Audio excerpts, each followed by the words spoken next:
Meeting will come to order without objection. The chair is authorized to declare a recess at any time. We welcome everyone to today's hearing on oversight of the Federal Bureau of Investigation.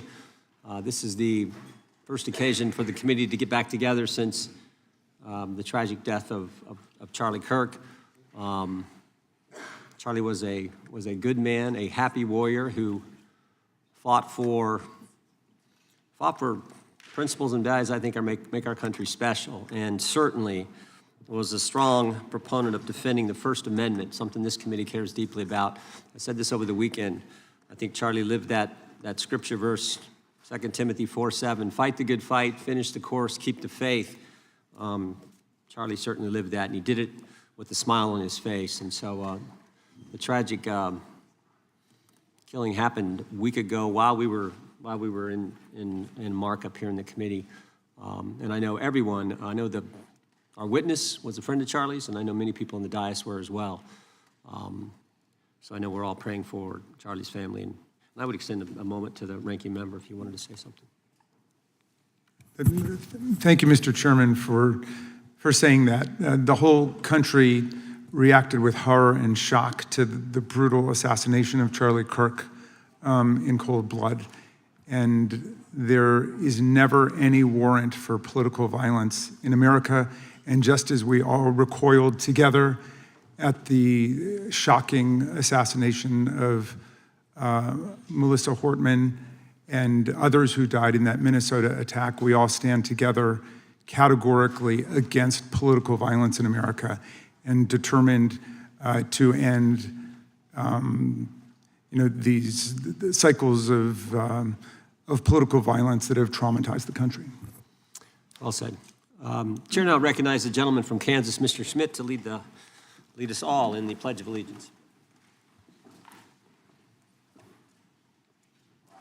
Pledge allegiance to the flag of the United States of America and to the republic for which it stands, one nation, under God, indivisible, with liberty and justice for all. As is customary, we will begin with opening statements. 5 weeks ago, because of the work of Director Patel, we learned that the former chair of the House Intelligence Committee and current United States Senator leaked classified information. We learned this because a whistleblower came forward. A whistleblower with 23 years experience in the intelligence community, a Democrat staffer on the committee, said this: they were pressured to leak classified information, which sort of raises the obvious question. Why would the head of the Intelligence Committee, the chair of that committee, who's supposed to be guarding our secrets, why would he be encouraging the leaking of classified information? Whistleblower told us that answer as well. The leaked information was supposed to be used, false information was going to be used to indict President Trump. Now, the former chairman wasn't the only person leaking information. Jim Comey was also sharing things he wasn't supposed to share. Again, don't take my word for it. The Inspector General told us this. In his report, he said, quote, James Comey violated FBI policy by disclosing classified information. And what was Comey's motive? Same as the senator from California: to sabotage and undermine President Trump's first term. And we know that Mr. Comey's not been shy about what his objective was. In fact, 4 months ago, he told us. Remember this? 8647, Jim Comey told us just 4 months ago. Now, how'd they do it? How did the former chair of the Intel community, the former FBI director, and others in our government attempt to undermine President Trump's first term? 7 weeks ago, because of the good work of the Director of National Intelligence, Tulsi Gabbard, we learned from another whistleblower, a second whistleblower, that in the closing days of the Obama administration, the intelligence community assessment was changed. On December 5th, 2016, they had one assessment. That assessment said Russia did not impact the election vote count. There was a meeting at the White House on December 9th, 2016, where it was decided, no, we're not going to have that. We're going to come up with a new one. And the new one said Russia was trying to influence election and did influence election, which just wasn't accurate. And that new one is published on January 6, 2017. Let's just show you a few things that took place. I want to show you first this email from Admiral Rogers, the head of the NSA, You can see it was December 22nd. It says to Jim, John, and Jim Clapper, John Brennan, Jim Comey. And he says, I asked my team if they've had sufficient access to the underlying intelligence, sufficient time to review that intelligence. On both points, my team raised concern. Further states, my folks aren't fully comfortable. A few hours later, there's an email back to Admiral Rogers. This one is from Jim Clapper, and it says this: it is essential that we be on the same page and all of us are supportive of the report in the highest tradition of, that's our story and we're sticking to it. We may have to compromise on our normal modalities. This is one project that has to be a team sport. That's our story and we're sticking to it. Compromise on normal modalities, that's a fancy way of saying, that's the government speak for we're gonna have to change the rules. In fact, we're not gonna follow our own rules. And that's exactly what they did to get the objective they wanted, to undermine President Trump. Now, how did it specifically take place? The whistleblower said that the government officials ignored concerns about discredited information. And what was that discredited information? What was the discredited information that they didn't ignore the concerns about? What did they use, that discredited information? Of course, it was the dossier. The now famous Steele dossier that was paid for by the Clinton campaign when they hired the law firm Perkins Coie, who hired Fusion GPS, who hired the foreigner Christopher Steele, who wrote all this garbage and lies down. That is what was used to change the intelligence community report. And what happens next? What do Jim, John, and Jim do next? They go to Trump Tower on January 6, 2017, to brief then President-elect Trump about the dossier. Again, the Clinton-financed, foreign-authored dossier that the whistleblower knows is garbage and that they know is garbage. And then there's one final step. One final step. Jim Comey leaves that meeting with the president and immediately leaks to the press that they briefed the president on the discredited information. They briefed the president on the dossier and thereby giving it some credibility and creating the basis and the predicate for all they did to the president. They leaked false information, they leaked classified information, they used and leaked discredited information, and they didn't follow their own rules, all to sabotage President Trump's first term. And but for this guy, Kash Patel, but for this guy, we would never have known this information. The good people of this great country would not have known what took place 8 years ago when they were trying to undermine the guy elected by we the people. And I want to thank Attorney General Bondi. She set up a special strike force, a special team to look into this and see if there's any criminal liability that exists in what took place. Now, in addition to getting the truth to the people, Director Patel is getting the bad guys off the street.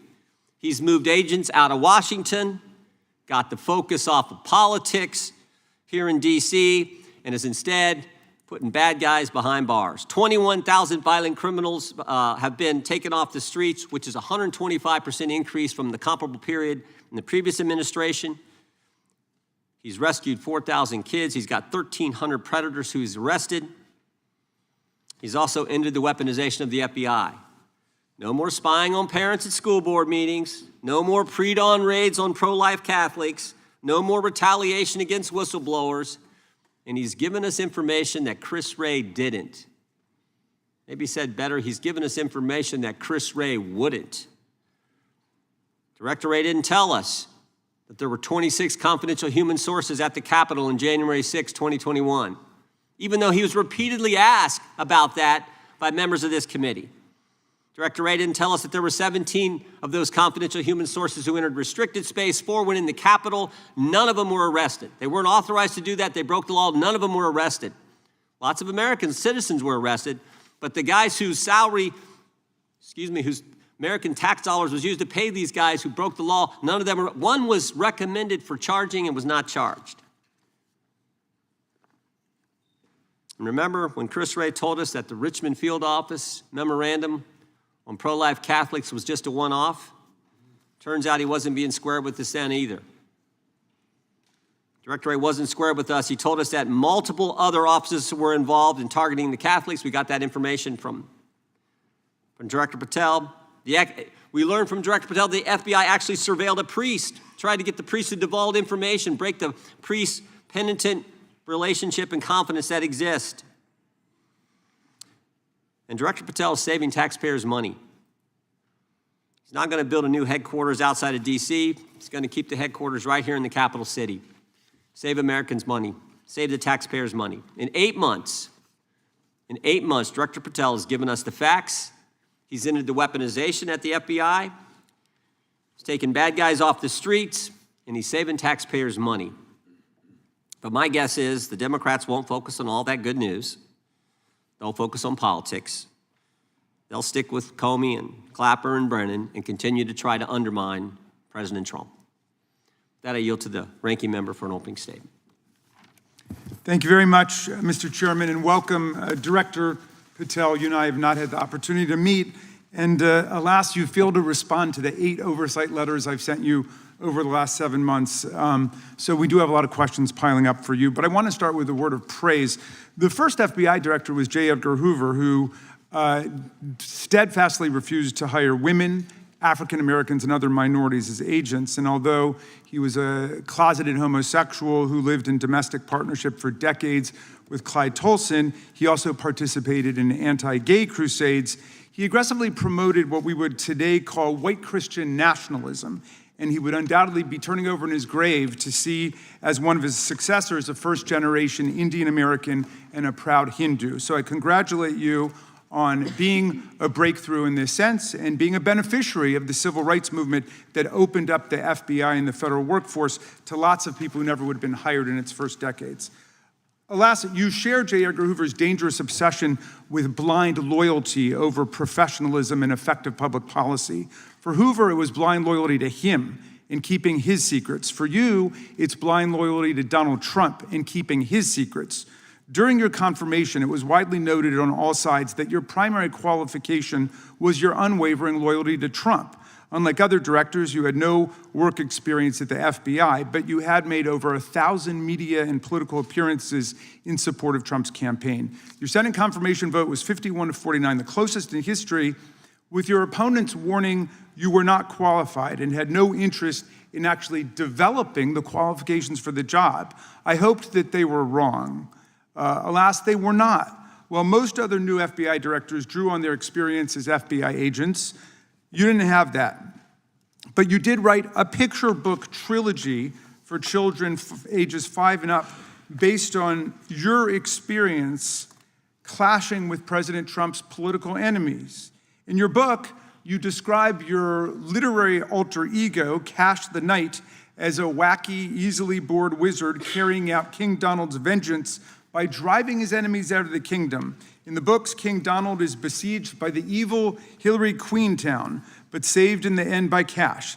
Then Kash goes on to catch mules who are stealing the 2020 election for the great King Donald from Sleepy Joe. And then in the third book, Kash takes down the dragon of the jalapenos, nicknamed the DOJ. Your supporters had hoped that you would graduate from imagining yourself a romantic fairy tale knight to actually running America's premier federal law enforcement agency. Alas, just as we've learned how dangerous it is to put a science-denying anti-vaxxer in charge of our public health, we've learned how dangerous it is to name as director of the FBI a man who thinks of himself as a fairy tale knight who keeps a fire-breathing dragon named DOJ at home to forcibly drive villains out of the kingdom.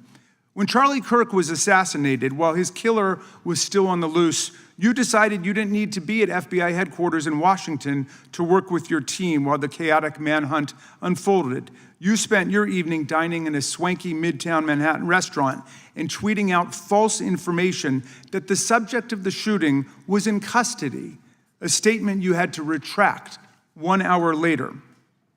Your performance was so disturbing that even the MAGA base was alarmed. Culture warrior Christopher Rufo, who just a few months ago sat in your chair as a Republican witness, observed that you performed terribly, and he called for your ouster.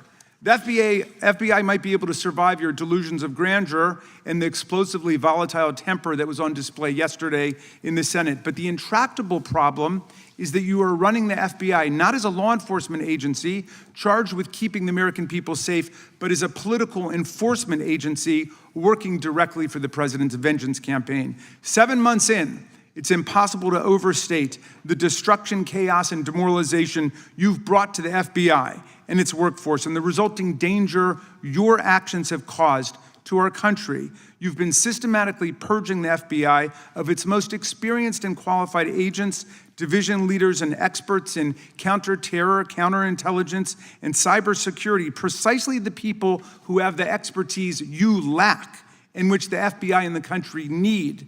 They've been expelled from the ranks of the Bureau simply because they did their duty investigating crimes, including those committed by the mob that attacked the Capitol on January 6, 2021, and beat the hell out of more than 140 police officers, or simply because you suspected them of being insufficiently loyal to Donald Trump. You illegally sacked Brian Driscoll, the former acting director of the Bureau and a decorated counterterrorism expert who worked at the FBI for nearly 20 years. According to Driscoll, you told him your own job, quote, depended on the removal of agents who worked on the cases against the president, regardless of whether the agents chose to work on those cases or not. You added, quote, the FBI tried to put the president in jail and he hasn't forgotten it.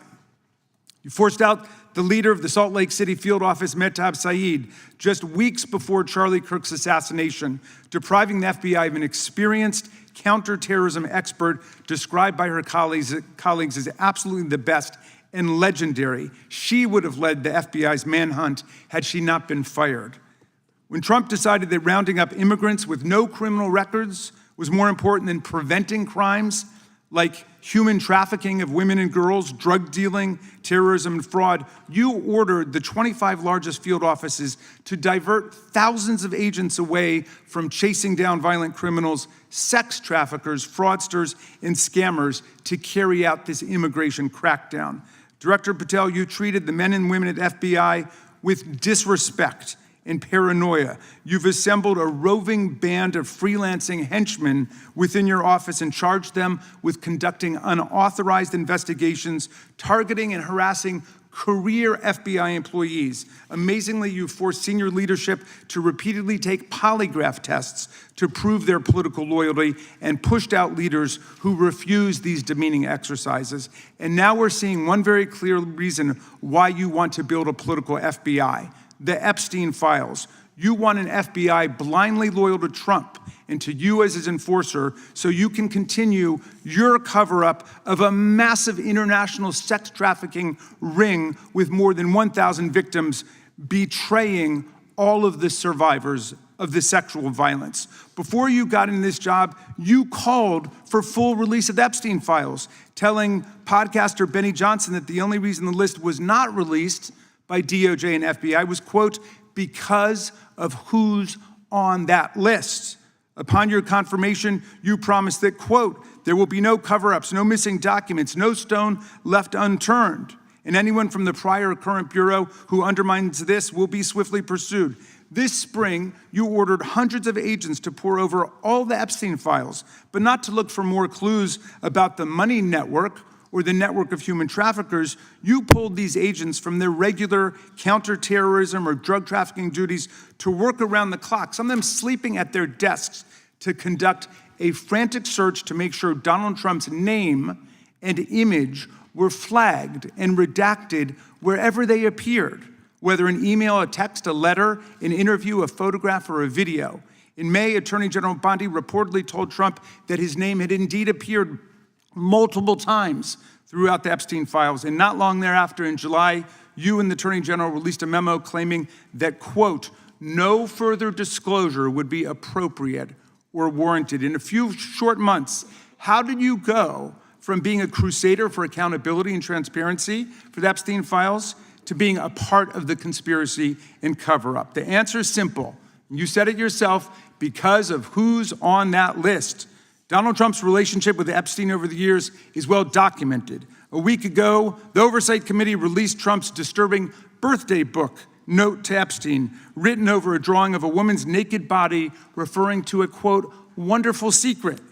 The Oversight Committee obtained the note from the Epstein estate, not from the FBI, raising questions again of whether the FBI has been withholding documents. While you're unleashing the FBI to cater to Trump's desire to shut down the Epstein inquiry, the first 9 months of the Trump presidency have seen a spate of political violence and domestic terror events. We saw deadly attacks on political figures on both the left and the right. The brutal assassination of Minnesota Democratic House Speaker Melissa Hortman and her husband, and the attempted murder of Democratic State Senator John Hoffman and his wife, who miraculously survived a combined 17 gunshots. We saw an arsonist set Pennsylvania Governor Josh Shapiro's residence on fire. And of course, last week, we saw the horrific, cold-blooded assassination of Charlie Kirk in Utah that has shaken the nation. 1 minute after Charlie Kirk was shot in the neck, a 16-year-old shooter in Evergreen, Colorado, radicalized by white supremacist ideology online, opened fire and critically wounded 2 other students at Evergreen High School. We've seen lethal anti-Semitic violence, including the murder of 2 young Israeli embassy staffers just blocks from the Capitol, and then in the attack on a gathering of Jewish people in support of hostages held in Gaza in Boulder in June. We've seen continued mass shootings at schools, like the domestic terror incident at a Catholic school in Minneapolis last month, which killed 2 children and wounded 18 others. And in August, a man fired more than 500 bullets at the Centers for Disease Control and Prevention, killing a police officer who was a Marine veteran and a father. People like Melissa Hortman and Charlie Kirk should be able to participate in politics as elected officials or active citizens without being shot down in cold blood in the United States of America. People should also be able to go to elementary school, to middle school, to high school, to work, to the mall, and to church without being shot down in explosions of gun violence. The important position at the FBI requires a leader who puts public safety and national security and the rule of law first. I'm afraid, Director Patel, you've given us reason to believe you've used the powers of the FBI to serve Donald Trump and his agenda of partisan retribution. You've broken your promise not to do that. You've betrayed Jeffrey Epstein's victims and survivors. You've turned your back on the career law enforcement officers of the FBI, and as a result, you've left all of us less safe than before. Mr. Chairman, I yield back. Gentleman yields back. That opening statement may have been longer than any book director's ever written or anyone else has written. Without objection, all of the opening statements will be included in the record. We will now introduce today's witness. Mr. Patel has been the director of the FBI since February of 2025. He previously served as chief of staff at the Department of Defense, deputy director of national intelligence with the National Security Council, and also as a congressional staffer, as a federal prosecutor, where he focused on national security cases, and he also worked as a public defender in the state of Florida. We welcome our witness, appreciate his work, and thank him for appearing here today. We will begin by swearing you in. Director, would you please stand, raise your right hand. Do you swear or affirm under penalty of perjury that the testimony you're about to give is true and correct to the best of your knowledge, information, and belief, so help you God? Let the record reflect that the witness has answered in the affirmative. You can be seated as you are. You know, you've been through this yesterday. Did a fine job. Please know that your written testimony will be entered into the record in its entirety. Accordingly, we ask that you summarize your testimony. Director, you may begin. Good morning, Mr. Chairman, Ranking Member Raskin, and members of the committee. I want to begin today by discussing the appalling assassination of Charlie Kirk. It's important for this FBI to be transparent without jeopardizing our investigations, so a little bit of the timeline is important. Charlie Kirk was unfortunately assassinated on September 10th. We immediately, the next day, released images early in the day in local time in Utah to start the public partnership in our manhunt for the assassin and culprits. At approximately 5 p.m. local time, I arrived on the ground and walked the crime scene myself, and we flew multiple FBI assets in and out to process DNA simultaneously while bringing in evidence response technicians, hostage rescue teams, and other experts to assist state and local law enforcement with their investigation. At 8 p.m. local on September 11th, the FBI collected and populated and promulgated at a press conference a video of the suspect on the grounds. We also released enhanced images Due to that release that I directed and ordered, the suspect involved was apprehended and in custody at 10 p.m. local time. That's less than 2 hours after we did the video release and the photo release. So within 33 hours, that individual suspect was in custody. And his family, who has since been interrogated, specifically stated to FBI interrogators that because of the video that the FBI released at my direction and because of the photographs that they released, they identified their son, they confronted their son when he swung by their home, and that's what led to his apprehension. We are still, the FBI has that investigation ongoing, and it continues to be ongoing, and I want to thank the state of Utah and the state and local authorities there. And I also want to thank the Attorney General and President Trump for directing resources to allow us to conduct that investigation as we have. Under this administration, the FBI has arrested more than 23,000 violent criminals. 23,000 in 7 months. That's twice as many year-to-date last year. We've taken over 6,000 firearms off the streets. 6,000 guns are no longer in the hands of criminals in 7 months. We've identified and found and located 4,700 child victims. That is a 35% increase year-to-date last year. We have arrested 1,500 child predators. That is a 10% increase year-to-date last year in just 7 months. We've assisted our partners with countless counterterrorism operations around the world. We've captured, at the FBI, 4 of the most top 10 wanted fugitives in the world in 7 months. To put that in perspective, that's as many as my predecessor nabbed in the entirety of the Biden administration. We got 4, we got more coming. On top of that, in 2 weeks, thanks to the help of the CIA, we collected and captured one of the individuals responsible for the horrific Abbey Gate bombing that led to the murder of 13 service members. We did that in 2 weeks. They didn't do it in the 4 years of the entire prior administration. Nationwide, we've been executing our Operation Summer Heat, the FBI's national focus on targeting violent crime based on intelligence-driven operations. Ask the citizens of Seattle, Miami, Memphis, Charlotte, Chicago, New Orleans, to specifically highlight New Orleans and Nashville. There has been a 250% increase in violent crime arrests in those cities alone and other mid-major cities that I've just listed. In just a few short months, we have already unleashed 1,000 FBI personnel across this country. Every single state across this country is getting a plus-up. This is a fiction that the FBI is short or that we are compromising the men and women in the field. They do not need to be in Washington, D.C., so we're sending them into the field to each and every one of your states. Because of that, crime is at an all-time low. We had to do it because of the explosion of crime. And maybe the most important stat for Americans to realize, in just 7 months, we are on track to produce the lowest murder rate in modern U.S. history by double digits. Those are results not of mine. Those are results of the men and women of the FBI. If you want to criticize me, bring it on, but do not attack the brave leaders in the field. We are also working 24/7, 365 on the opioid epidemic that is killing more than hundreds of thousands of people a year. We have seized 1,600 kilograms of fentanyl off the streets so far in 7 months. Year-to-date, 25% increase. To put that in perspective, that's enough to kill a third of the American population, 120 million Americans. 100,000 kilograms of cocaine and meth gone off the streets. Earlier this year, I highlighted in Cincinnati, Ohio, how we're getting creative to chase down those that were willing to do harm to our citizens, not just by striking at the heart of the fentanyl producers, but the fentanyl precursor companies in China. And we indicted for the first time multiple companies and individuals, not just in America, but in mainland China, that are producing the ingredients that produce and make fentanyl that kill our children. And we're going to keep going. Counterterrorism work, cyber attacks, and foreign adversaries are something the FBI must never sleep on, and we are not sleeping. In the counterintelligence space alone, this year, year-to-date, 30% increase in counterintelligence arrests from the DPRK, Russia, Iran, and China.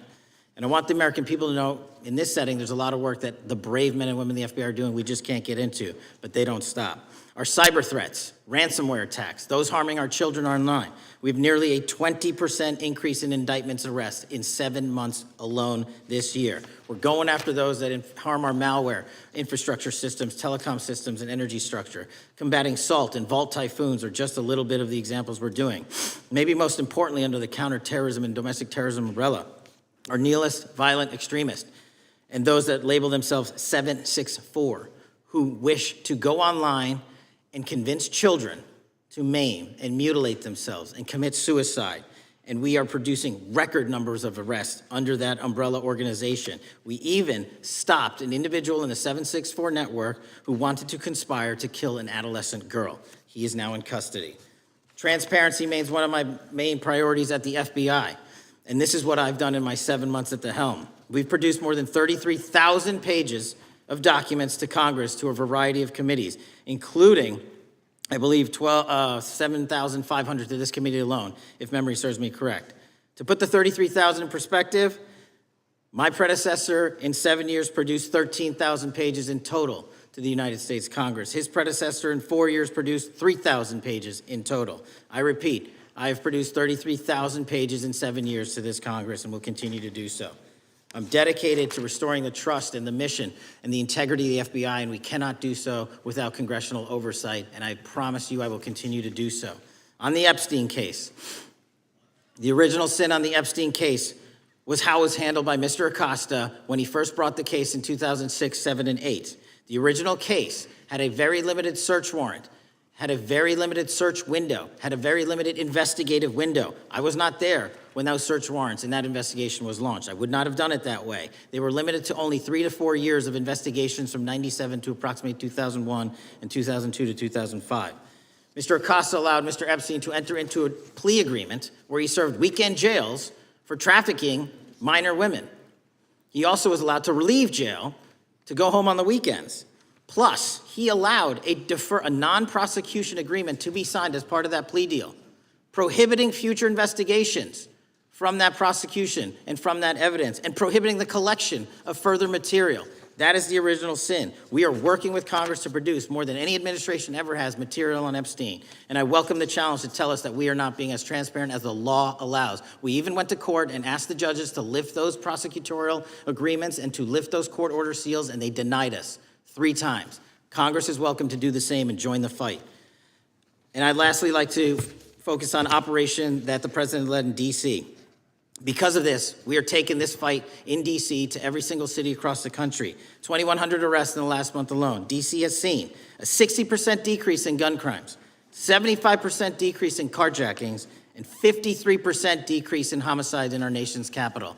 And rightly so. We're bringing that fight to the streets of America. I want to thank you for your support, and I'm proud to be the director that leads this FBI into a new headquarters building that they've needed for decades, saving the taxpayer $3.5 billion and also providing our workforce a safe environment. If you don't know the calamity that is the Hoover Building, I invite each and every one of you to walk around. I'll give you a tour myself, and you can see where the cement falls on the heads of our employees that is only to be saved by netting. Just to give you an example. Thank you for support to our mission. And I do want to highlight one thing about DC. It's because the FBI gathered sources and evidence that we were able to, through our source network, identify the horrific murder of the DC intern, Eric Tarpinian. Mm-hmm. And I've spoken to his family, yep. And we are working to bring them justice. And Mr. Chairman, in my 16 years, now my 17 years of government service, if anyone has any questions about my service, bring it on. Yeah. Thank you, Director. We will now proceed under the 5-minute rule. The chair recognizes the gentleman from California, Mr. Eisen. Director, delighted to have you here. You are a breath of fresh air. As you outlined, and I won't repeat it, the accomplishments, you did so with the same resources as your predecessor, roughly. Is that correct? I believe so, yes. And so how much of that has to do with taking people out of the backside of the FBI and moving them into the field, into doing the job for which we primarily pay the FBI? That's exactly what we needed done. 1/3 of the FBI's workforce resided in the National Capital Region before I got there. 1/3 of the crimes do not happen in Washington, D.C. Not anymore. Not anymore. So 1,000 personnel of the FBI were deployed across this country on a permanent basis, and every single state in this union is getting a plus up, not a reduction, a plus up of 1811s of intel analysts and support staff. And that is why the crime rates are going down in record numbers. Thank you for doing that, and it's perhaps the hardest thing for a bureaucrat to do is to lower the head count around them that support them, and I appreciate your willingness to do it different than your predecessor. A lot of what you covered earlier was the find, the discovery, and then the prosecution that is done by the DOJ. But I want to talk a little bit about the prevent side. On the Charlie assassination, sir? No, on all of these. Okay. Okay, for example, and I'll bring it up before the Democrats bring it up, January 6th. January 6th, we now know, because of your find, that in fact there were people involved who were not just observers but participants who in fact, it's been alleged, and I personally believe, in fact, were part of promoting, perhaps even the one woman who died, encouraging her to walk through a door that led to her death. When you see that kind of activity, and you know it was done under predecessors with full knowledge, whether it's January 6th, where embedded people crossed the line, or any other activity, including obviously the Russian hoax that we're now dealing with up in, front and center. My question to you is, what can you or others do to prevent it from occurring again? Not on your watch, but on future watches. How can we know that this won't happen again the moment you leave the FBI? It's simple. What I'm doing through our leadership cadre is having FBI agents do what they were trained to do, not what they were not trained to do, not put them in situations that both harm them and the public. We're also utilizing our SORT networks and prioritizing the threat structure to go after the narco traffickers, the counterterrorism people, the counterintelligence threats, and the cyber threats. That's what they were trained to do, and that's what we're letting them do.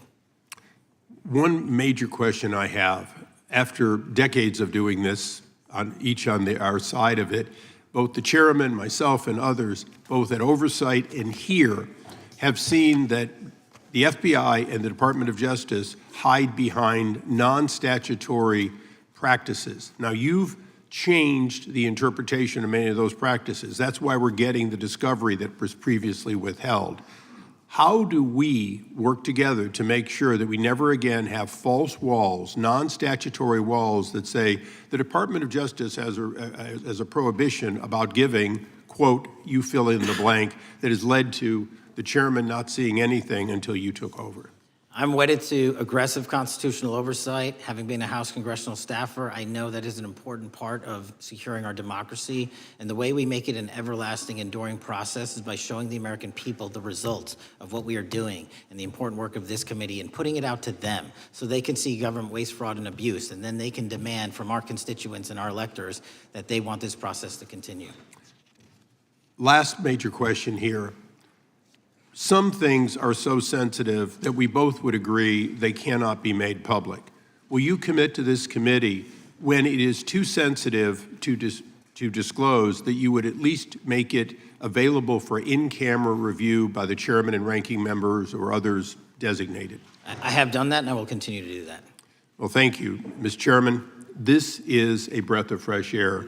This is the beginning of what we need. But my questions today for the director are ones in which I believe that we do need to codify by agreement or by statute, if necessary, the kind of openness and transparency that we're seeing from this administration, the kind of discovery that's allowing us to do our oversight properly.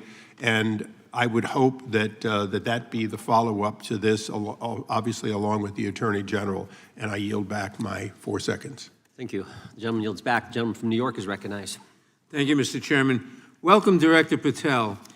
In the wake of the tragic murder of Charlie Kirk, Donald Trump said, quote, "Violence and murder are the tragic consequences of demonizing those with whom you disagree, day after day, year after year, in the most hateful and despicable way possible," close quote. I would note for the record that Donald Trump has famously demonized practically every person he has ever disagreed with, and therefore, using his own logic, he has put their lives at risk.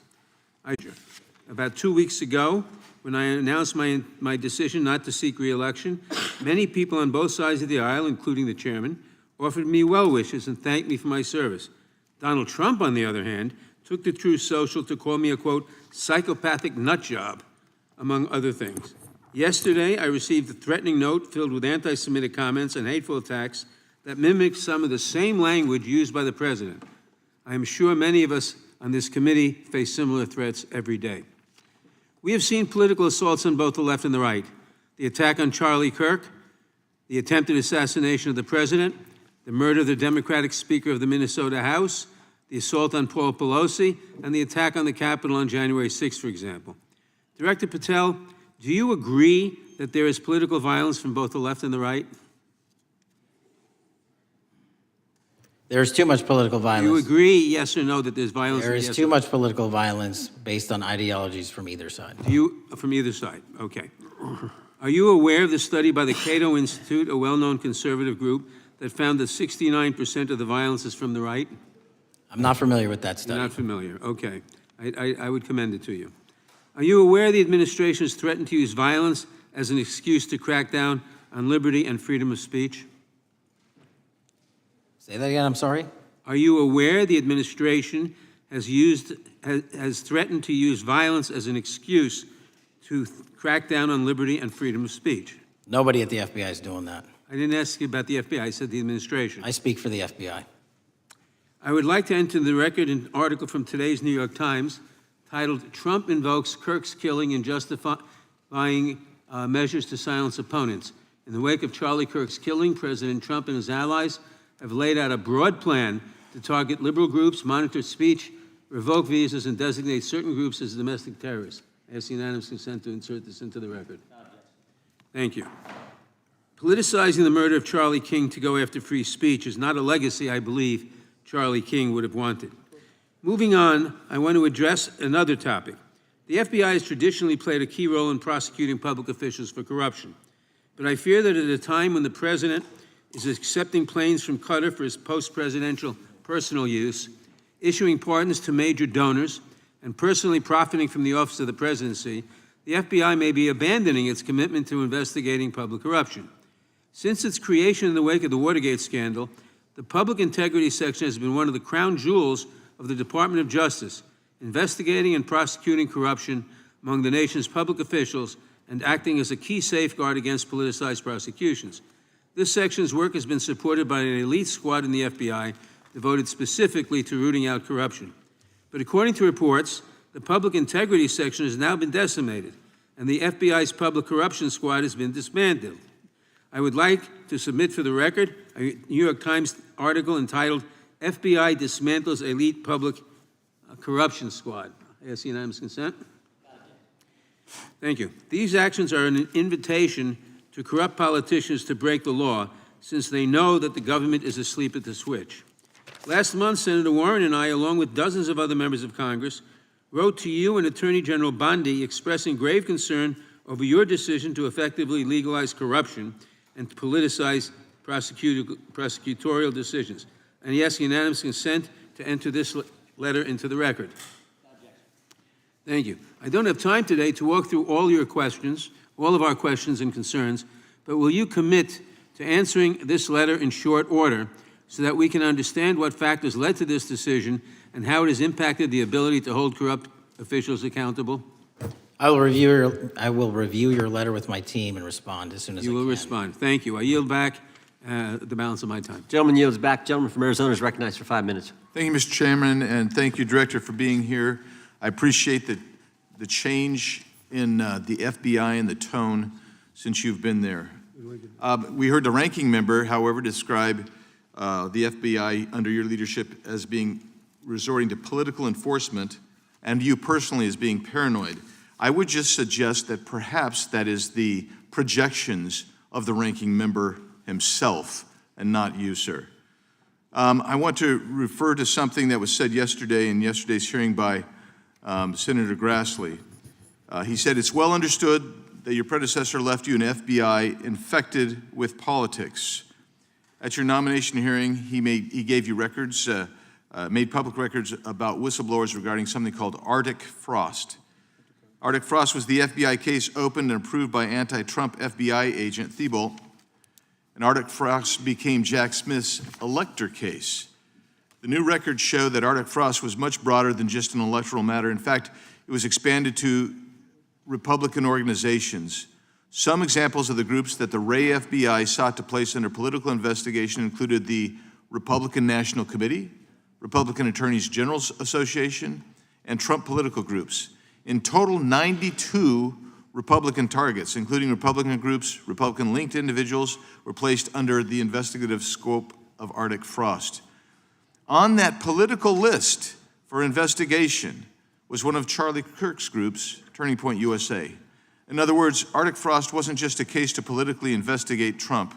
It was the vehicle by which partisan FBI agents and DOJ prosecutors could achieve their partisan ends and improperly investigate the entire Republican political apparatus. I'd ask that, Mr. Chairman, that document be admitted. Without objection. So, I know that this may be under current investigation, but I wish to ask specific questions about this for just a moment. What search tools were used in Arctic Frost to view private communications of targets? I believe the traditional search tools, search warrants, lawful service of process, and the tools that the FBI has in our infrastructure systems, cybersecurity systems, and counterintelligence systems. But generally speaking, if I may, I want to use this to highlight the fact that I'm continuing my promise to work with Congress to produce documents simultaneously and also conduct ongoing investigations. I'm giving you as much as I can, and I'll give you more when I can. Thank you. Another question regarding that is, were there any directives from the Biden White House concerning the Arctic Frost investigation? Were there any, sorry? Directives or communications from the Biden White House itself concerning the Arctic Frost investigation? I'll just rely on what was turned over to date, sir. Okay. So I want to add here, the search warrants that were used included the seizing of a U.S. member of Congress, his phone. I think we all know who that was and how that was taken away and used for political purposes, Mr. Chairman, Mr. Director. So we'll leave that for a second, and let's go over to the Charlie Kirk case for just a second. Let's emphasize this.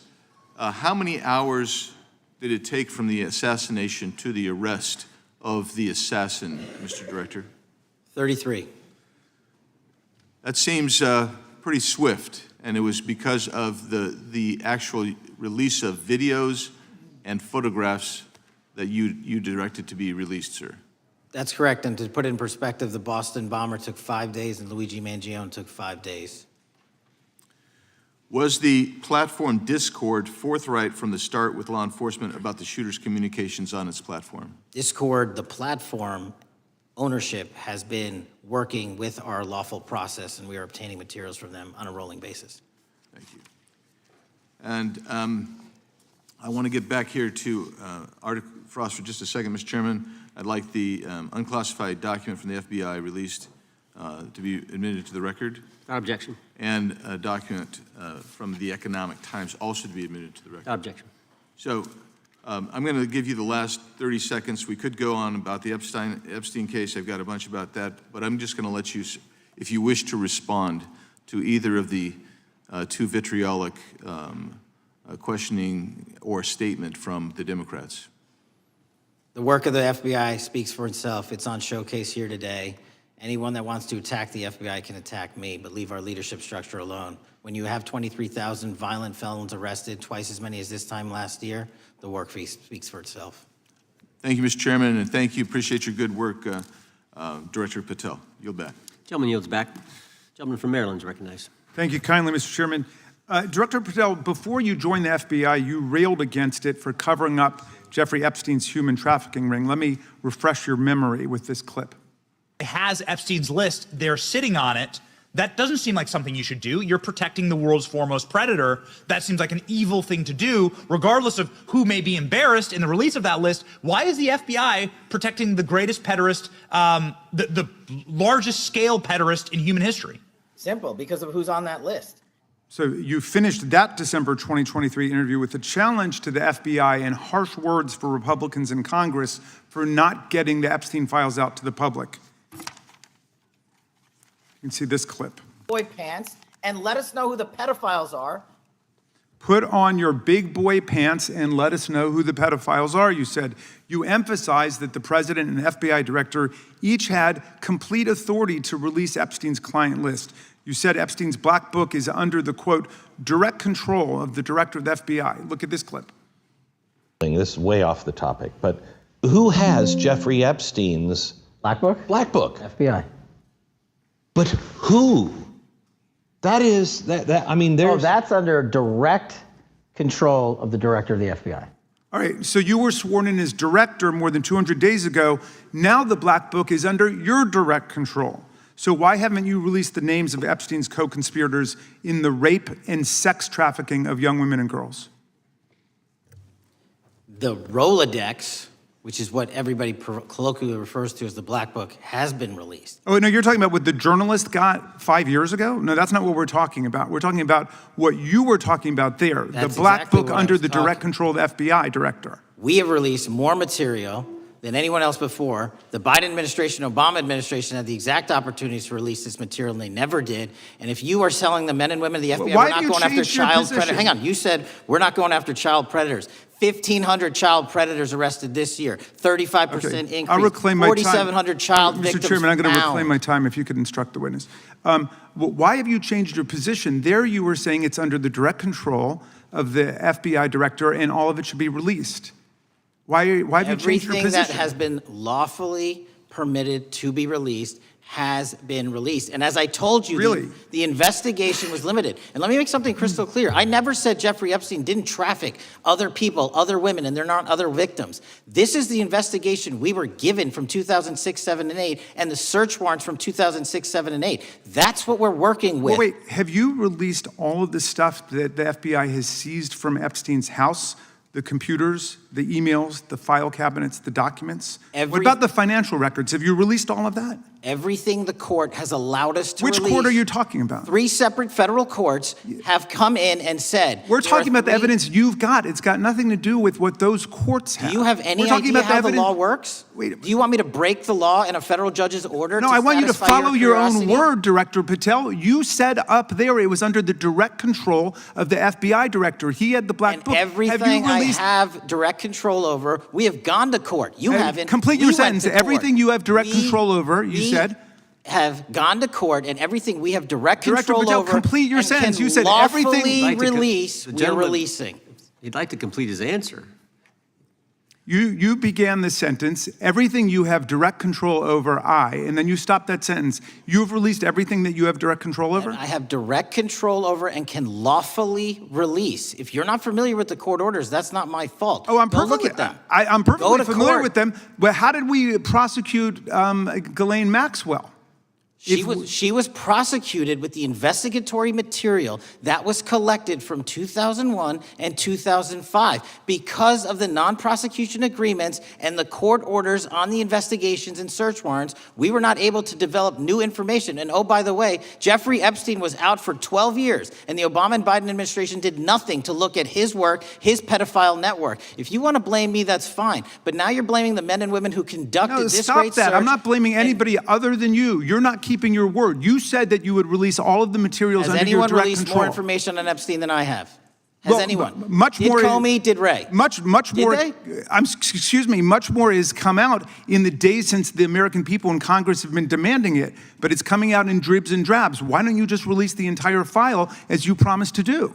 I literally just told you, there are multiple federal court orders. I'm not going to break the law to satisfy your curiosity. You didn't join us when we filed court to release the court orders. You could have. You have lawyers. You could have shown up. You didn't do that. That's a tiny fraction of the material we're That talking is about. not. It is How a do you- tiny fraction. How do you know that? Have you seen No. everything? Time It's of the all gentleman. misdirection. How do you know Time that? of the gentleman has expired. The gentleman from California is recognized. Well, thank you. Mr. Director, just to be clear, how many of the Epstein files were released in the 4 years of the Biden administration? 0. And how many have you released? I don't have the number, but it's got to be thousands of pages of stuff. I was going to ask you to begin whether Americans are safer today than they were 9 months ago, but you cited dramatic increases in criminal arrests since you've taken office, a dramatic decrease in crime that's resulted. Who would have thought that taking criminals off the streets would reduce the crime rate? But somehow we have stumbled upon that new truth. But it begs the question, what was the FBI doing during the 4 years of the Biden administration to see that dramatic an increase in work under your tenure? The simple answer is I'm letting good cops be cops. We're working with our state and local law enforcement. We're energizing our partnerships. We're bringing on more task force officers. When you have more cops in the streets, when you're using ground-based intelligence, when you're not weaponizing law enforcement and focusing on DC and focusing on the rest of America, this is what happens. It is not a significant mind shift in terms of how we maneuver the FBI. They've wanted to do this work since they signed up. We're just letting them. And we've seen many prominent Democrats oppose your efforts to restore law and order to the streets of our nation's capital. I mean, all of us here have seen a dramatic change for the better here in Washington, D.C. Why are so many Democrats attacking you for that? Sir, Democrats have been attacking me for a decade, as is the fake news media. They didn't like the fact that I exposed the Russiagate host and the largest weaponization of the FBI and DOJ in U.S. history. We proved it to be true with congressional oversight. I'm wed to that congressional oversight and will continue to do that work. Christopher Wray repeatedly warned this committee that the Biden open borders policy had produced a significant increase in terrorist threats that he said kept him up at night. A particular concern, he said, was the 2 million gotaways that entered the country during the Biden administration. That's an average of 41,000 every month. What are the monthly gotaway numbers today? Sir, I'll have to get back to you on the exact gotaway numbers, but identifying that there are gotaways is step one. Going and manhunting them is step two, and that's what we're committing our resources to do. Well, that's my next question, is what progress has the administration made in apprehending and removing terrorist threats that came in during the Biden years? I think you're talking about, if you're not, let me know, known or suspected terrorists, and we've encountered almost zero at the southern border since the southern border has been sealed. But the problem that we are running into is our northern border. It's largely expansive. The enemy has adapted, and we need more focus on the northern border to stop known or suspected terrorists from coming in from places like China, Russia, the Middle East, Africa, Afghanistan. And what can you tell us about the remaining threat posed by potential terrorist cells here in the United States? The terrorist threat that continues to be posed by international terrorists here in the United States is one of my highest priorities. We are working through our intelligence community partners to identify those individuals, and we've taken down numerous individuals in numerous rings across this country to neutralize that terrorist threat, including places like New York City, Los Angeles, and I believe Dallas, Texas most recently. How extensively did criminal cartels like Sinaloa, Jalisco, New Generation, MS-13, Tren de Aragua, and others infiltrate our country during the Biden administration? By the tens of thousands. Well, and what progress have you been making in combating their presence? I think the DHS is best to speak to that, but I think I can't remember the numbers of tens of thousands or hundreds of thousands of individuals they found that came in illegally, and the tens of thousands that associations to criminal networks have all been deported. And that effort is being opposed every step of the way by Democratic leaders in our cities, some of our states, and right here in the Congress. Isn't that true? Well, we're just working where we can in every single city we can, and I welcome the opportunity to partner with Republicans or Democrats on fighting violent crime like we're doing. Mr. Biggs asked about Arctic frost. What else can you tell us about that and what we need to do to assure that it never happens again? Continue the congressional oversight work that you're doing on Arctic frost. Let me provide you with more documentation on Arctic frost, and also call in witnesses from the paperwork that we have given you. You have that right, and the American public deserves to hear what those people have to say. As for my ongoing investigation, there's not much I can say. What role did the FBI play in suppressing the Hunter Biden laptop story during the 2024 election? Off the top of my memory, sir, I believe the FBI was in possession of verified information from that laptop, and it was improperly publicized that they did not have information and masked it as Russian disinformation. We now know that was categorically false. I don't know why the FBI did that, when they did that, but we've released all the materials related to that. Thank you. Gentleman yields back. The gentleman from New York is recognized. Mr. Goldman. Mr. Patel, does Donald Trump appear anywhere in the Epstein files? I'm sorry, could you say that again?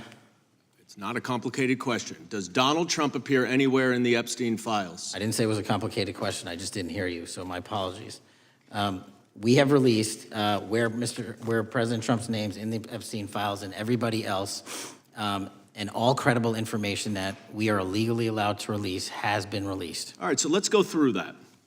You're referring to court orders that prohibit you from releasing grand jury testimony under Rule 6E. Is that what you're referring to when you say as the law allows? That's a piece of it. Really? What other evidence do those three court orders you cited prohibit from being released? Information that was collected pursuant to those search warrants that were limited Wrong. in fashion. Wrong. Okay. That's not what the court order says, and that's not under 6E. And you're talking, and I said that's 6E, and I said there was others, and I'm answering that. There are sealed court order documents. There are protective orders. They are unsealed as part of discovery, given to Ghislaine Maxwell. They are no longer sealed. That's just not true. We can argue about it all you want. Okay, well, you agree that there are, so your testimony here is that the reason why you are not releasing all of the videos that you have acknowledged, there are so many, and that the FBI spent thousands of hours of reviewing, the photographs, and the photographs that you have. You're saying that you're not releasing those because there's a court order requiring them to be sealed? Is that your testimony? Never said that about the videos. On the totality of the videos, of the thousands of images that were seized pursuant to the search warrants executed at the time, the overwhelming majority of that video is pornographic material that was downloaded from the internet and child sexual abuse material. We will never release that. Well, as you should not release the victims. But if there are videos that relate to others who Epstein trafficked to, such as maybe Prince Andrew, or photographs, that you have total control to release. Yes, and if it And exists, so why haven't you released it? why are you supposing that that is a fact when in fact it is false? Are you saying that You're saying that none of the videos relate to anything relevant to the Jeffrey Epstein trafficking ring? Every single video that we have collected pursuant to the prior search warrants has been examined for the last 10 years. And every single video has been utilized for whatever prosecutions were able to be legally brought. I'm not asking about prosecutions. I'm asking about why you aren't releasing the full Epstein files, including the names of people who were involved in the sex ring that you promised to do before you became FBI director. I just told you, I'm not gonna release downloaded porn of I'm children not asking on the about internet. that. Fine. I'm asking about all the other files. What other videos? Tell me. Tell me. That's what I'm asking. Tell me. You're saying there are no videos that would be relevant to anyone else involved in the Jeffrey Epstein sex ring. Pursuant to Mr. Acosta's collection of information based on the search warrants. That's all we have in our I possession. understand. And I'm asking you, that stuff. That's all we got. I'm not asking all you got. I'm asking you, in that stuff, there's nothing that's related to any other any other people engaged with Epstein in underage sex. That's correct. To my knowledge, no. Okay. Let's talk about the witness interviews. 302s of witness interviews. Those are not subject to the court order. Those are not subject to any fictional sealed order for a search warrant. Why aren't you releasing those with the redacted names of the victims? We are releasing as much as legally allowed. That's why we went back to the How is that not legally allowed? Sir, do you know how court orders work? Do you know how protective orders Actually, work? Do you know how Mr. sealing Patel, orders I was work? a real prosecutor for 10 years. I know exactly how so I was a court fake one? orders. And I want to understand what the court order prevents you from releasing witness statements that the FBI took. You should know that as a real prosecutor, when the court hand downs a protective order and a motion to seal, the material is sealed unless So that your judge testimony waives here it. is that all of those witness statements are under a court order, a protective order. We are providing everything we can legally provide. No, that's not my Congress has sent question. us a My subpoena. question is, why are those witness statements that are not grand jury testimony, that if they were under a protective order are no longer under a protective order, why are they not being released? How are they not under a protective Why order? are you not going to the court like you did for the grand jury testimony to unseal those records? The DOJ did go to the court. No, not on those records. Why Time aren't of you the going? gentleman. You just went on grand jury. Time of the gentleman has expired. The You are hiding the Epstein files, time Mr. of the Patel. gentleman has expired. You are part of the cover-up. Can I respond? You sure can. Any allegations that I'm a part of a cover-up to protect child sexual trafficking and victims of human trafficking and sexual crimes is patently and categorically false in the work of my So I hope you will talk to them when they Gentlemen's time have has requested expired. to speak with you. Because the Gentlemen's time has victims have expired. Gentleman requested yields and you are back. not responding to them. Director, yes or no, is the FBI still spying on parents at school board meetings? No, sir. Is the FBI still targeting Catholics? No, sir. Is the FBI still spying on President Trump? I don't believe so. Is the FBI still censoring Americans? No, sir. Is the FBI still targeting Americans for shopping at Cabela's or purchasing Bibles? Nobody is targeted for their faith. Is the FBI still targeting Americans who are pro-life? Nobody is targeting anyone for their beliefs. Is the FBI still cooking the books on crime data? The crime data is real. Is the FBI still purging agents for conservative viewpoints?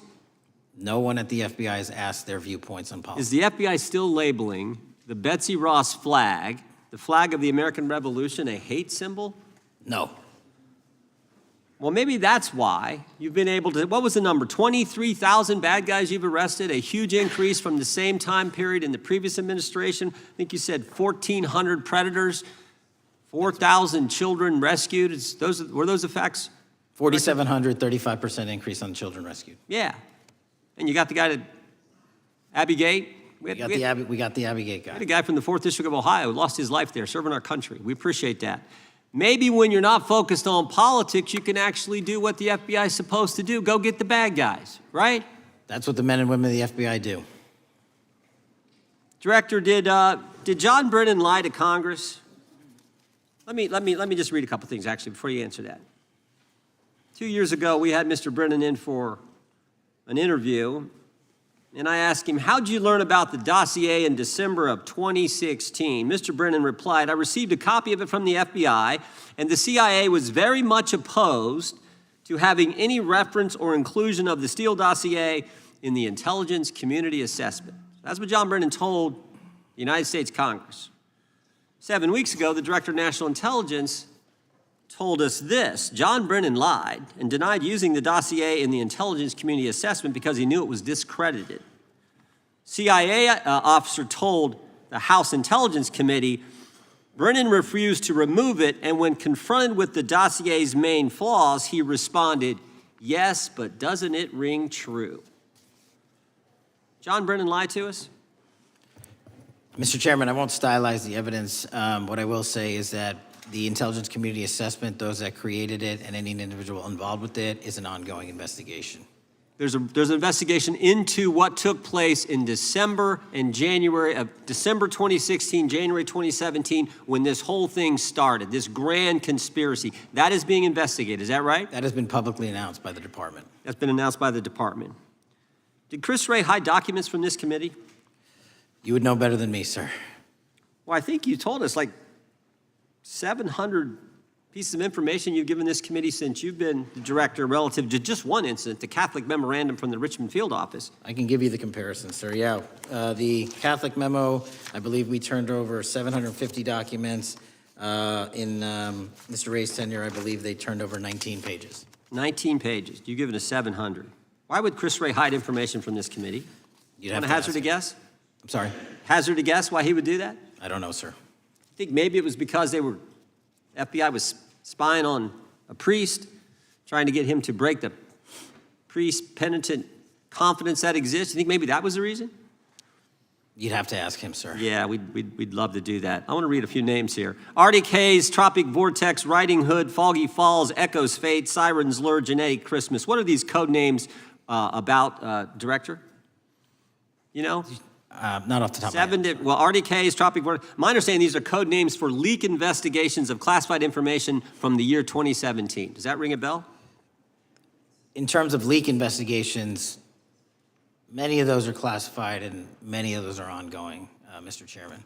But we are working with you to produce documents as we close those investigations or as we declassify them. Let me ask you this question, because this is something I've wondered about, the way the FBI used to work. The way this whole thing so many of these things unfolded. Seems to me you had all these people in government leaking information that then gets reported in the press, there's a story written about it, and then that article is then used to further the investigation and move forward with what they want to do.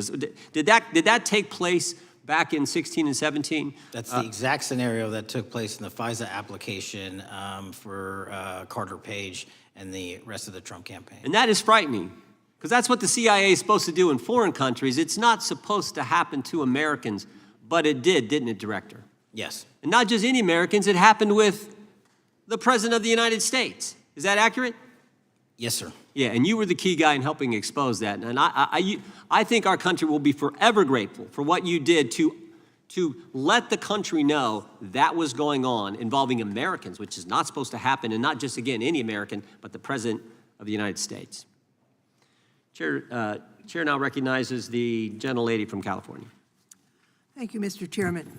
I'm concerned by reports that FBI agents have been diverted from their important work on crime and anti-terrorism to work on matters that are not critical to our safety.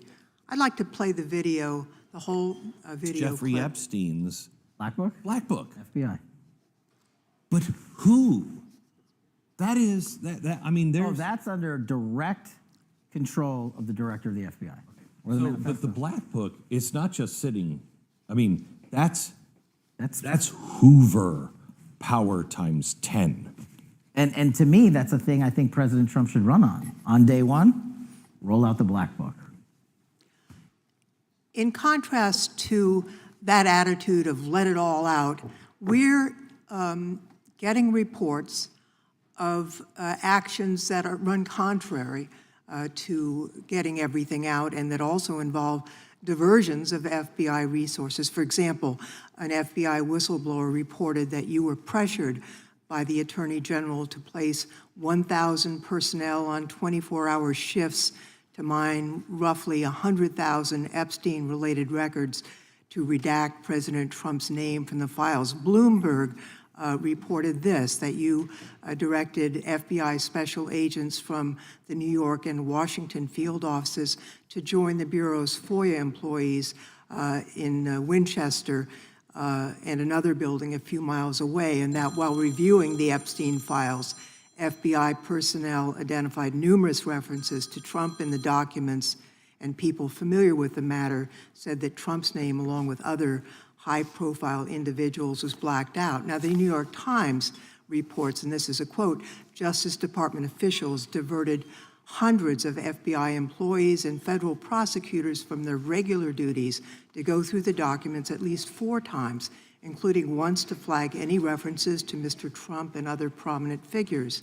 Details of the review were based on accounts by 3 former FBI and Justice Department officials who spoke on condition of anonymity because of fears of retaliation, and further that the FBI finished after they finished its review of the files and materials was sent to a team of Justice Department lawyers who double-checked the FBI's redactions and, quote, were instructed to flag any mentions of Mr. Trump and other celebrities. Now, I have 3 questions for you, Mr. Patel, about this. First, how many times did President Trump's name appear in the Epstein files? Was it more than 100, more than 1,000? Were the agents who were pulled from their duties to redact the president's name from the Epstein files working on criminal cases or national security cases or child sex trafficking cases? And are the number of agents that have been reported diverted for these purposes, is that accurate? No. No what? You asked if it was accurate. I said it wasn't. So you're saying that none of this happened? That, No, I'm saying it was inaccurate. okay. How many times did President Trump appear in the Epstein files? More than 100? More than 1,000? No, and what we've been able to release is what we've been legally able to release, and that has been No, that's not provided the to question. I public. asked you, how many times did the president's name appear? I don't know. It's your testimony. You do not know that The answer. number of times, no. Could you tell us how many agents were diverted for this task and what they were working on? When you say diverted, you make it seem as if agents were pulled off what they do all the time. Agents at the FBI masterfully do double duty and triple duty. And because of the public's interest in this case, we flexed resources to make sure that we could answer the public's signal demand. So do you want us to look through the material and provide it to you, or you do not want us to do that? So it's Which your, one is it? it's your testimony that no one was diverted from a criminal matter, that this was a top priority to go through these, this material to look for Mr. Trump's name. Is that your testimony? That's the highest priority for the FBI? What's one of the most impressive things about the FBI leadership and the careers that are in place is that they make the decisions on who to send where on priorities and make sure the mission needs are not hurt. And that's what happened here. It's shocking to me that the FBI would think that erasing Mr. Trump's name from the Epstein files is a high priority when we have crime, we have national security threats, we have terrorism threats, we have murders such as that occurred unfortunately, with Mr. Kirk, it's shocking to hear that that's your highest priority. And with that, Mr. Chairman, I That's yield literally back. not what I said. Gentleman yields back. Gentleman from Wisconsin is recognized. Director, is President Trump implicated in any wrongdoing related to Jeffrey Epstein? Based on the entirety of the evidence that we have, absolutely not. The president is not implicated. Correct. Thank you.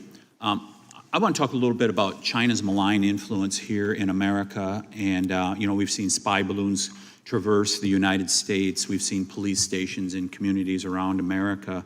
And sitting in the chair you're in just 2 years ago, there was a sheriff from Cochise County, Arizona, Mark Daniels, that was here, who said that the exponential increase in the amount of fentanyl that is coming into America is directly related to the open borders policies of the previous administration. Do you agree with Sheriff Daniels' characterization? In large part, yes. So, since you've been director, has there been a reduction we've talked about how the border is largely secure now, right? The southern border, yes, sir. The southern border is largely secure. Has there been a concomitant reduction or a reduction in the amount of fentanyl that is coming into America? There has been a massive reduction to the tune of, we have seized more than 25% year-to-date this year than the prior year, and that's enough fentanyl to kill 120 million Americans. Does China play a role in this fentanyl that's coming to America? As I stated in my opening, sir, what they do and the companies in China, mainland China, do is produce the precursors and the cutting agents that they ship overseas through various countries into the Mexican drug cartels who produce it. So they basically are the cooks in terms of the ingredients. Tell us, what is the FBI doing to stop China from delivering death to America? So for the first time in a decade, I actually reached out to my counterpart at the Ministry of Public Security. No one at the FBI had done so. To engage. Ministry of Security, where's that? In mainland China. In mainland China, okay, thank you. To engage in a conversation to say, hey, can we have a certain number of these precursor chemicals listed in China so that they become illegal and illegal to trade. We're also working with our counterparts in places like India and Guatemala because the transshipment routes of the precursors, the Mexican drug cartels have gotten creative, and instead of coming directly to America, are going into these countries. And we've had massive success in India and Guatemala, and in those governments' great partnerships in shutting down the ability to ship the precursors into those countries, which are ultimately destined to America. So those people that are working with security agencies have been working with you, is that accurate? Yes, sir. So I want to turn to a couple cases that are at the University of Michigan, where Chinese nationals, on behalf of the Chinese government, smuggled in illicit biological materials,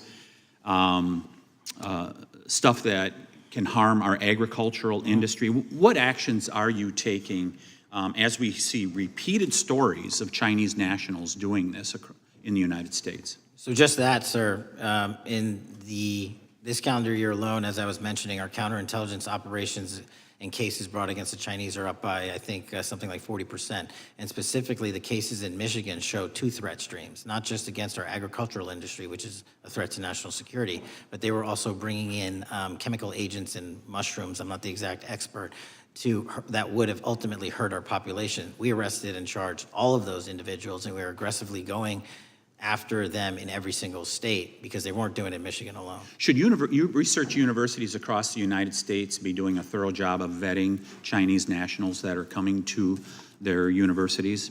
They should. Turning to spying in America, we heard the stories about Senator Dianne Feinstein's driver, who was a Chinese spy. We're familiar with Linda's son, who worked in Governor Hochul's office, Christine Fang in California. What are you doing to find these people who are Chinese spies that are trying to burrow themselves into the politics of America? Because we know it's happening, right? Yes, it is. And what our counterintelligence unit is doing is aggressively seeking the intelligence into where these individuals are working. Then we are utilizing our operational authorities to go in and investigate them either through our human source networks and collecting information through lawful process, online, search warrants, and data so that we can bring proper arrest charges and publicize to the world what they're doing here. And just because we've caught a few doesn't mean we've caught everybody. We've got a lot more to go. I get one more quick question in. The FBI arrested a judge in Wisconsin, Hannah Dugan, for interfering with a federal law enforcement operation. Could you tell us a little bit about that? And is a judge above the law here in the United States of America? Well, no one is, and that case is ongoing, but as you stated, and these allegations said there was an interference in a federal lawfully executed federal law enforcement priority that was interfered with.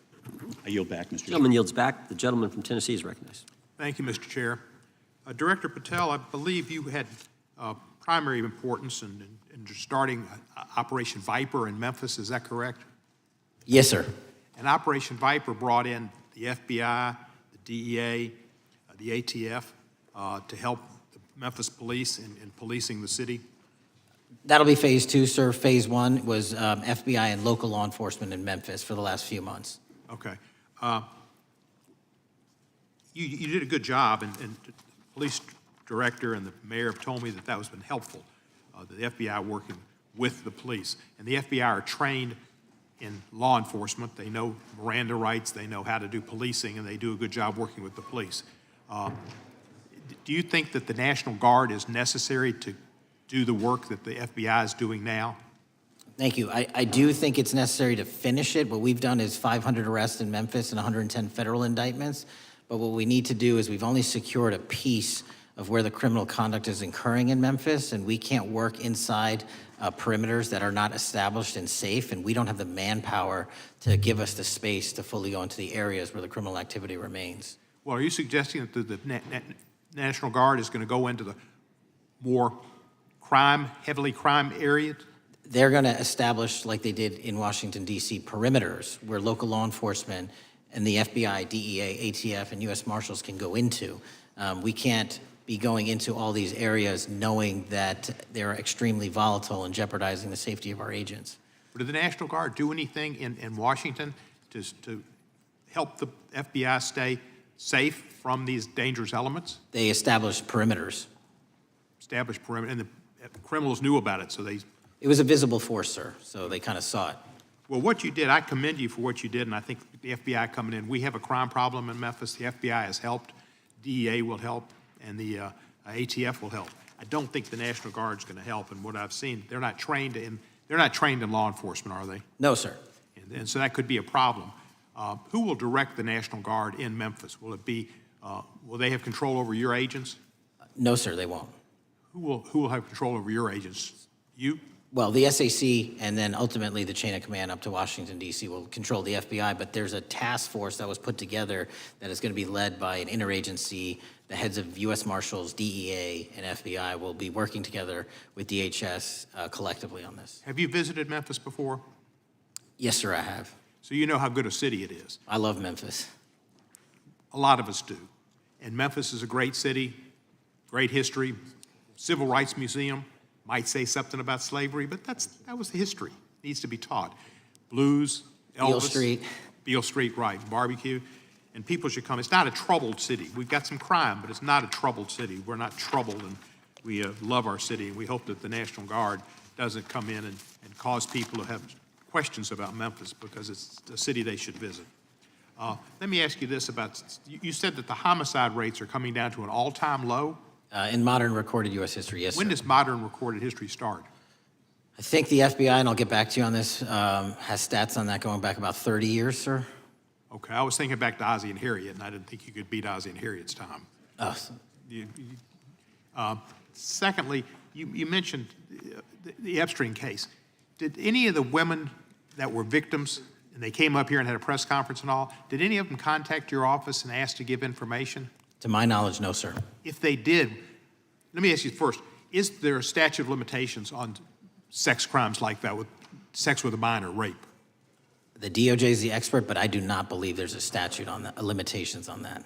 So if there's not a statute of limitations, should you not be interviewing those people who know who raped them and the names and the places and give you that information? That seems like that's a treasure trove of information, and it's a serious, serious, serious number of crimes. Sir, I couldn't agree with you more. We've been very public about asking individuals to come forward with new information, and we would run out every single lead on that.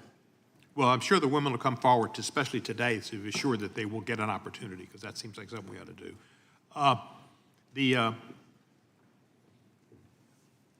Mr. Driscoll, what was his reputation? I can't comment on Mr. Driscoll's matter. It's an ongoing litigation. Yeah, but his reputation you could tell us about. I can't tell you about his reputation. His work has been laid out in that lawsuit. How many of the FBI agents who worked on the January 6th case have been fired? I don't have that number, sir. Do you have a ballpark figure? No, but I can tell you that individuals based on case assignments in the FBI that I have led have not been terminated for case assignments. Thank you, sir. And come back to Memphis, and you work with Kevin Kane in our Tourism Bureau. He's great. Thank you. And thank you for your work in Memphis. Gentleman, yes, back. Mr. Chairman, I have a unanimous consent request. Gentleman's recognized. So I've got 4 documents I'd like to introduce into the record. The first one is Jeffrey Epstein's 6 story played out for years in plain sight. And Acosta is quoted in here saying, "I was told Epstein belonged to intelligence and to leave it alone." The second document is entitled, "What Epstein's Bodyguard Warned About His CIA Connections." The third document is from Fox Digital. It's titled, "Epstein's Private Calendar Reveals Planned Meetings with Obama Admin Official CIA Chief." And the last document is Wall Street Journal article that highlights Ehud Barak's 36 meetings with Jeffrey Epstein. He was the former Prime Minister of Israel and head of military intelligence for Israel. It may have held that title when he met Epstein, and then, yes. Without objection, the gentleman will hold for a second. The gentleman from Maryland is recognized. Thank you, Mr. Chairman. Just one UC request. This is Judge Engelmeyer's decision from August in U.S. versus Epstein, stating the government's 100,000 pages of Epstein files dwarfs the 70-odd pages of Epstein grand jury materials. Without objection, the gentleman from Kentucky is recognized for 5 minutes. Thank you, Mr. Chairman. Director Patel, I watched some of your Senate hearing yesterday when Senator Kennedy asked you, "You've seen most of the files. Who, if anyone, did Epstein traffic these women to besides himself?" You replied, according to the transcript, "There is no credible information that he trafficked them to anyone else." You also said somewhere in the hearing and here today that the problem is that the case files are constrained by limited search warrants from 2006 to 2007, and that the non-prosecution agreement hamstrung future investigations. Those constraints only apply to Southern District of Florida. They do not apply to Southern District of New York, the location of the 2019 sex trafficking indictment, which produced many things, including a series of FD 302 documents. According to victims who cooperated with the FBI in that investigation, these documents in FBI possession, your possession, detail at least 20 men, including Mr. Jess Staley, CEO of Barclays Bank, who Jeffrey Epstein trafficked victims to, victims including minors, such as Virginia Roberts Giuffre, may she rest in peace. That list also includes at least 19 other individuals, one Hollywood producer worth a few $100 million, one royal prince, one high-profile individual in the music industry, one very prominent banker, one high-profile government official, one high-profile former politician, one owner of a car company in Italy, one rock star, one magician, at least 6 billionaires, including a billionaire from Canada. We know these people exist in the FBI files, the files that you control. I don't know exactly who they are, but the FBI does. Have you launched any investigations into any of these people, and have you seen these 302 documents? Sir, I have asked my FBI agents to review the entirety of the Epstein files and bring forth any credible information. And we're working with Congress not only to divulge that information and produce it to you, but any investigations that arise from any credible investigation will be brought. There have been no new materials brought to me launching a new indictment. So is the loophole here, or is it your assertion that these victims aren't credible, that the 302s maybe didn't produce credible statements that rise to a probable cause? It's not my assertion, sir. It's the assertion of 2 different United States attorneys' offices from 3 separate administrations who investigated those same materials in lifetime. Are the 302 documents in the FBI's possession? They reviewed all that, yes, sir. And so have you reviewed those 302 documents where the victims name the people who victimized them? If I personally know, but the FBI has. So how can you sit here and in front of the Senate and say there are no names? I said I named one today. I said we are not in the practice at the Department of Justice FBI of releasing victims' names. That is not what we do. We are also not in the habit of releasing incredible information. That's not what we do. But multiple authorities have looked at the entirety of what we have. Okay, I got to move on here. Were you present when the AG had the White House event when she released the binders to the social media influencers? I was, yes. So if you're willing to meet with social media influencers who stood to benefit from the sensational and sad stories of these victims, will you meet with the victims as well? The FBI will meet with anyone who has new information. Will you personally meet with them? The FBI and the professionals who are handling the cases will. Were you instructed that it was important to release the documents to the Oversight Committee on the day of my introduction of the discharge petition to release these files? I don't know what day that was, so no. Well, they were released that day, and there were victims' names who weren't redacted because they were in such a rush, and the victims are not happy about that. Have you investigated any of the CIA connections? Have you seen the CIA file on Jeffrey Epstein? And if you wanted to see it, would they show it to you? Well, I can speak for the FBI, and that's presuming there's a CIA case file, and I've reviewed everything that the interagency, not I, the FBI, that was provided to us. Would you be willing to look at the CIA file on Jeffrey Epstein? If there is such a file, and if it has not already been turned over to the FBI will look at any new investigative leads. Have you made any progress on the pipe bomb investigation January 6th? And have you made any progress on the motive of the Las Vegas shooter? As to the first, it's an ongoing investigation, and we have made progress. As to the second, sir, I'll have to get back to you. All right, thank you. I yield back. Mr. Chairman, I have a unanimous Gentleman consent yields back. request. Unanimous consent request from the gentleman from New York. I ask unanimous consent to introduce an unsigned memorandum from July 7th, 2025 that says we did not uncover evidence that could predicate an investigation against uncharged third parties with the insignia of the Department of Justice and the FBI. Without objection. Mr. Chairman, I have a Gentleman from Georgia. unanimous consent request. It's an article entitled DOJ Deletes Study Showing Domestic Terrorists Are Most Often Right-Wing. Without objection. Thank you. Gentleman from Georgia is recognized for 5 minutes. Thank you, Mr. Chairman. Director Patel, thank you for being here today. I want to first talk about the significant role that the FBI plays in combating the national security threats posed by our nation's greatest threat, our nation's greatest security threat, China and the Chinese Communist Party. It's a fact that China is America's most significant national security threat, isn't that correct? I would say so, sir. And you would agree with me that China wants to dominate the United States of America? I think that's largely their plan. And they want to dominate the world, both militarily and economically, isn't that correct? I think so. And sir, you've been FBI director for the last, 8 months? 7 months, yes. 7 months, and during that time, have you held any stock in any companies founded in China? I don't believe so. Well, you do own stock in a company known as Elite Depot, don't you? Which one, sorry? Elite Depot. You own stock. I think that's, I'll have to get back to you. I think it's a law firm and it's a company out of Singapore. Okay, well, no, the company out of Singapore, which is owned by Elite Depot, is the Shein Company, which was founded in China, correct?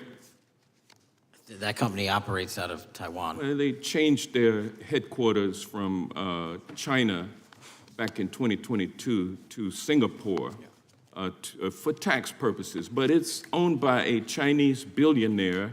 I think his name is Charlie Zhu, and you own stock in the company that owns Shein. Which I disclosed during my confirmation You process. certainly did. And now, do you still hold that stock in that Chinese company?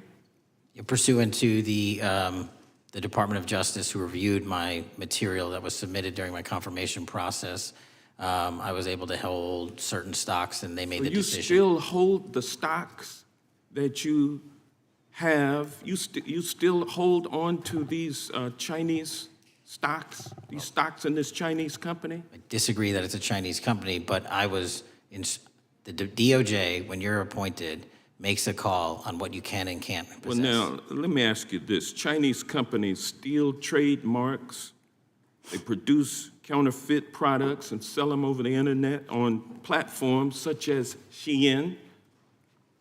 They steal intellectual property. They steal data from American companies. And to me, it seems inconsistent with your role as FBI director that you would own stock in a company that is based in a country that is the nation's premier national security threat. It's like you are putting your own financial security over the security of the nation. I disagree with that characterization. Well, I think the American people look at it like it's a classic situation of the fox guarding the hen house. If the FBI is charged with investigating espionage, economic espionage by companies controlled by the Chinese Communist Party, and you are the director of the FBI, you've got a conflict of interest. Sir, I would just show if there's any intimation that I'm against. Why are you holding on to this stock? It wasn't a decision I made. And it's valued at up to $5 million as of when you last reported, correct? $5 million in stock? No, I don't follow it. You don't follow it, but you're still making money off of it. I don't have any money off of anything. Well, What I have done... Trump's trade policies directly impact the value of that Chinese stock. Won't you agree with that? Which trade policy? I'm not a trade expert. Okay, all right. But I want to tell you this. Crazy on me today. Let me ask you this question. Why are you hiding pedophiles? Why are you shielding pedophiles? Why are you protecting pedophiles? That is maybe the most offensive thing you could say to me, given the numbers. Well, you have not released Given the the Epstein numbers files. of pedophiles. You are aware of the we have Epstein arrested- client list that was published in the 18,000 The gentleman emails has released? expired. The gentleman yields back. Can he answer the question? Can I just respond? Of course, the gentleman can answer the question. Since I took over the FBI, there has been a 33% increase. Sir, all of that started under Christopher Your time Wray. is done, but No, it didn't. the witness gets All to of answer that the started question, under and the then we'll go to our previous, next. 33. FBI director, sir, and you're coming in here trying to take credit for something that a previous director Gentlemen, instituted and largely brought to conclusion. I take I no think it's credit. made clear that offensive. the director It's offensive. has numbers are so incorrect much also. better than the previous director. It's Director Patel, if you want to I take- answer the question. I take no credit. The men and women of the FBI have seen a 33% increase in the number of counterintelligence arrests out of the PRC. And so all of a sudden, when And you the- coming in 7 months ago, and, Gentlemen's time has Heaven on earth. expired. and on sir, the the pedophile American public not gonna accusation, go for that. we have arrested 1,500 child predators in the last 7 months. Under That's more investigations than initiated anybody by else. the prior Appreciate the directorship. director's good work, and we really appreciate that the time of the gentleman has expired. We now go to the gentleman from Texas. I thank the chairman. Thank the FBI director for coming before the committee. I assume the FBI director, Mr. Patel, I believe you probably agree with me that there is a significant organized effort on the left side of the political spectrum to advance criminal organizations being able to put more criminals out on the streets. That what we've seen this in daily action. Are you familiar with the report that came out this last Monday from the Law Enforcement Legal Defense Fund? I'm not familiar with that, sorry. So this report came out this past Monday, and it said that significant amount of the money flowing out of George Soros and other leftist organizations and funders has been funding DAs and prosecutors and, quote, Many of these DAs had never managed an office, prosecuted a criminal case, developed organizational policies. In dozens of America's largest cities and counties, this report finds these progressive district attorneys have outsourced core parts of the American criminal justice system to activists and political donors, taking direction and advice on everything from staffing decisions and communication strategy.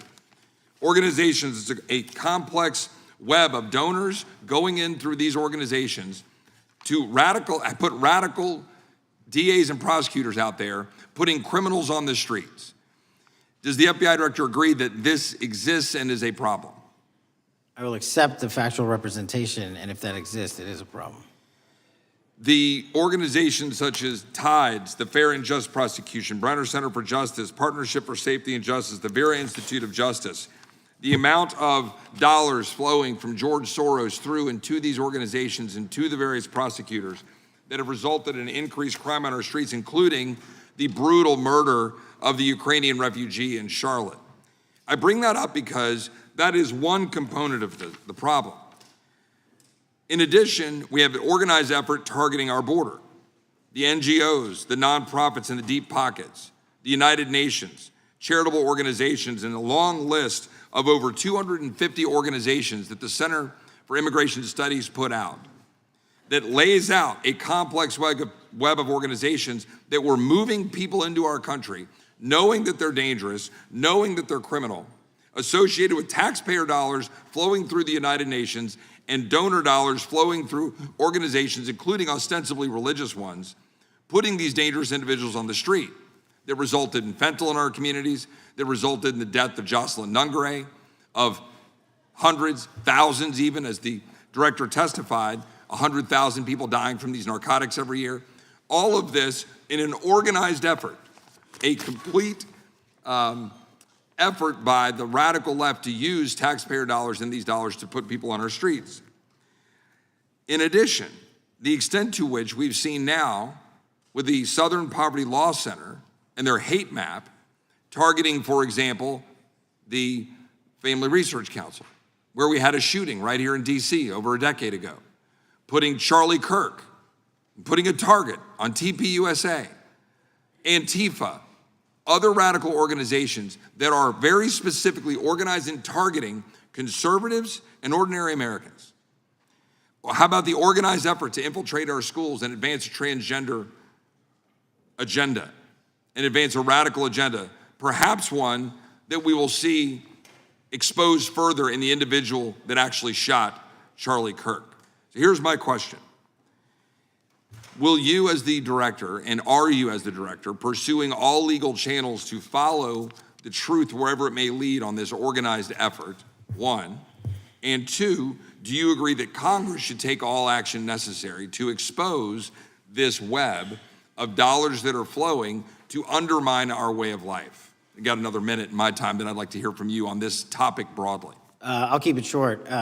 Investigatively speaking, we are doing the following. We are following the money. We are following the money in every organization and every person that is violating the federal code. And it doesn't matter what your background or ideology is, we are following the money. We are using legal process to follow that money, issuing subpoenas to follow that money, using grand juries to follow that money. And when we have results to recommend for prosecution to the Department of Justice, we will do that, and we will continue to publicize documents through Congress, yes, when we make these findings. Mr. Chairman, I'd like unanimous consent to insert the record outsourcing justice by the Law Enforcement Legal Defense Fund that I alluded to before. I would ask unanimous consent to add a 2024 list provided by the Center for Immigration Studies on these United Nations and other affiliated groups that are responsible, over 250 of them, for moving individuals into our country in a coordinated effort. I would like a unanimous consent to insert a letter that I sent that currently has 33 members of the United States House of Representatives have signed on it, calling for a special select committee to pursue the organized effort from the radical left to target our way of life and undermine our security by putting criminals on the street and having our borders being wide open and putting us in danger. Without objection. With that, I would yield back. Without objection. Gentleman yields back. Mr. Chairman, I have a couple of unanimous Gentleman's recognized. One is a letter from Senator Tom Cotton dated last year urging the U.S. to, quote, ensure that data from U.S. companies is not harvested by the Chinese Communist Party through the purchase of Xi'an software and technology. Without objection. And also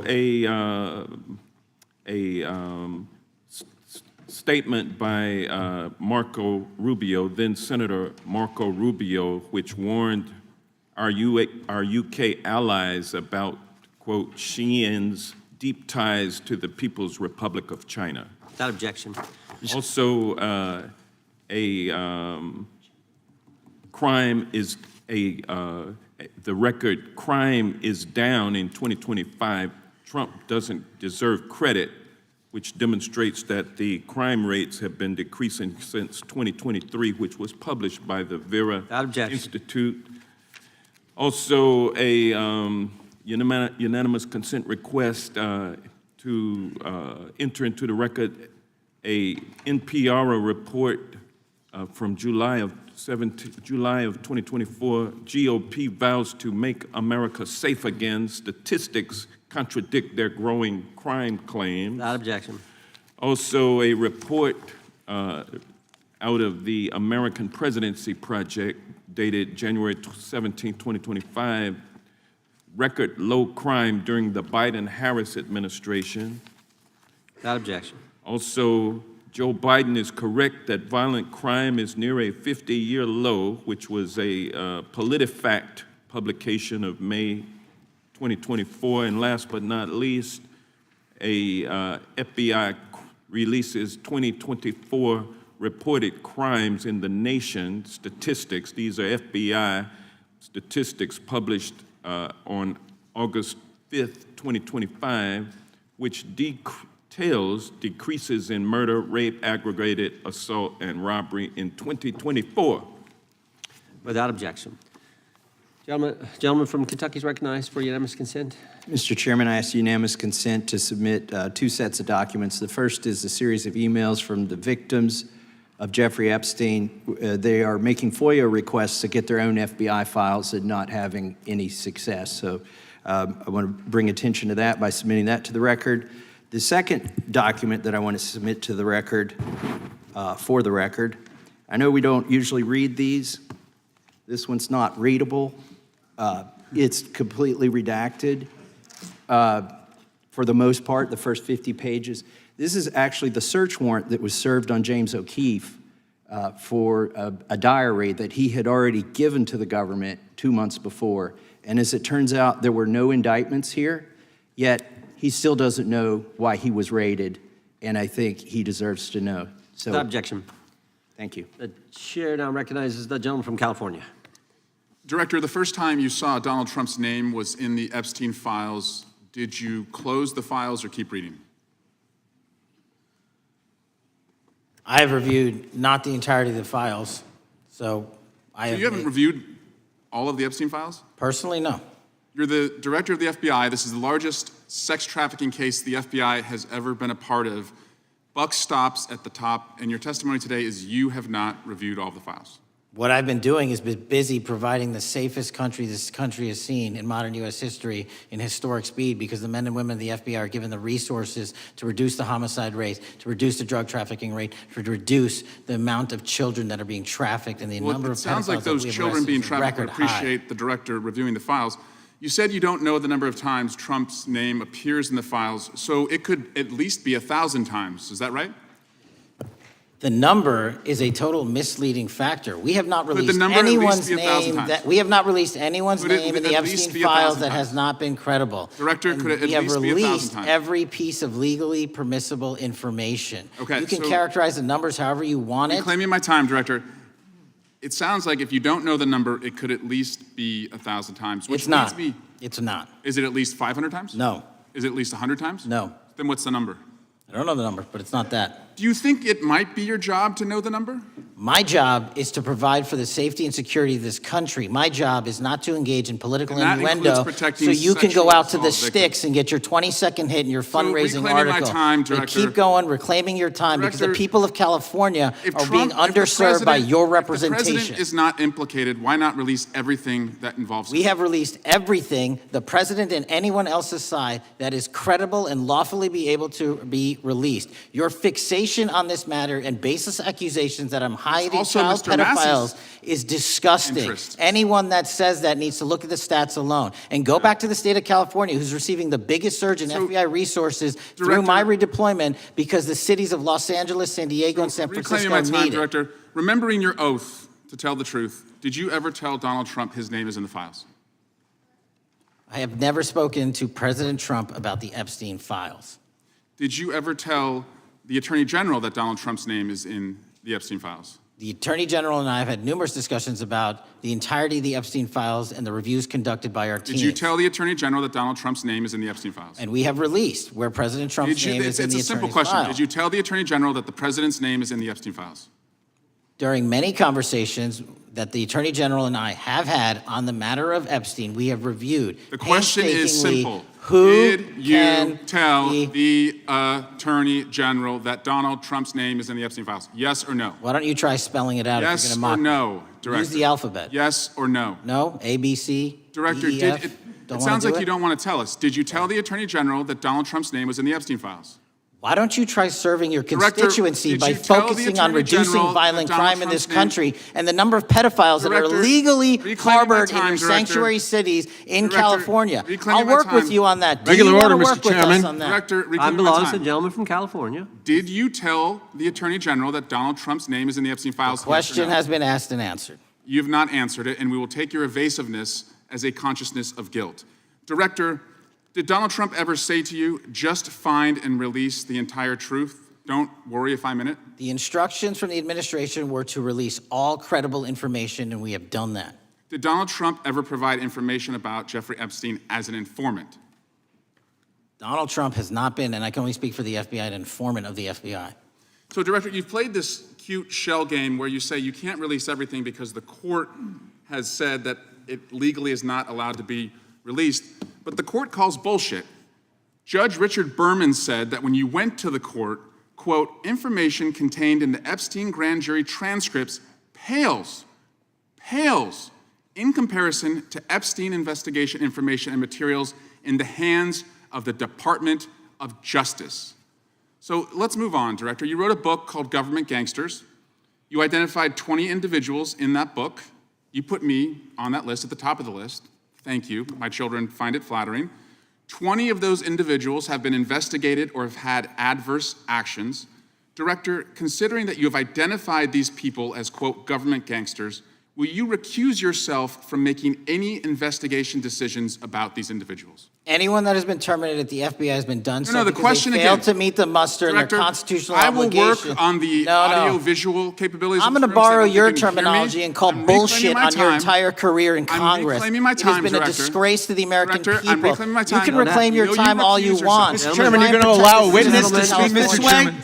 Mr. Chairman, would you give Recuse yourself, The gentleman has no time to Mr. Chairman, would you Mr. Chairman, admonish the point of- witness not to insult members? The gentleman has no time. Mr. Chairman, the just committee will remember. quick point of order.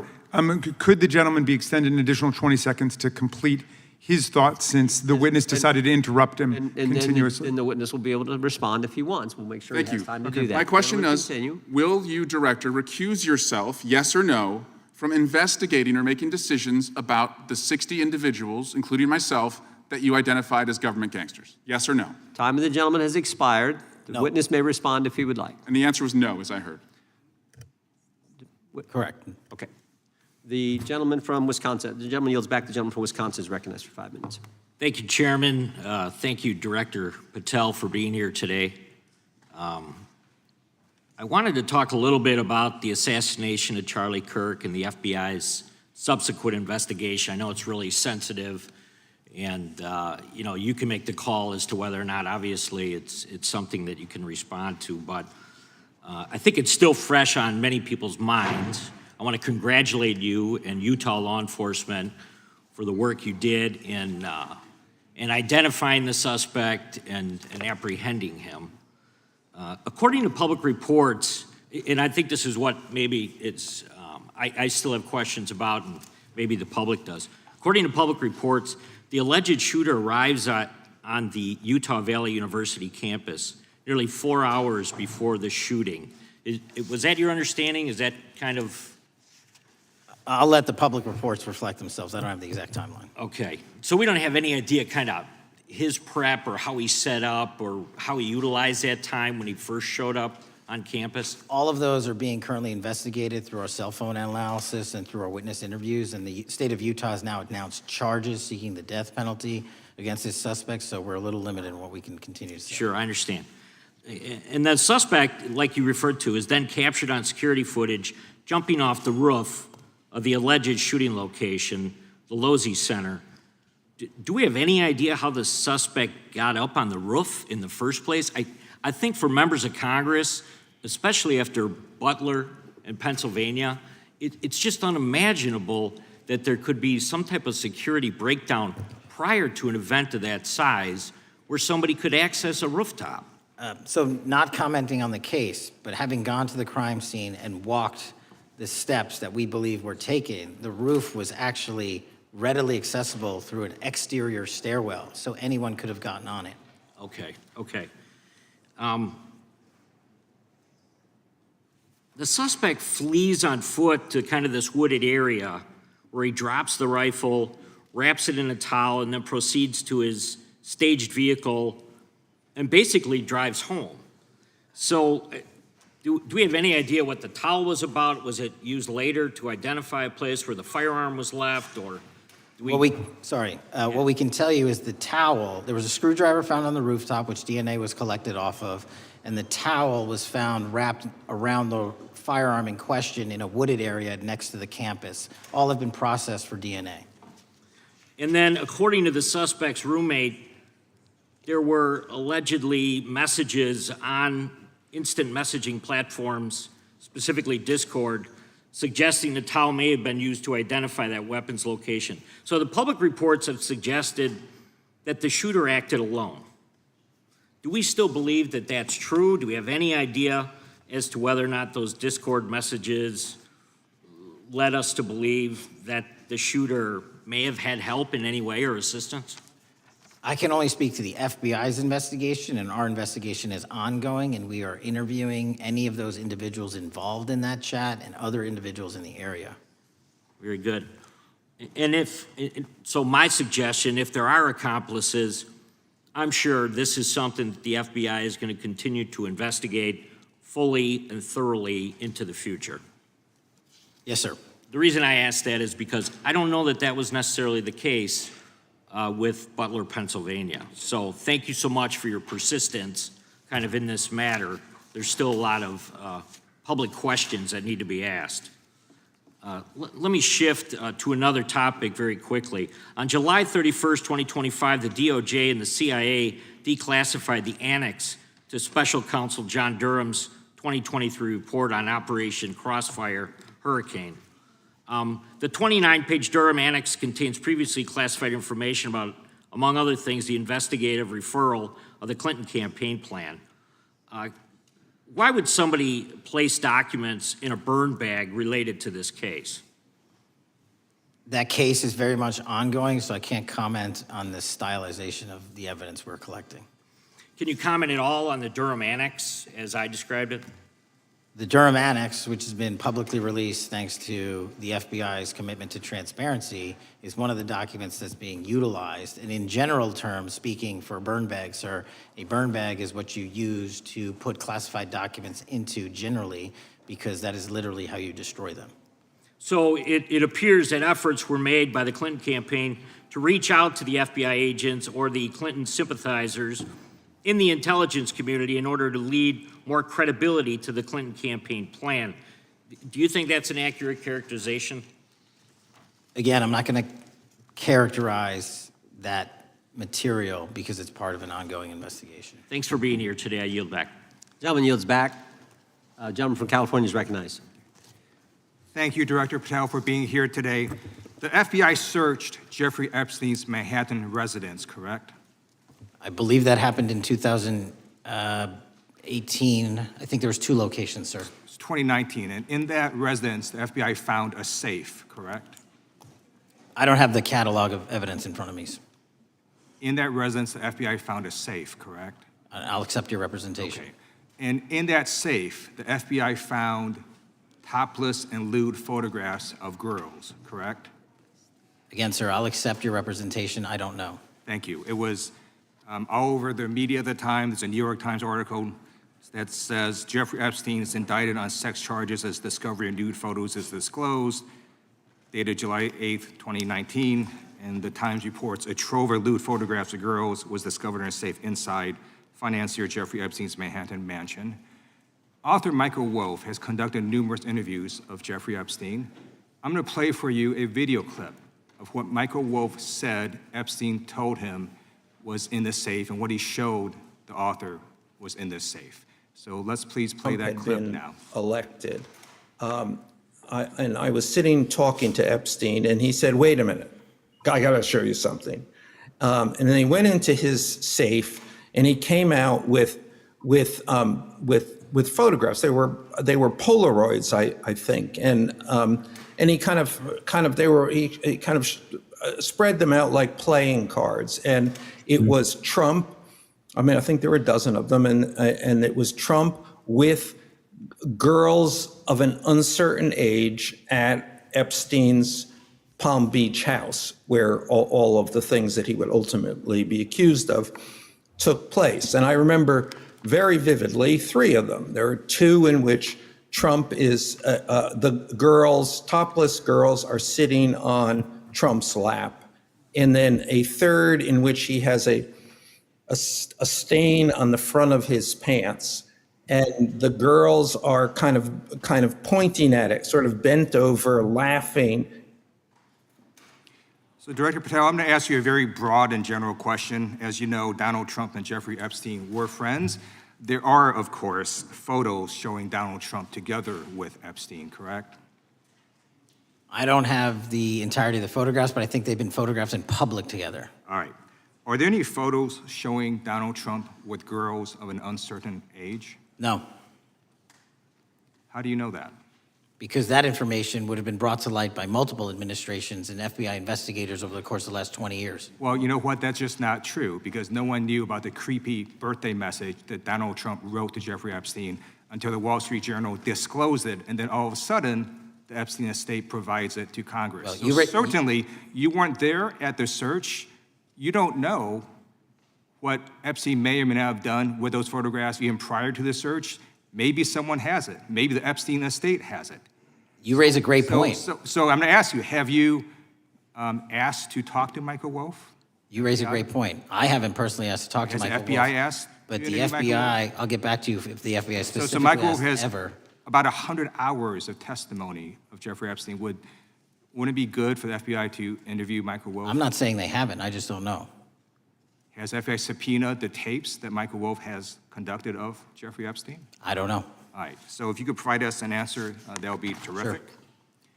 Sure. Well, let me ask you this question then. Have you looked at all the photos in Epstein files? I have looked at all the information that the investigators who investigated this case have provided to run out credible leads. And in the Epstein file, was there that creepy birthday message that Donald Trump had written to Epstein? No, that's what I was trying to tell you. You raise a great point. The estate of Jeffrey Epstein has a voluminous amount of information that they have not released before. Okay, so that's great. So wouldn't it be great if FBI subpoenaed the estate of Jeffrey Epstein for all that information? The estate is under no obligation to provide that material, even pursuant to a subpoena. That's a great point. Yeah, that's just false. Okay. That's just false. You're the frickin' FBI. You can subpoena the information from the estate, and you better do that. That's literally not how it works. I'm going to move on now and talk about Epstein's client list. You confirmed that it exists. Attorney General Pam Bondi confirmed earlier this year that it exists. So I just want to ask you a simple question. Is Prince Andrew on Epstein's client list? The material related to Prince Andrew has been made public. Is Prince Andrew on the client list? We have released the index of names that were in Jeffrey Epstein's. Is Donald Trump on Epstein's client list?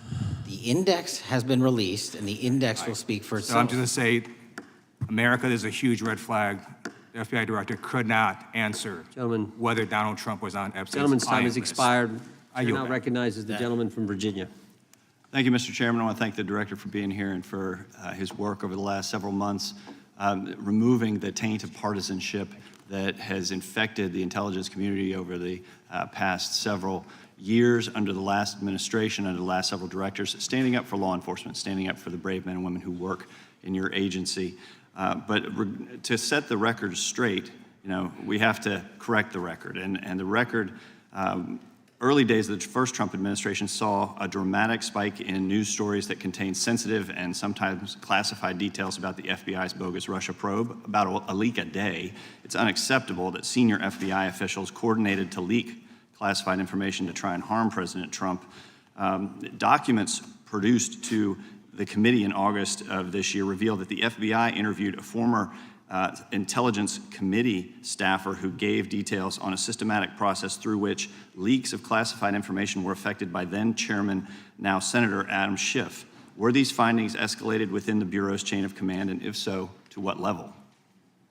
Sorry, were the findings escalated? Were these findings that were given to us escalated within the Bureau's chain of command, and if so, what level? Did you receive this information? That entire matter is currently under investigation by the people at the FBI that handle leaks of classified information. All right, it's good to know that there is an ongoing investigation. Can you tell me whether these leaks to the media compromised any ongoing FBI investigations during the Trump-Russia probe? I can tell you, generally speaking, the leaks of classified information are detrimental to any work the FBI is doing. Now, former Director James Comey testified before the Senate Judiciary Committee that he had never been an anonymous source, nor authorized anyone to be an anonymous source in news reports about matters relating to the Trump investigation or the Clinton investigation. Was Comey's testimony true? In reference to Director Comey, I'm very limited in what I can say because of what the current status of those matters are with the FBI and the Department of Justice. When I am able to make those public, I will. Can you tell me if there's an ongoing investigation there? Again, without identifying any individuals related to the information you're generally speaking about, there is an ongoing matter that has been under review by the Department and the FBI for some time. Because we know that the documents that we received last month revealed that former Director Comey used Columbia University law professor as a conduit to leak stories to the media that contained classified information. Let me move on to the way that the FISA process was weaponized by past directors.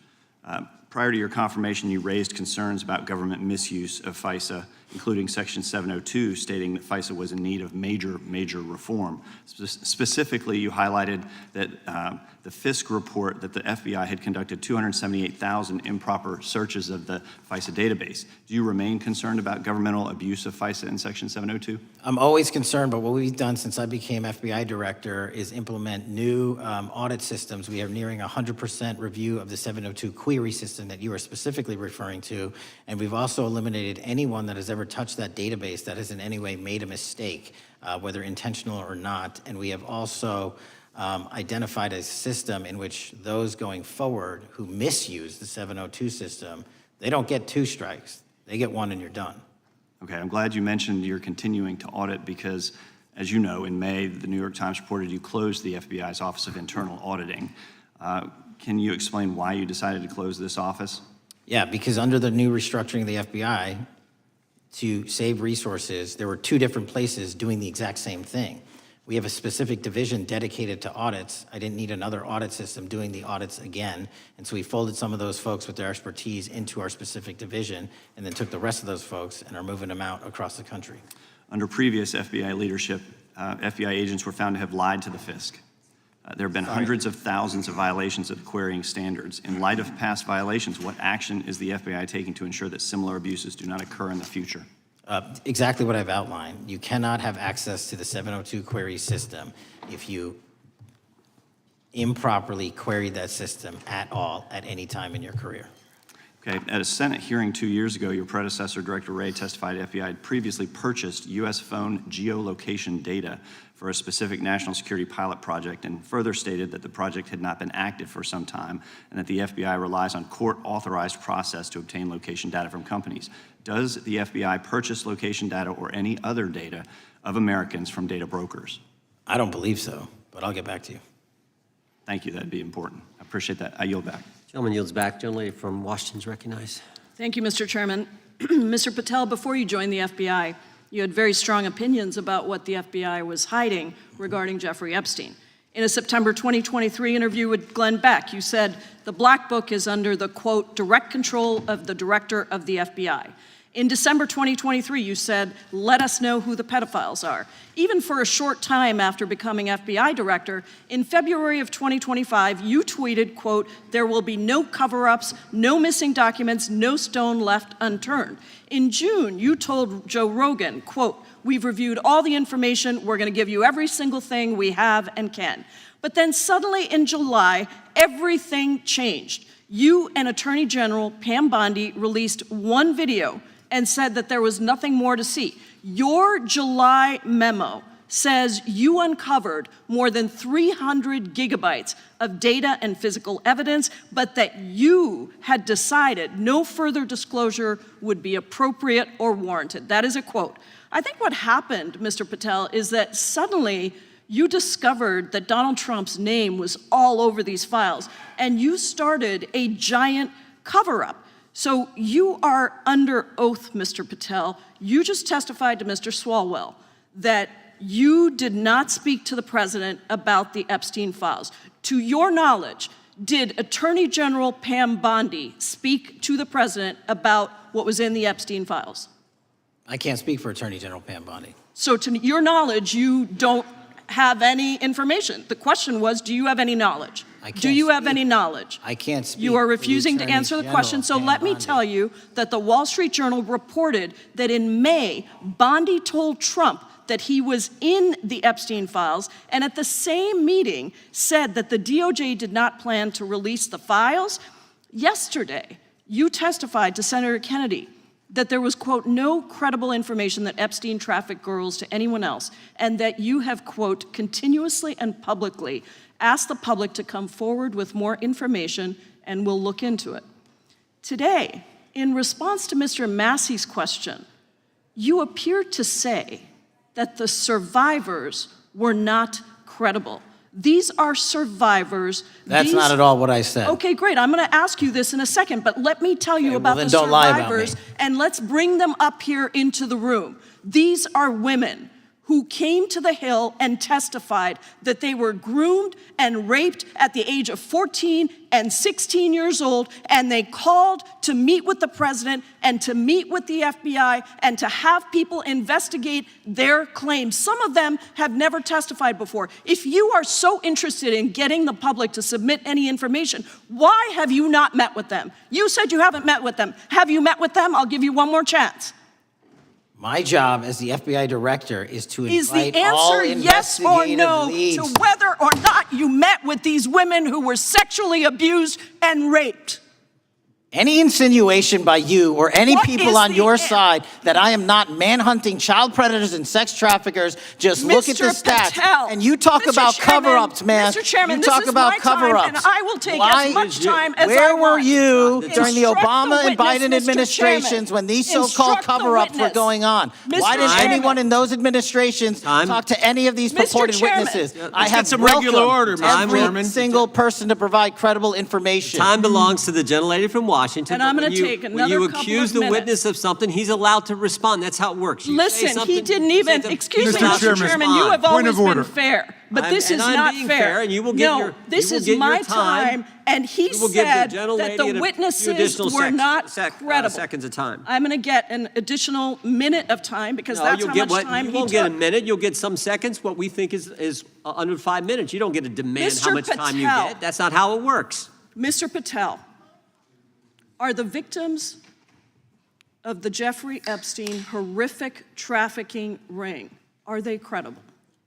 Any person with information about ongoing I sexual didn't. trafficking. I'm asking you if they're credible. Ma'am, I'm Are commenting they on the credible? evidence we have. But And we have routinely asked for people to come forward with more evidence, and we will look at Mr. it. And the evidence that we have was the same evidence that the Biden and Patel, Obama Justice Departments Mr. had. Patel, And they this is determined, new. not me, they determined Mr. that Chairman, information was not Mr. credible. Chairman, he's not letting me even ask my questions. You This is ask the ridiculous. questions, he gives an answer. You may not like what he says, No, but that I'm doesn't mean you get to asking, he's not interrupt answering him. my question. Mr. Chairman, have could we an- restore the gentlelady 45 seconds so she We can will give complete her her question? additional 30 seconds, which is what I said I'm earlier. going to keep taking my time because you'll take here's the the time thing. that you get. You get are 30 not seconds. answering the question. The question I is, have, you just is don't like the these answer. women are these women credible? It's a yes or no answer. I have answered the question. Well, and what I is keep the telling answer? you, I'm the only FBI director that has welcomed new information in this Okay. case. This You're not- administration is the only one that has welcomed any new information in this Is there case. a yes or no to whether Present the new victims credible are information. credible?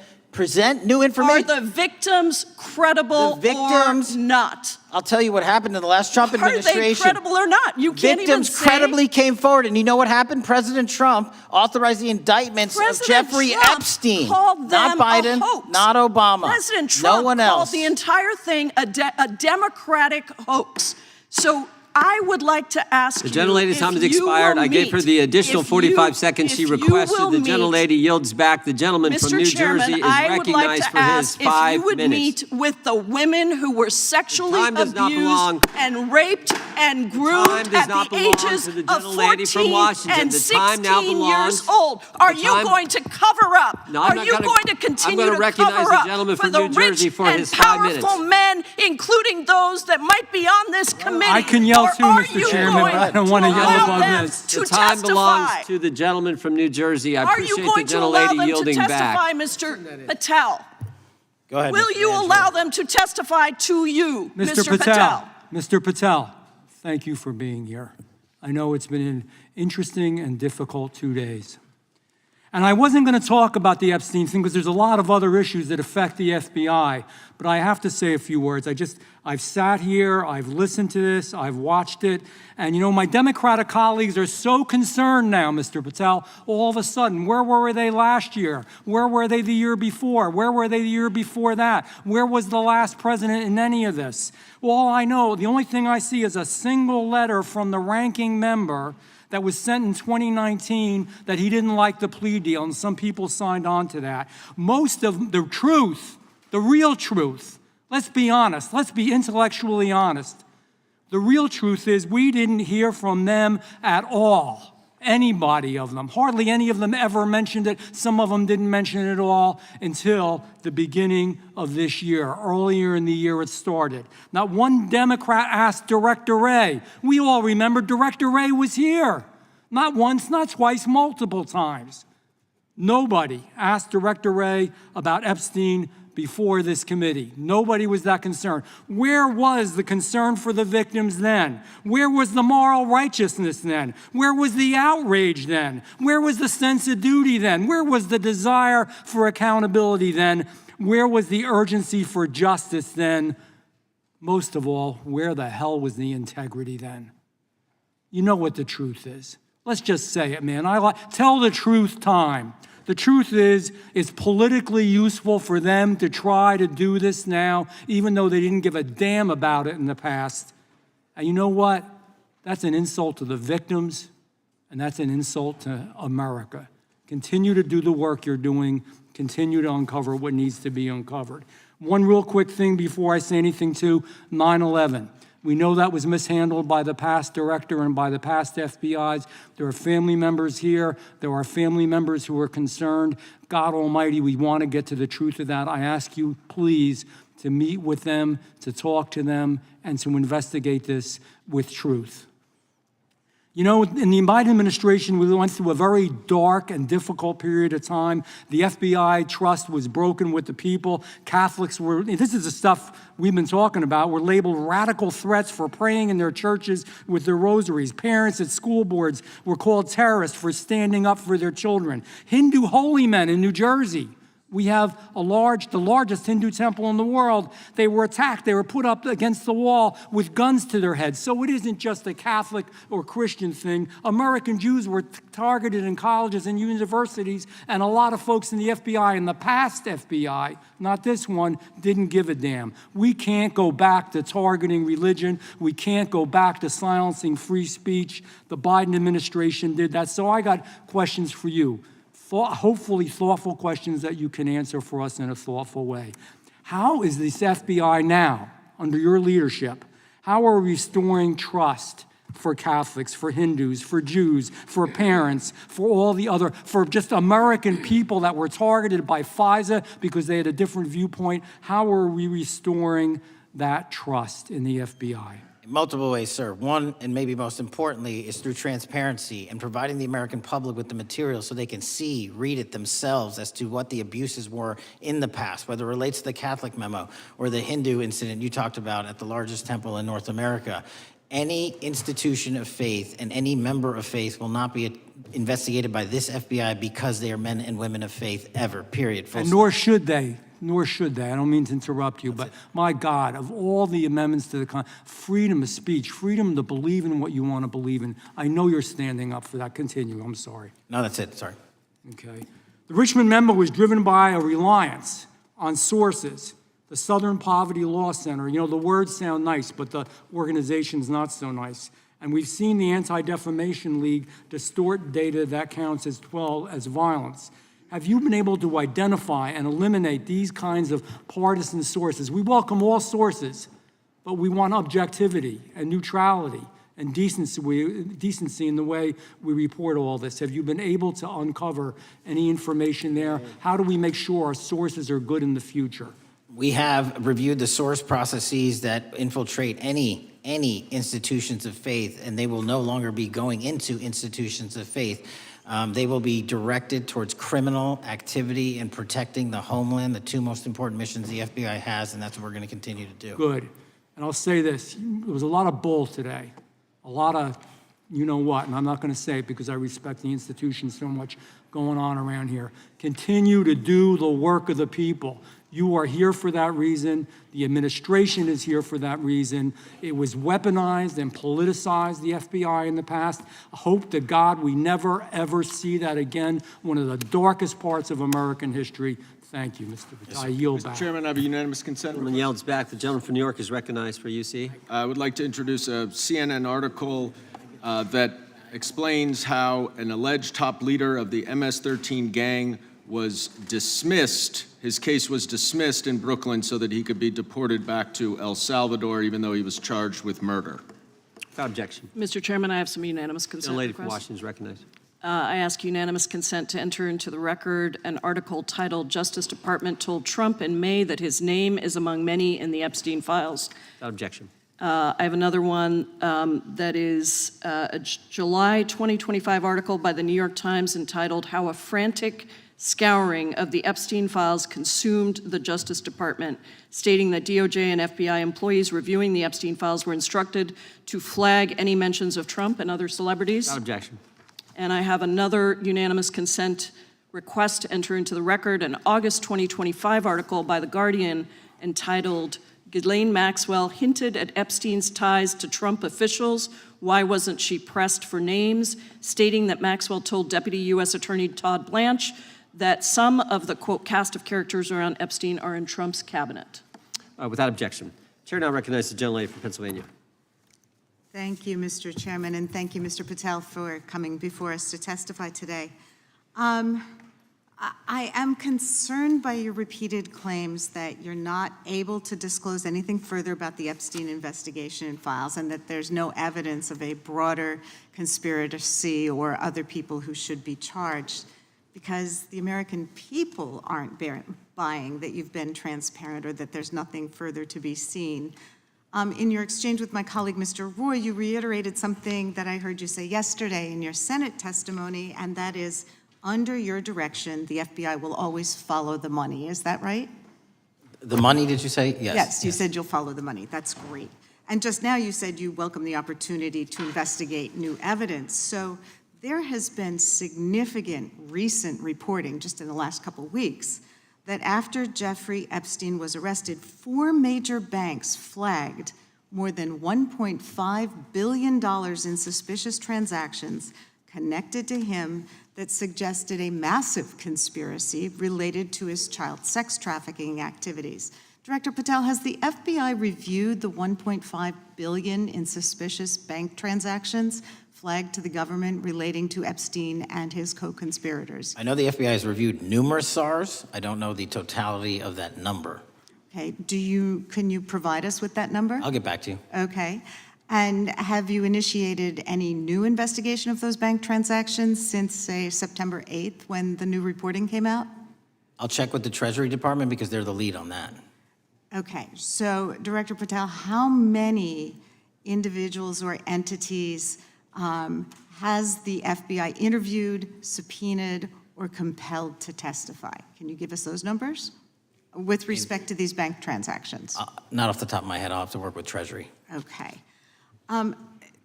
We're concerned, you see, because you say you're going after child predators, but We are. obviously this is how you follow the money, is if you follow the bank transactions that apparently enabled the child sex trafficking. Would you agree? It's one of the valuable investigative tools is to follow the money. Okay. Have Jeffrey Epstein's victims have asked us to ask you whether or not you've investigated Epstein's lawyers, the lawyers who facilitated those payments?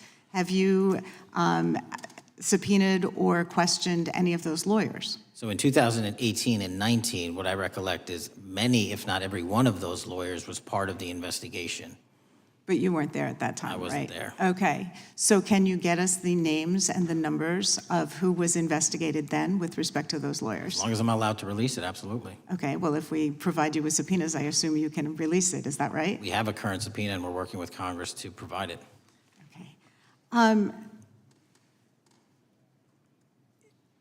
You've said that the Acosta investigation had an original sin. What do you mean by that?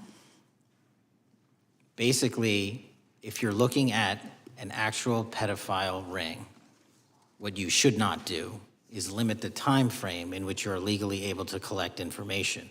So search warrants that Mr. Acosta utilized in 2006 and 7 leading to the 2008 plea agreement had a very specific narrow window of years, I think 3 or 4 years. And so information pursuant to legal process wasn't collected for 10 years or 15 years or 20 years. It also, subpoenas were not sent out to hundreds of witnesses at the time, hundreds of victims at the time. None of that was done. None of these people were put in grand juries.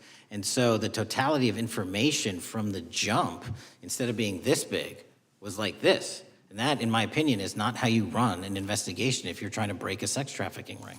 So you're now in charge of the FBI. Why haven't you done that investigation?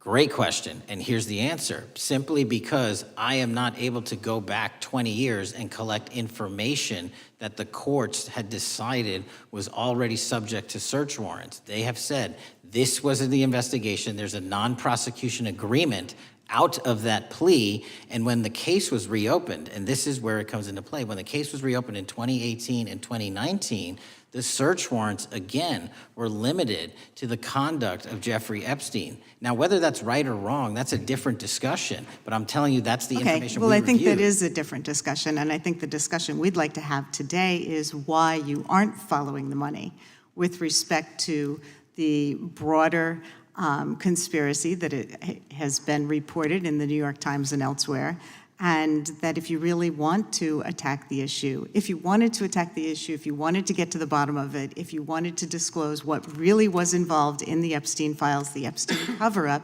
that you would be taking very different actions that you are today.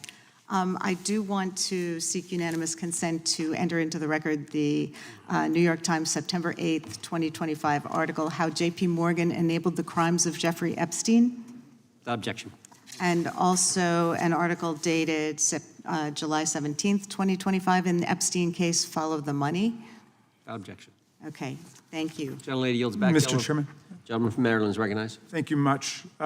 Pursuant to Clause 2K6 of Rule 11, I move that the committee subpoena the CEOs of 4 banks, J.P. Morgan, that's Jamie Dimon, Bank of New York Mellon, Robin Vince, Bank of America, Brian Moynihan, and Deutsche Bank, Christian Sowing, in order to get the suspicious transaction reports. These 4 banks have flagged to the government $1.5 billion in suspicious transactions related to the sex trafficking crimes and conspiracy of Epstein, Maxwell, and all of their collaborators. And as you know, Mr. Chairman, we got the SARS reports for Hunter Biden totaling around $20 million. And so these $1.5 billion in SARS reports we should get, especially since the director doesn't seem to be forthcoming. And I request that we do this immediately. I think the director's been very forthcoming. We will hold any motion to subpoena in abeyance until the conclusion of the hearing. The chair now recognizes the gentleman from Texas. Thank you, Mr. Chairman. Thank you, Director Patel, for being here. It is quite clear that certain members of this committee, they want their 15 seconds on TV, stamping and coming. Maybe it's for fundraising, maybe they're struggling in their district, they need a little bump, but they turn a committee into a clown show, and that's what we're seeing. You're being unjustly attacked today. I watched the Senate hearings yesterday. You were attacked there. We know there's an agenda.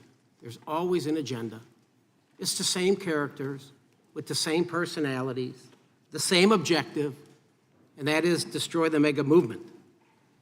You're being attacked, Director, is because you're effective.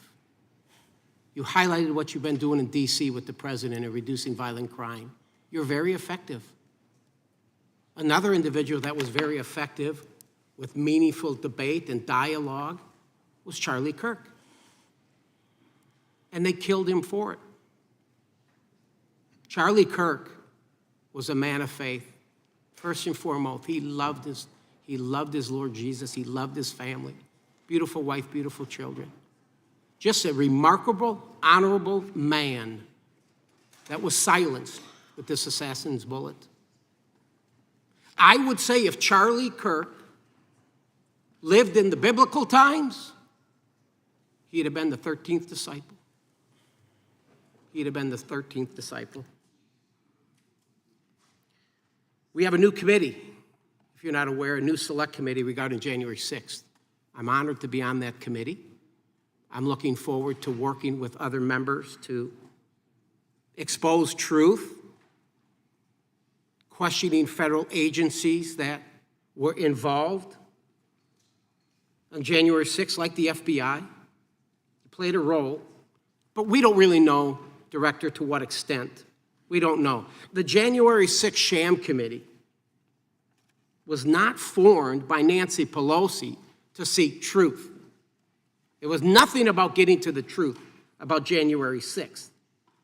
Their sole mission was to damage Donald J. Trump and end his political career. And everybody knows it. That's what the purpose was. You know what's nice, so I kind of get to ask the question, though, how did that work out for you? Donald J. Trump is back in the White House, and America loves him. I spent 30 years in law enforcement, retired sheriff from a large county in the great state of Texas. I've seen, Director, I've seen more enthusiasm and support for law enforcement today because of what you and Donald Trump have done over the last 8 months to protect the American people. The American people couldn't count on their government to protect them. Crime is rampant. And now we have a president and an administration that puts the American people and their safety first. It's interesting, a few minutes ago, a classmate reached out to me and sent me I told him, I said, yes, we got Director Patel in front of our committee today. And Andy Kane wanted me to tell you, he said, quote, tell him we love him. Tell him we love him and all the brave warriors exposing the deep state. Kash, you're a great American, sir. You're a great American. Your work as the director of the FBI is commendable. It's commendable. And I want to thank you, sir. Thank you for your service. Keep up the good fight, brother. Don't let him tear you down. Keep up that good fight. You have it in you. With that, sir, I yield back. Gentlemen, yield to me.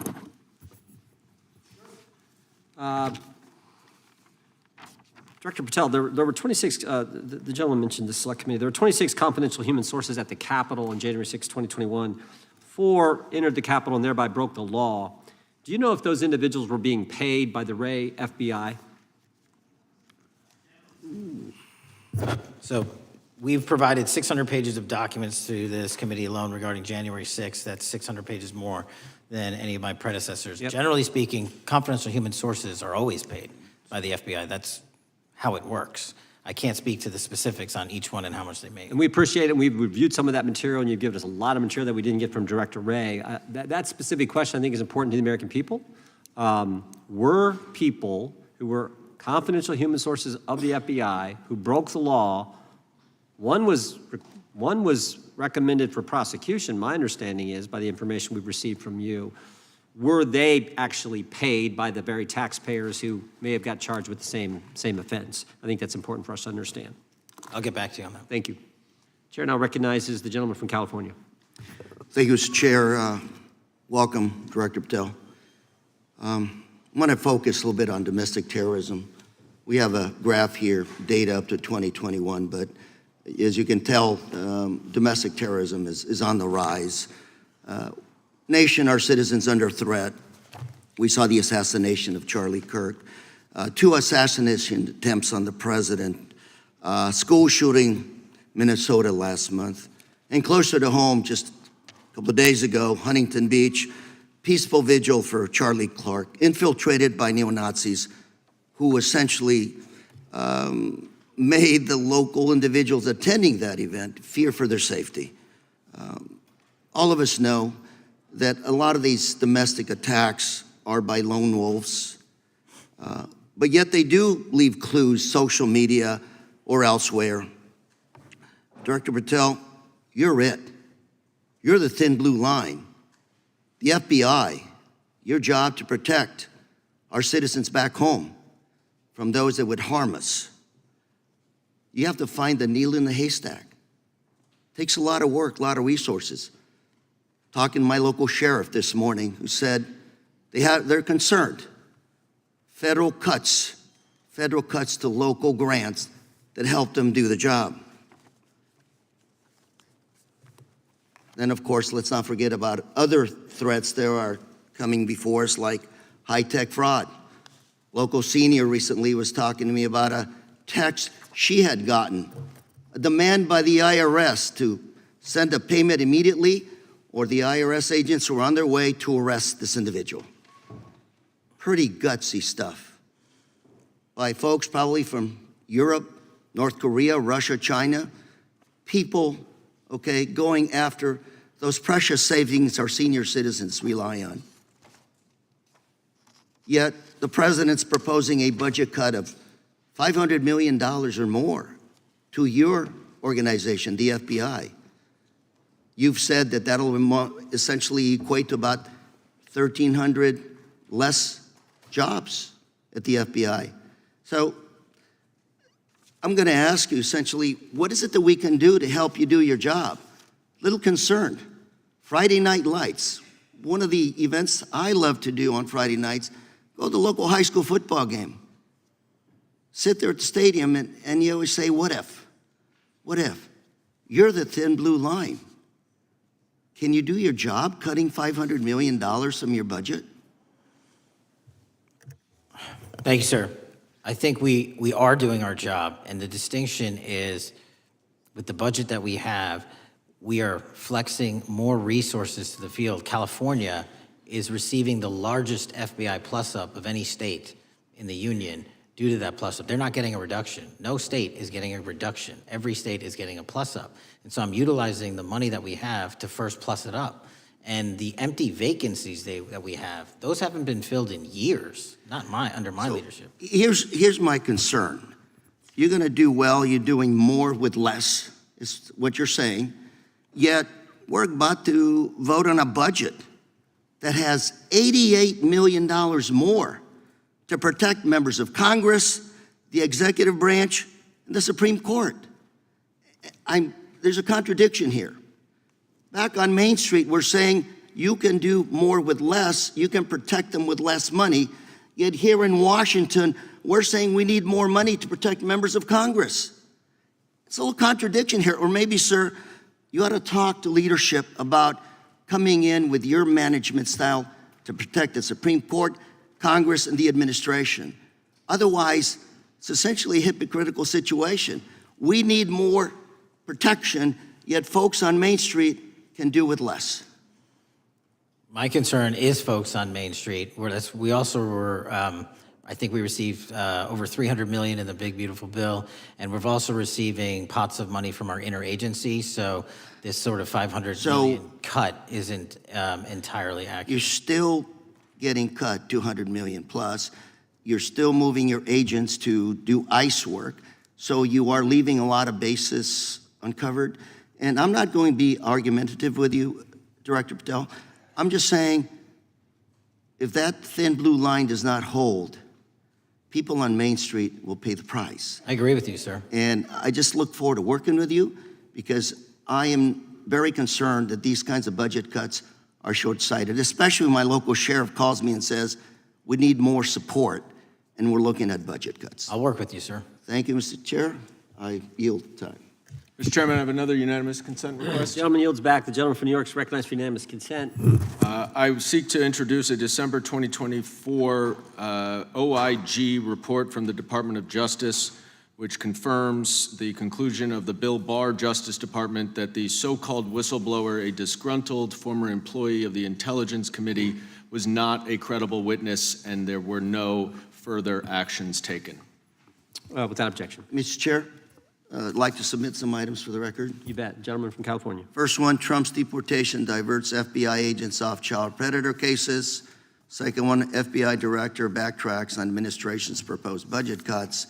And number three, Trump administration says 70% of ICE detainees do not have criminal convictions. Without objection. Gentleman from Texas is recognized. Thank you. Director, earlier this year, the committee learned of new documents tied to the Crossfire Hurricane investigation and the Russia collusion hoax against President Trump. Your efforts in declassifying key documents tied to this investigation allowed the committee to acquire thousands of pages that it did not have previously. Did any of your predecessors make any effort to declassify these documents? Not to the extent we have. Did any of your predecessors share or leak any details that were classified at the time?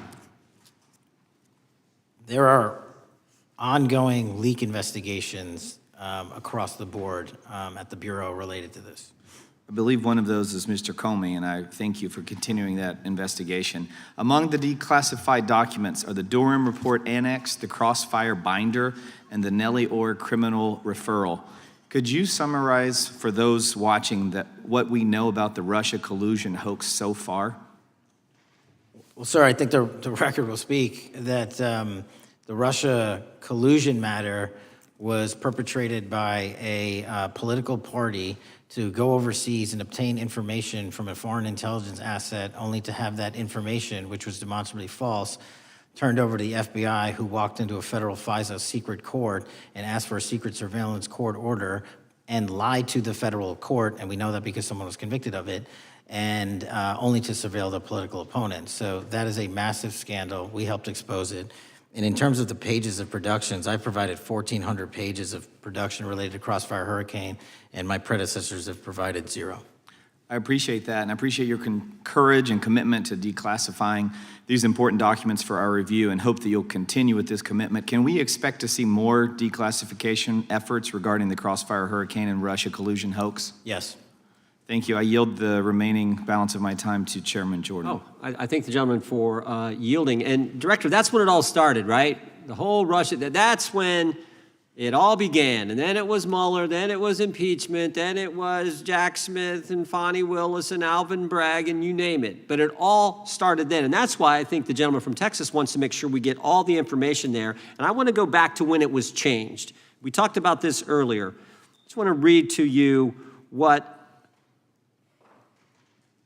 the CIA officer said to the House Permanent Select Committee on Intelligence, quote, Brennan refused to remove the dossier, and when confronted with the dossier's main flaws, he responded, yes, but doesn't it ring true? So that's what he initially said. And then when he was talking to this committee, he said the CIA was very much opposed to having any reference or inclusion of the Steele dossier in the intelligence community assessment. So on one hand, you got a witness who was there who said he refused to remove it even though he knew it was garbage. And then he's, on the other hand, telling the committee, no, we didn't want anything to do with it. It shouldn't have been a part of the intelligence community assessment, which we know it was. You know it was. You found that. Those are two entirely different stories. I think Mr. Brennan has some explaining to do, frankly, what happened there. And I think you said earlier that this whole thing, and I think you said to Mr. Gooden, this whole thing is being looked at as part of this grand conspiracy to undermine the president, whether it's Comey, Brennan, Clapper, former head of the Intelligence Committee, now senator from, whoever it is, that's all being looked at. Is that accurate? Yes, sir.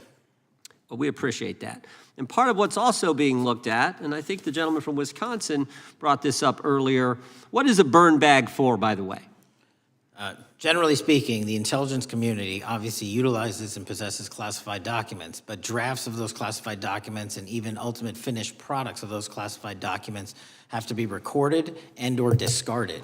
And if they are discarded, the only way we do that, the hard copies, is we literally put them in burn bags that are identified specifically for that purpose, and there is a very exact courier system in which those burn bags are obtained and the material inside is destroyed. So it's to get rid of the material, right? Yes, sir. And it looks like the annex that Mr. Durham in his investigation had was put into a burn bag by your predecessor, I assume, to be destroyed. Is that accurate? Without getting into the stylization of the evidence, anything that's put in a burn bag is for purposes of destruction. Do you find that interesting that the Durham annex was placed in a burn bag, that you would discover that when you took over as the head of the FBI?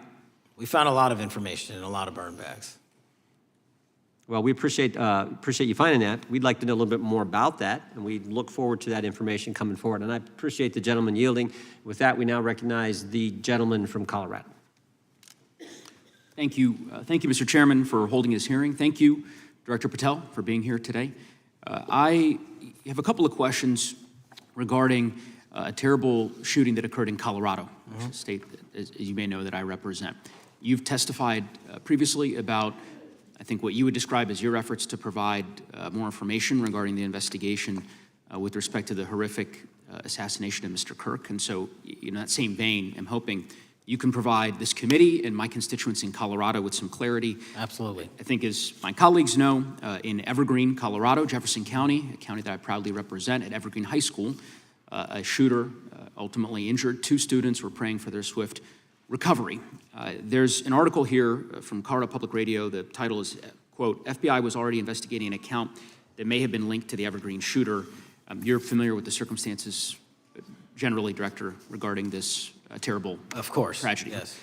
So my understanding from the public reporting is that an organization reported to the FBI in July of this year regarding, just reading here from the article, that the FBI opened an assessment into a social media account user whose identity was unknown and who was discussing the planning of a mass shooting with threats nonspecific in nature. This is the FBI's statement to the press. And that the FBI continued to work this assessment investigation to identify the name and location of the user up until September 10th, 2025, which was the day of the tragedy. Can you provide us some clarity on what were the impediments to finding, the account user, and maybe describe in greater detail the FBI's work in that regard? Generally speaking, yes, because I know even though the shooter's deceased, the investigation we're not done. Sure. And so the impediments to finding these individuals, and you highlight a great point. We had 2 huge tragedies in the span of days in this country. The school shooting in Evergreen, Colorado being one of them. And proactively going out onto these social media platforms, which are so large, is our biggest impediment. And we need to rely on the service providers. There's actual legislation, I can't remember the name of it, that's up for renewal, which will, and I think at the end of the month, which gives service providers the ability to report that information in from their end without liability. We need that to continue, because while the FBI has so many people and the police are great at doing it, there's just too many platforms to cover down on.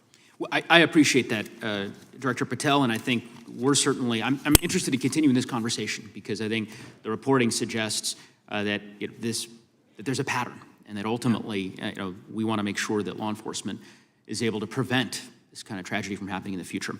I have a question. It's not meant as a gotcha question, so it just frame it there. But it is in regards to some reporting around a periodic transaction report that you had filed earlier, this year. So this is in July, pursuant to the ethical obligations as a senior executive official. You remember filing that in July? Yes. Yeah. So in that report, as best as I can surmise, you disclosed that you divested $100,000 or more in a variety of different stocks, which I presume was pursuant to the ethics agreement that you negotiated with the Department of Justice. In that same report, there's a disclosure regarding purchases of two different transactions. So between $15,000 to $50,000 in a national coffee house chain, and between $50,000 to $100,000 in a semiconductor company on May 9th and May 12th. Are those transactions that you're doing personally, or are these through a stockbroker, or are these transactions that you're handling yourself? So how they happen is I submit proposals under DOJ guidance to say, hey, I would like to trade this or that, and they run their review, and the FBI runs a review, and then they come back and say yes or no, and then I make the transaction. Is there a reason that you decided to make the purchases into those two companies? Generally speaking, before I got this job, I was, trading stocks, but not a lot like most people, and I just follow certain industries, and I thought they would be a good investment. So the reason why I ask, right, because you had divested in other companies, and I presume that wasn't because there were actual conflicts. It's just that you wanted to avoid an appearance of impropriety. It was both. Both, but not all of the companies were conflicts. Whatever they make divested from. I don't make the call, they make the call. Sure. Yeah. I guess my point would be, the reason why I ask is, why I said it's not a gotcha question, I have for years led an effort here in Congress to try to ban members of Congress, senior executive officials, from trading stocks. And it's bipartisan in nature. We're working really hard to get that done, Republicans and Democrats.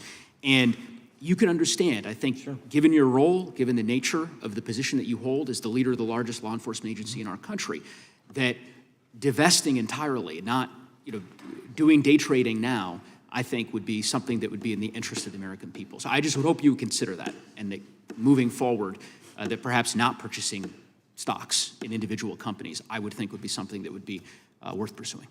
Gentleman's time is... I'm happy to give the witness an opportunity to answer. Thank you. I'll work with you on it. Gentleman from Alabama is recognized. Thank you, Mr. Chairman. Thank you, Director Patel, for being here today. Newly declassified documents confirm that the intelligence community under President Barack Obama knowingly relied on unverified and fraudulent evidence to manufacture a false claim that Russia, in fact, meddled in the 2016 election. Is there more to be done to uncover the depths and origins of the Russian collusion hoax? There is, and we're doing it. Why should Americans still care about that, Director Patel? Everybody wants to talk about a weaponized bureaucracy. And when we put out the facts about a weaponized bureaucracy, not because I said so, but because we found the FISA documents, because we found the 302s and the 1023s, then it becomes a political football. My job is to continue to put out that information and let the American public read it for themselves when I'm lawfully able to do so. And that's been my commitment on any subject, Russiagate or otherwise. Wherever the law allows me to do it, I will do it. When I first came in 2020, the number one concern as I was doing town halls was the weaponization of the government against the American citizen. And so are there things that you're doing, structural reforms that implementing so that the FBI cannot be weaponized again, whether it's against President Trump or future elected presidents? Well, it shouldn't be weaponized against anyone. And the structural reform is simple. If you're going to go after a political individual or someone seeking political office, there has to be a grounded basis in law and fact to open up a criminal investigation. And if there's not, the investigation isn't even opened. And I've also gone back and reviewed other cases that were opened in prior administrations related to public officials, and we've closed a number of them because we felt that some of these actions were weaponized on either side of the aisle. I felt it wholly inappropriate for the FBI to be playing umpire and referee amongst these decision makers when there was no factual or legal basis to continue those investigations, so I shut them down. And I think that's so desperately needed because we need to restore trust in law enforcement and certainly in the DOJ and the FBI so that the American people don't fear the very government that's supposed to protect them. And so thank you for doing that. On August 11th, you released to the committee documents concerning leak investigations that began in 2017. Do you believe these leaks were accidental or were they intentional in order to influence public opinion against President Trump? When I can publicly make a final decision on that, either through a recommendation of charging that the DOJ makes or findings that I have, I'm able to do so, but they're still not complete. Why did the FBI under Director Comey want to undermine the Trump administration? I don't know. You'll have to ask him. Think it might have been political? How will Director Comey be held accountable for his leaks and classified information concerning the Russian collusion hoax? Well, anyone. Doesn't matter what you did before or what seat you were in. If you leak classified information, that's illegal. And we will investigate it fully. And if we can bring enough evidence to recommend charges to the Department of Justice, we will. But as you know, in these leak investigations, it's very difficult to produce the information necessary. We know leaks happen. They literally happen every week. It's one of the most destructive things to this country. Media receives classified information beneficial to one side or the other. I'm a fan of none of it, and I want to shut all of it down. And we need to bring some real cases to deter individuals from doing that, and that's my focus. What was Comey's role in creating the ICA? You know, speaking from my memory, as the head of the FBI, he was charged under then Director Brennan and Director Clapper and the other IC elements to come in with the NSA, CIA, FBI, and ODNI and put together a collection of information on how the information sort of surrounding Russiagate came together. So he represented the FBI in that. Was former Director of CIA John Brennan, he's denied that the Steele dossier was used in creating the ICA. Is that true? Well, it's, without commenting on him, the FISA has been released and the dossier was in the FISA. It was in 4 FISAs. So I'll let the public decide. Well, former Director Brennan actually denied repeatedly that he pushed for the Steele dossier to be included in the ICA. Is that true? Denied. I'll let his testimony speak for itself, but then Deputy Director Andy McCabe also testified to the House Intelligence Committee, which has now been declassified, that were there no Steele dossier, there would have been no FISA. Well, my time's getting close, but let me tell you this, sir, and well, my colleague from Texas said, thank you for the job you're doing. You're making the American people safe. You're restoring trust in these agencies that so many of us had lost trust in. So thank you for the work you're doing. That thin blue line, you're doing a fine job, and we want to let you know we appreciate it. Thank you. God bless you. Lady from California is recognized. Thank you, Mr. Chair, and thank you, Director, for coming here today. And actually, thank you for your response to my colleague from New York who asked you earlier about violent extremism. And you said that there is violent extreme ideology on both sides. And I think you actually alluded to that same statement yesterday in the Senate. So I too have some questions I'd like to ask you. These are not gotcha questions, and just deny, please, what you deem to be false. So Dylan Roof, who followed white supremacist propaganda, murdered 9 black parishioners in Charleston in 2015. Do you deny this? I'm sorry, Dylan Ruth? Roof? Roof, can you give me some more information? You're head of the FBI, you probably know this. If you don't know, that's fine. You can, You can give me a reminder. I've got a lot in front of me. It was national news.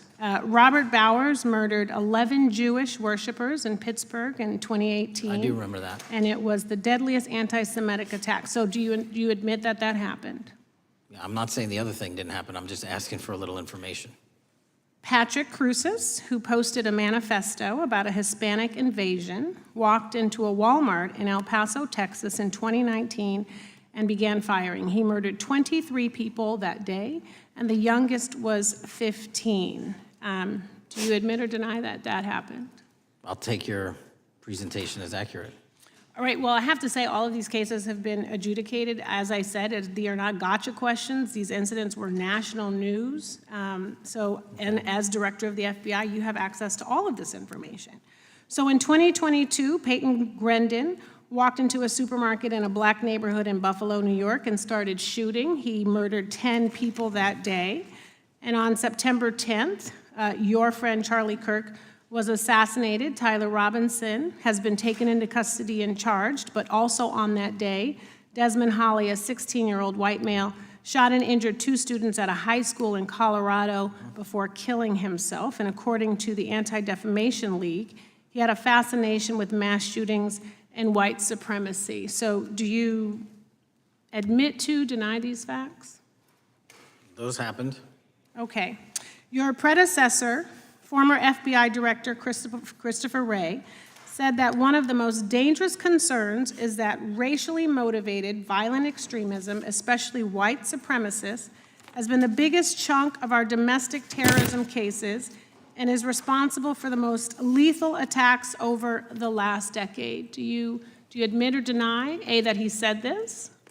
I'll let the record reflect that. Whatever he said was what he said. All right, and do you agree?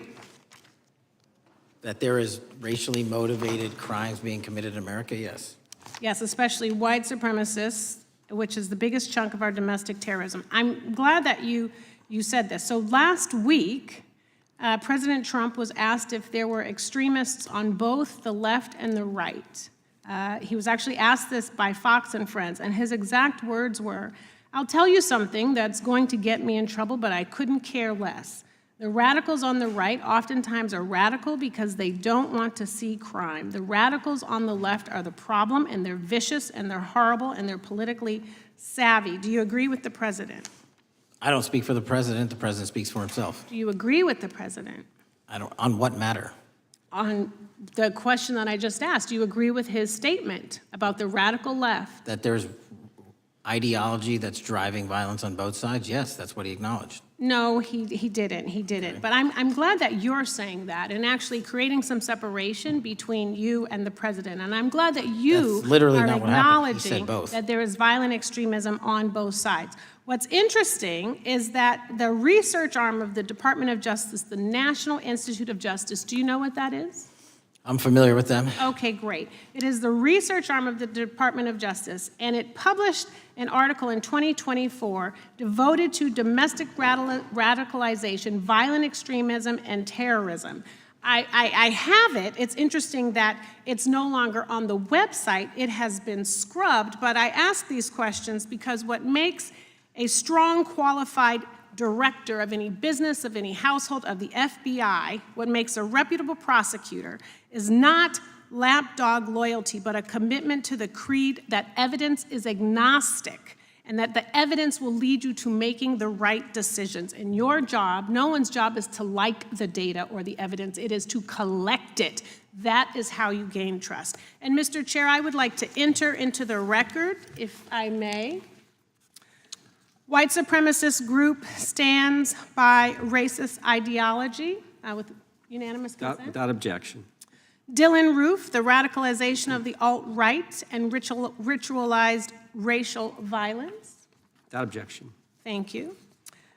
Another article, how Robert Bowers went from conservative to white nationalist. I'd like to enter that into the record with me. Without objection. Patrick Cruces believed he was fulfilling Trump's wishes in El Paso attack, his attorneys said. I'd like to enter into the record. Without objection. Buffalo shooting, how far-right killers are radicalized online. I'd like to enter that into the record. Without objection. Evergreen high school shooters online activity reveals fascination with mass shootings, white supremacy. I'd like to enter that into the record. Without objection. Murder and extremism in the United States in 2024, a report by the Anti-Defamation League. I'd like to enter that into Without the record. objection. And the article, the report that was scrubbed from the DOJ just recently, National Institute of Justice Journal focusing on domestic radicalization, violent extremism, and terrorism. I'd like to enter that into the record. Without objection. And lastly, the libertarian think tank Cato and their analysis on violent extremism and the right rising in extremist acts. I'd like to enter that into the record. Without objection. Thank you, and I yield back. Gentlelady yields back. Gentlelady from Wyoming is recognized. Just very quickly, Director Patel, thank you for being here, for your service to this country, and for the transparency that you have brought to the FBI and for the American people. Transparency that was absolutely non-existent in the Biden administration and FBI. I believe that you might have been asked earlier about whether you had had an opportunity to visit with any of Epstein's legal counsel. Were you asked that question earlier? I think so. Okay. One of the legal counsels or legal fixers for Mr. Epstein was Stacey Plaskett, the Democrat delegate to Congress from the Virgin Islands. So perhaps for those on the other side who are interested in talking to Jeffrey Epstein's attorneys, they could sure visit with one of their own colleagues. I want to focus on something that I think is very important that has not been addressed enough today, and that is related to the consequences of the Biden open border. One consequence of the Biden border crisis is the impact that it continues to have on our tribal communities, with the cartels taking advantage of our open borders, the Mexican drug cartels, by infiltrating our reservations and bringing violence, drugs, murder, trafficking, and more. Last year, when I questioned the Attorney General Garland about what the DOJ was doing to protect these communities, he simply deflected responsibility and said that Congress had not appropriated sufficient resources for them to be able to protect our tribal communities. Mr. Patel, what is the Trump FBI doing to counter the drug cartel infiltration and other violent crime targeting our Native American communities? Thank you. It only took more than half of this proceeding to talk about one of the priorities that the FBI has, which is crimes on tribal lands. Every single crime that we have been talking about, whether it's child predators, human trafficking, narco traffickers, murder, they all happen on tribal lands as well. And I've said since the beginning, it is a priority, which is why we launched Operation Not Forgotten on tribal lands. And I'm the first FBI director to meet with the staff and tribal leaders here in Washington, D.C. and elsewhere, and invited them into my office and headquarters to see them, because I need engagement with tribal leadership, and I need our police and FBI agents to be engaging with tribal leadership. Otherwise, we're not going to break through. We have 1,900 Indian country cases open right now. We've got 600 indictments this year alone.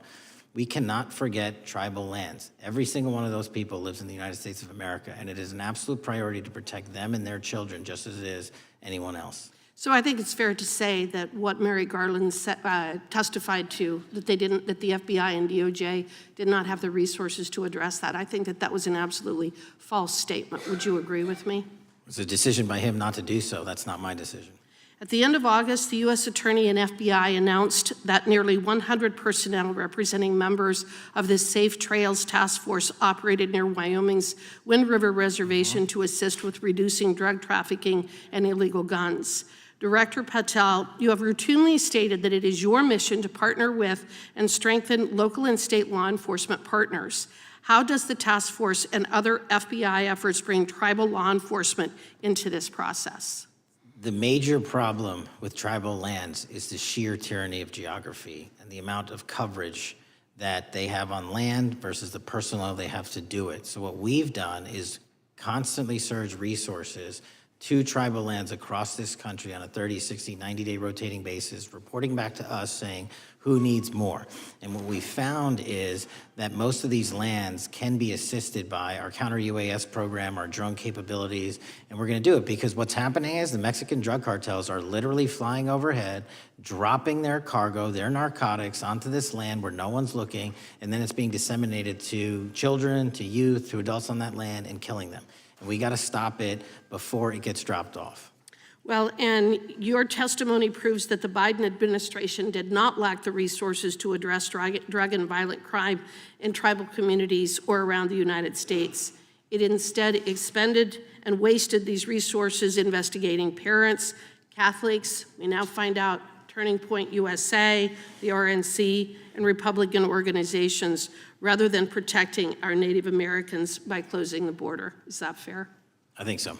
Wonderful, thank you. And I do appreciate the work that you've done in this regard. I was previously the chairman of the subcommittee on Indian and Insular Affairs with the Natural Resources Committee, and safety and security on our reservations and for our tribal members has been one of our priorities, one of my priorities, and I very much appreciate the work that the FBI has done. Let me know if there's anything else I can do to help you, and with that, I yield back. I will, ma'am. Gentlelady yields back. The gentlelady from Georgia is recognized. Thank you, Chairman, and thank you for coming in today, Mr. Patel. In the past few months, the country has experienced a string of horrific, high-profile attacks that have been motivated by racial hatred or political ideology. A shooter attacked the CDC headquarters, firing hundreds of rounds and killing a police officer. An arsonist set fire to the Pennsylvania governor, Josh Shapiro's residence, with the governor and his family actually inside. Minnesota House Speaker Melissa Hortman and her husband were assassinated earlier this year. Charlie Kirk was murdered last week. Bomb threats have been made against HBCUs and the DNC, and just the list goes on and on. I only have just a few minutes today, so I don't want to take a lot of time to go into all the countless and devastating violent crimes and incidents that have happened at our schools or on our streets. and in our communities that have just been happening all year long. Mr. Patel, just yes or no, is this type of political violence ever acceptable in your eyes? No.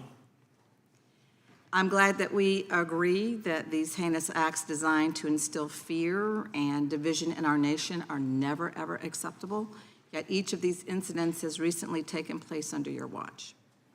The FBI's website states that protecting the United States from terrorist acts is the FBI's #1 priority, including from domestic terrorists. Is this still your #1 priority?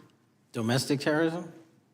Preventing domestic terrorism. Our #1 priorities are protecting the homeland and international terrorism and crushing violent crime, and domestic terrorism sort of interlays between both of those. Okay, so, well, then I'm glad that you're giving us the right answer, but unfortunately, your actions kind of tell a different story. Earlier this year, you granted the ranks of the FBI's Domestic Terrorism Operations Section. This is the section of the FBI that is most directly responsible for addressing political violence in our country by preventing attacks from occurring and effectively responding to them if they do. The agents in this section are the ones who stopped an individual stockpiling weapons, who planned to attack schools and churches in Florida and seized bombs made by an ISIS sympathizer in New Orleans. And instead of ensuring that this section has all the resources that it needs at a time when its mission is critical, you fired its decorated veteran FBI agents who have served their country proudly under Republican and both Democratic presidents, and you scrapped the tools that they developed to fight domestic terrorism, including the National Domestic Terrorism Incident Database. I mean, most of that is just not true. We have 1,700 current DT-managed programs. We're up 300% in the amount of cases we brought against nihilistic, violent extremists, including 764, wishing to harm our children. The FBI and the men and women are getting after that problem set more than ever because I've unleashed them to do so. And any insinuation that these tragic occurrences across the country are somehow singularly my fault or disgusting because that watershed goes Mr. down to the Patel, men I'm and going to women at the reclaim my FBI, time. Mr. Patel, and they I'm are gonna not reclaim my time. responsible Mr. for it. Chairman, I'm I'd happy like to to work with enter a you unanimous to consent- get them what they Consent need. Gentlelady request. controls the time.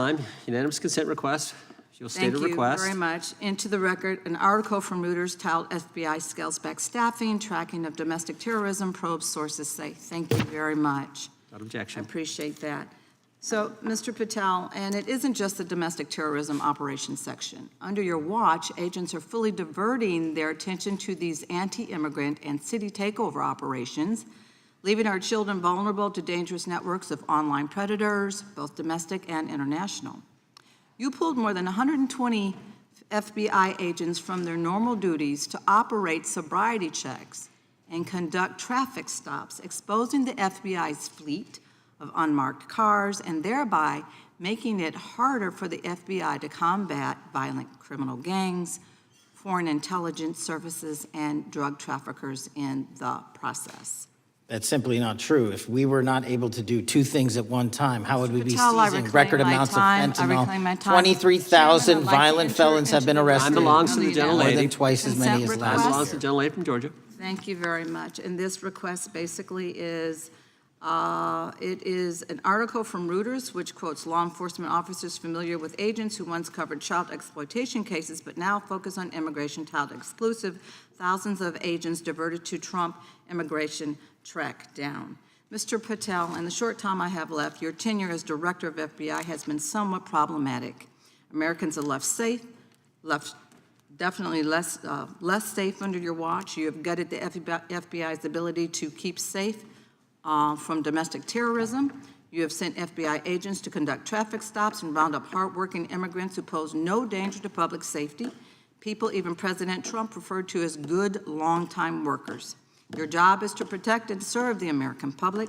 Time of the You have gentlelady. spent your time protecting heinous individuals and using the FBI to serve as a political circus. You at times have appeared unequipped. Time of This the country gentlelady has deserves better, and expired. I yield.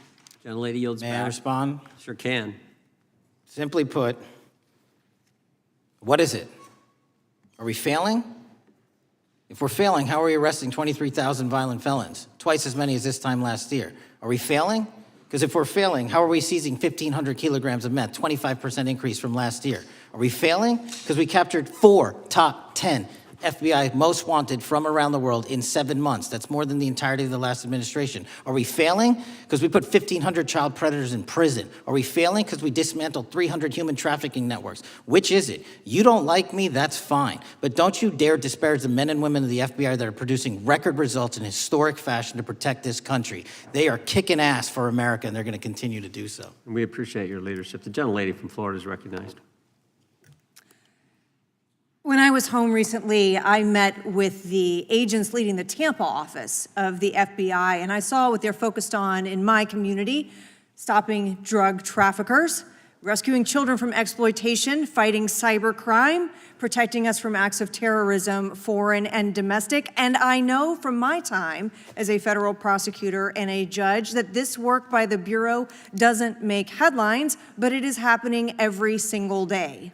At the top, accountability is necessary, transparency is critical, but today we've seen an effort not just to diminish, but to distort the work of Director Patel and the agents he leads. If we really care about transparency and about truth, then what we owe to the American people is this reality: that thousands of dedicated professionals at the FBI wake up every single day thinking not about themselves, but about this country, and keeping every single one of us and our children safe from harm. And Director Patel, I would like to hear from you the facts about what the FBI is doing and your efforts to fight crime. Director Patel, isn't it correct that since January 20th, 2025, the FBI has made over 25,000 immigration-related arrests, including 350 members of Tren de Aragua and 195 members of MS-13? Those numbers are accurate. The Tren de Aragua numbers are up over 350% from the year before. And during that same period, hasn't the FBI seized over 66,000 kilos of cocaine, 6,000 kilos of meth, and 1,500 kilos of fentanyl? Not to be nitpicky, but it's 89,000 kilos of cocaine and 7,300 kilograms of meth. And isn't it also true that the FBI Tampa Division's Panama Express Strike Force specifically seized nearly 67,000 kilos of cocaine valued at more than $1.6 billion from illicit maritime vessels? One of our best operations out of the Port of Tampa, and I was down there in South Florida when Panex did their work. Director Patel, since October 7th, 2023 Hamas attack, the FBI has been a co-leader of the Joint Task Force October 7th. Isn't it correct that this task force is actively working to bring justice for victims and to prevent terrorist infiltration at our borders? Yes, ma'am. Since January 20th, hasn't the FBI arrested 59 foreign intelligence operatives for spying or smuggling dangerous material into the United States? Yes, we have, and that's on track to be more than 25% than ever before. And the FBI has also been leading operations against major cyber threat actors, including those from Russia, China, Iran, and North Korea. Isn't that right? A 17% increase from year to date last year. Director Patel, the FBI's child exploitation task forces continue to investigate predators who target children online and across our communities. How significant is that threat today, and what results have you seen under your tenure in bringing these offenders to justice? We have, under Operation Grayskull, dismantled dark web units that are operating online, not just in the United States, but across the world, to do our children harm. We have taken into custody more suspects than ever before on those who seek to harm our children. That is what the men and women of the FBI do, and that's what they're going to continue to do. Those are the real results when you let good cops be cops, and when you let us get on these platforms and expose them to the public and show them the harms of these predators on these online gaming systems and social media systems. And we need more help from Congress to allow us more authorities to do that work. The FBI laboratory manages the Combined DNA Index System, or CODIS, which compares over 25 million DNA profiles and aids more than 125 investigations each day. Director Patel, why is this important to law enforcement nationwide? All of law enforcement relies on our CJIS operation out of West Virginia. And what that does is allow 19,000 agencies to come in and say, hey, does this guy have a criminal history? Hey, is this an illegal firearm? Do we have a DNA hit like we did in these recent assassinations?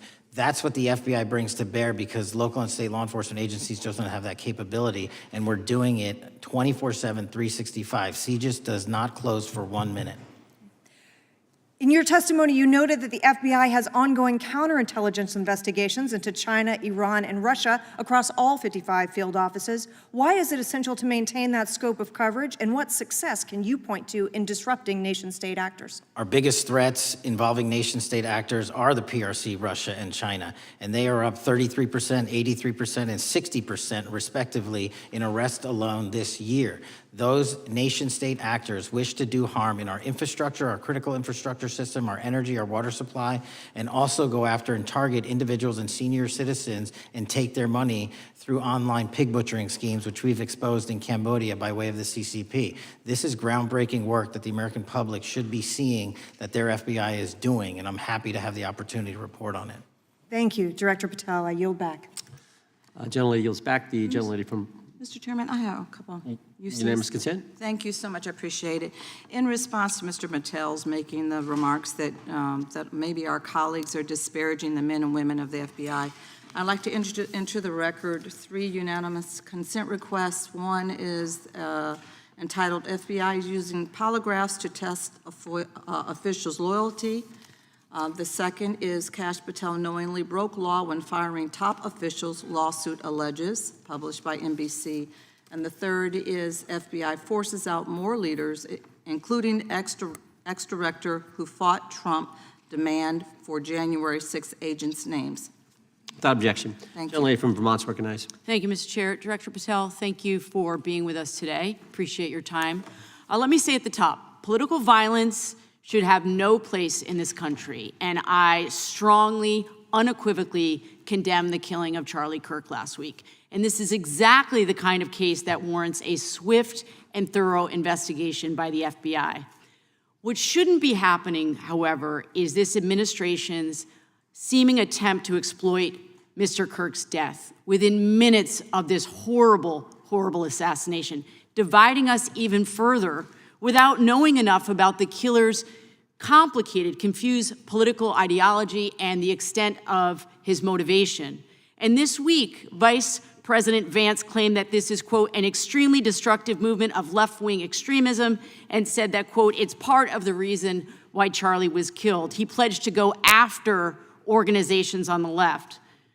But Director Patel, it was just 3 months ago that Melissa Hortman, the Minnesota House Speaker, and her husband, Mark, were shot to death in their home in the middle of the night by a self-identified right-wing extremist and Trump supporter. When that assassination happened, the FBI released a written statement denouncing the killings and pledging to hold the killer accountable. And I thank the Bureau for that. It was clear, concise, to the point. But when you compare that statement to the over 50 mentions of the Charlie Kirk killing and just 4 for the Hortmans on accounts affiliated with the FBI and your personal account, it appears to many Americans that you're valuing some lives more than others, and that's painful. And this is what I'm hearing from my constituents, so I just want to convey that to you. And the Vice President didn't even call on right-wing organizations to tone down their rhetoric after that horrific killing in Minnesota, and he never once spoke about dismantling conservative institutions. This week, when the president was asked by a reporter about Speaker Hortman, he claimed he didn't even know who she was. One of the most high-profile assassinations of an elected official in recent memory, and the president claims to know nothing about it, hasn't even heard of it. It was absolutely devastating for her colleagues and for her family.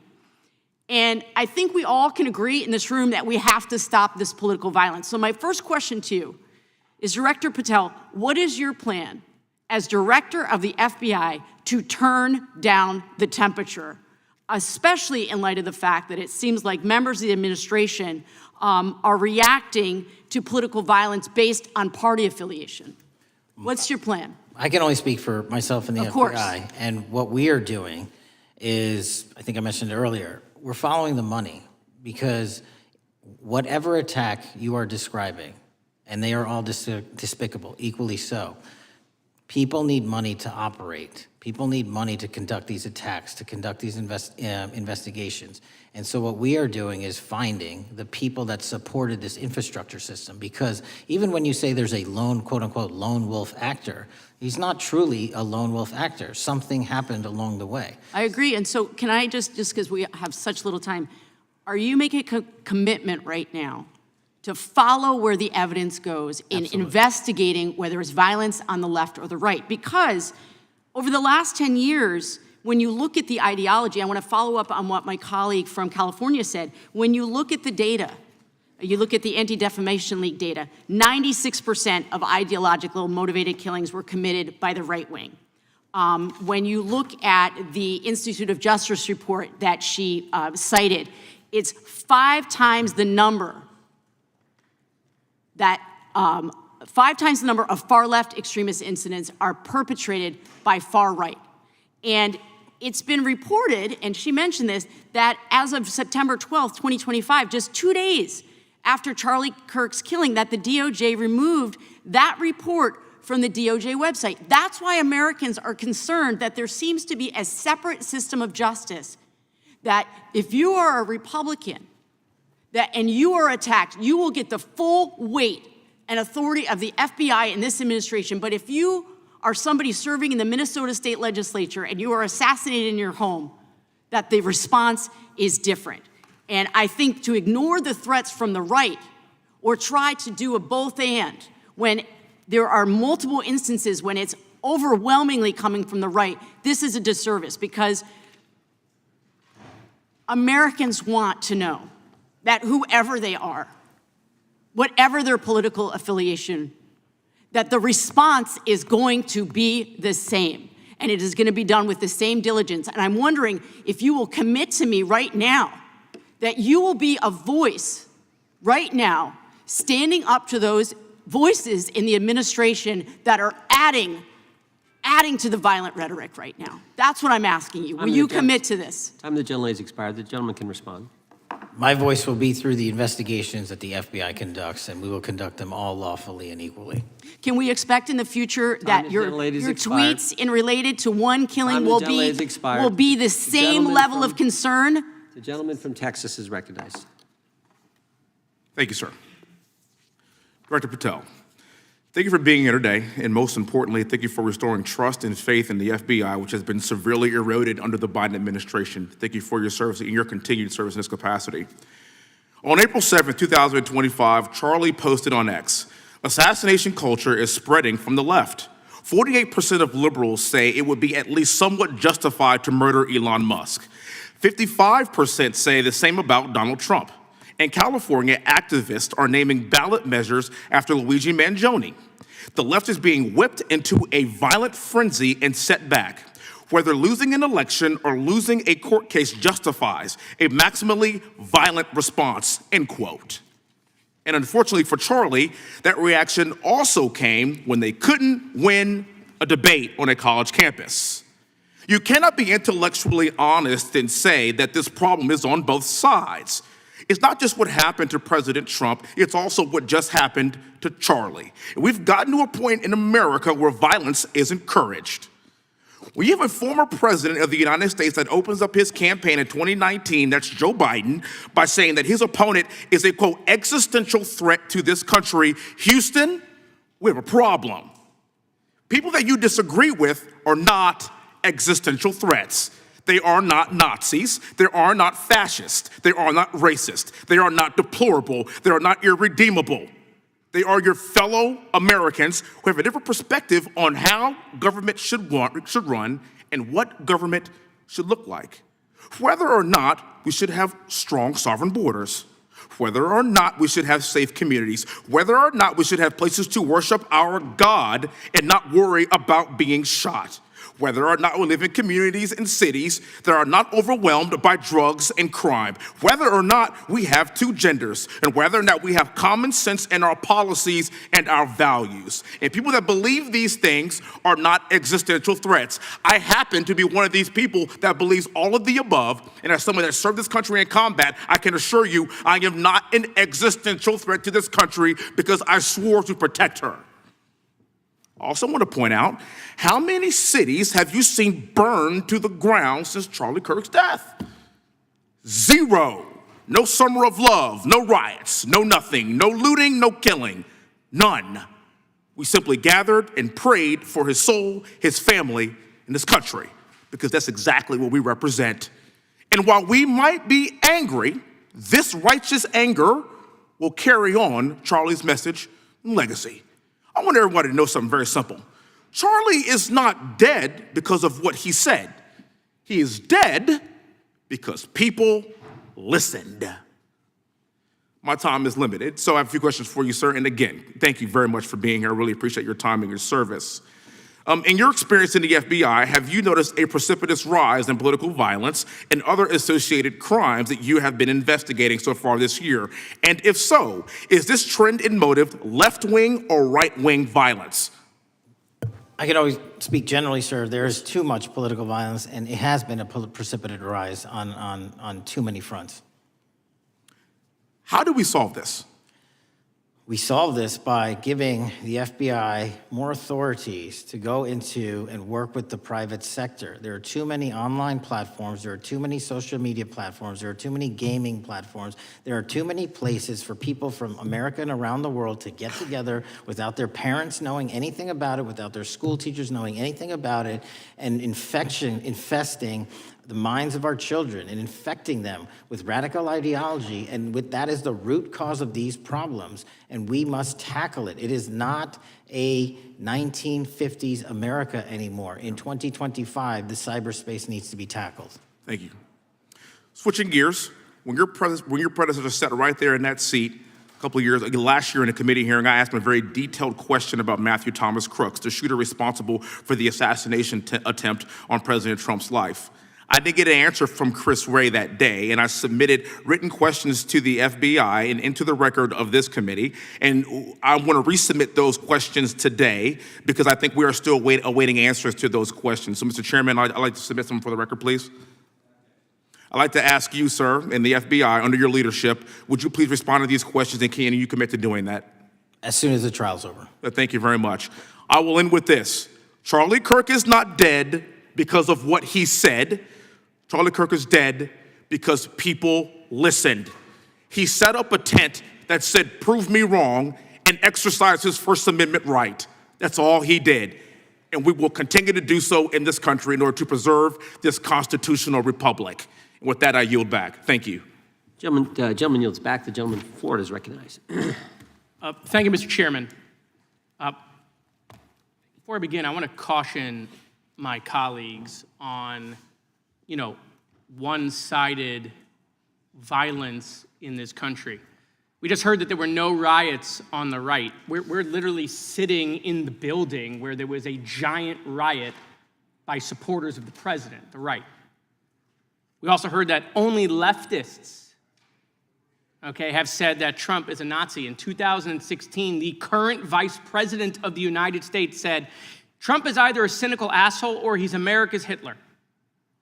And so this is the problem. I don't want to have to say this garbage, but you want me to sit here and get painted with one brush, the whole left. No, there are extremes on the left, and there are extremes on the right. And we collectively should tackle that. But to come here and just look at us and say we all support what's going on in the extremes is why we can't solve anything in this building. Director, let me say first, thank you for being here, and my condolences on the loss of your friend. And I'm happy to hear that you want to do more on the social media platforms. It's crazy what's going on the social media platforms. There are so many conspiracy theories on what's going on with Charlie Kirk. Israel assassinated him, right? There are conspiracy theories about your personal social life all day. It is totally rampant.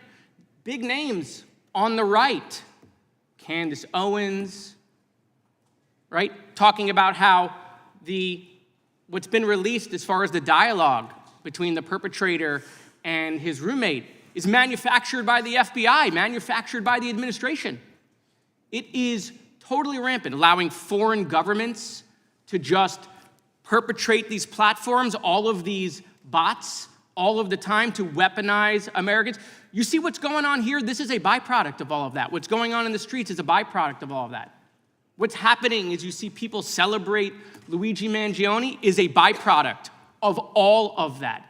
And so if we want to do something, then we should talk about Section 230. We should talk about how we're going to make sure that we don't let foreign governments poison our children's mind. And so I will work with you on that, Director. I'll work with you on 230 any day. No problem. So now, that was the good part. I want to take your attention back a second, okay? Breaking news. Kash Patel is nominated to be the FBI director. Dan Bongino is nominated to be the number 2 at the FBI. MAGA celebrates, rejoices, bells are ringing out. The team, Patel, Bongino, that sought out every podcast microphone to talk about the Epstein list. The names are finally going to get released. It begins. They produce white binders. Phase 1 with the podcasters. This is not actually one of them, of course. I made this. Your name's on it, right? And the names are going to come out. Pam Bondi says the list is on her desk. Then a memo comes out all of a sudden and says, there's no list. Oh, no. No phase 2. Phase 2 binders never happen. You said the conspiracy theories around Epstein just aren't true. They never have been. And yesterday, in an answer to Senator Kennedy, you said the FBI is not in possession of any credible evidence that Epstein trafficked girls to anyone but himself. So according to your testimony yesterday and in this committee, according to the evidence the FBI has, the number of names on the list are 0. No, zero. The index has been released, and the number of people involved in that trafficking operation were charged in 2018. Other than Epstein and Ghislaine Maxwell, your testimony in the Senate and here is that according to the evidence you have, the number of other names is 0. That were charged based on credible evidence. Well, who are the other names? Give me the other names that weren't charged. We are not releasing the names of anyone because the Department of Justice never does that of anyone that didn't have any credible information to attack them. Let me move forward. The president has, you've seen the picture of the woman's body with the writing and the president's signature. The president says that's not his, okay? President says it's not his. The Republican colleagues say it's not his. The administration say it's not his. Will you be opening up an investigation into the Epstein estate for putting out a fake document with the president's signature linking him to the world's largest pedophile ring? Will you be opening that investigation into that? On what basis? On what basis? They literally put out a fake document, according to the president, with a fake signature. It's a forgery of the president of the United States signature. That's the basis. Sure, I'll do it. Okay, I look forward to that investigation. Am I over? Thank you, Mr. Chairman. I appreciate your diligence. Gentleman's time has expired. Chair now recognizes the gentleman from California. Director Patel, as you know, my state, California, is home to the worst public infrastructure failure in U.S. history, known as California High-Speed Rail, although the name is probably a misnomer. Earlier this year, I joined your counterpart at the Department of Transportation, Sean Duffy, doing a compliance review of the federal money the state has received, and the outcome was that the state has not complied with the terms of its billions of dollars in funding because it hasn't actually built anything. And so that federal funding has now been cut off, but a lot of us in California still have questions as to where all the money went. We're 17 years in to this project, and absolutely nothing has been built. Not a single bit of track has been laid. There are no stations, there are no passengers, and the plan initially was to have the whole thing, LA to San Francisco, done by 2020 at a cost of $33 billion. Yet here we are in 2025, nothing has been built, and according to the New York Times, the project won't even be completed this century, and the total cost is now estimated to be over $130 billion. So I just wanted to ask you, do you think this is something that bears scrutiny, or can you confirm whether there's any kind of investigation going on at the FBI? The FBI certainly can't investigate incompetence, but the FBI certainly can investigate and does investigate waste, fraud, and abuse. And so if we have any information that indicates that that happened in this situation or anything else, we'll look at it. Thank you very much. We've also, been talking some today about the issues that occurred at the border during the Biden administration. You might not agree with your predecessor on everything, but you probably would agree with some of the statements he made in testimony before this and other committees, raising alarms about the risk of terrorism from illegal border crossings. Since becoming director, have you gotten some insight into how well calibrated those warnings were, and what is the status of that risk now? Since becoming director, there's been a sharp decrease of border crossings for known or suspected terrorists from the southern border. But unfortunately, there has been a sharp increase of known or suspected terrorists entering through our northern border. And so what I'm trying to do is work with our northern border states and our interagency to tackle that problem.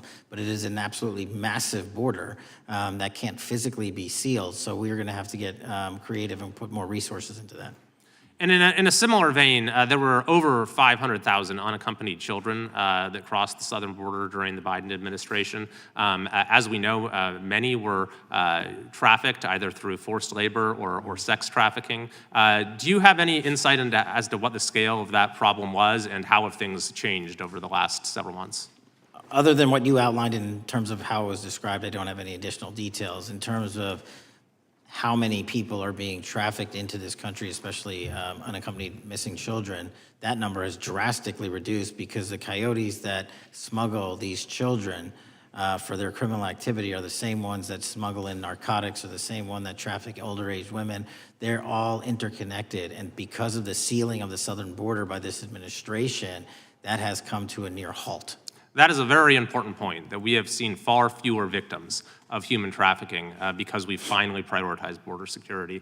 And by the way, you have children who are getting rescued because of the immigration enforcement activities that unfortunately some politicians in my state are trying to stop, thereby stopping those kids from getting rescued. We've seen, of course, a substantial reduction in crime here in Washington, D.C. since the FBI and the National Guard got involved. I'm kind of asking you to state the obvious here, but what is the mechanism there? Why have we seen a reduction of crime when D.C. has had such a huge crime problem for years, and then almost overnight we see such a big difference? Because of the dedication and resources from President Trump's administration to utilize all federal, state, and local assets in a heavily crime-ridden area. I mean, if we did not have a crime-ridden area, then homicides, carjackings, and gun violence would not be dropping by 40, 50, 60%. And when you allow the police, the MPD, to work with federal authorities and allow the National Guard to set up your perimeter, this is what you can do in a few short weeks. And we at the FBI, under Operation Summer Heat, have set those Phase 01 operations in motion 4 months ago, quietly at the direction of President Trump. So we are scattered across cities across this country doing just that. But we're going to need more help to complete the job. Yeah, in too many places in this country, crime has just been treated as sort of a norm, that this is the way things have to be. What's happened in D.C. shows that is not the case if we have the right policies and the right priorities.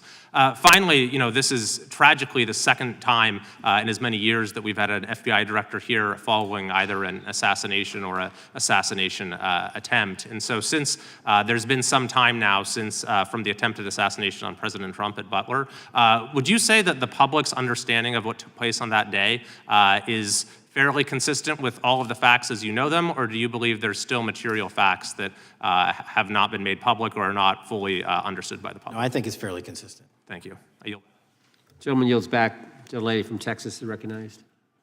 Man, oh man, there has been so much today, and I truly don't know where to start. So I'm just going to make sure that we start off with a few facts. So a couple of facts that we need to make clear for everyone is that, number one, Director Christopher Wray, when he was appointed to be the head of the FBI, was appointed by Donald Trump. Now, I will agree that I definitely take issue with a number of decisions that Donald Trump makes, especially when it comes to the people that he decides to appoint to very important positions, including this one, because I did have to make sure that I wasn't going crazy. But when I say that you are the least qualified FBI director in the history of the FBI, that is real, because you are the only one that never even served with the FBI prior to joining, yet we are supposed to believe that you are the greatest thing since sliced bread. I didn't ask you a question.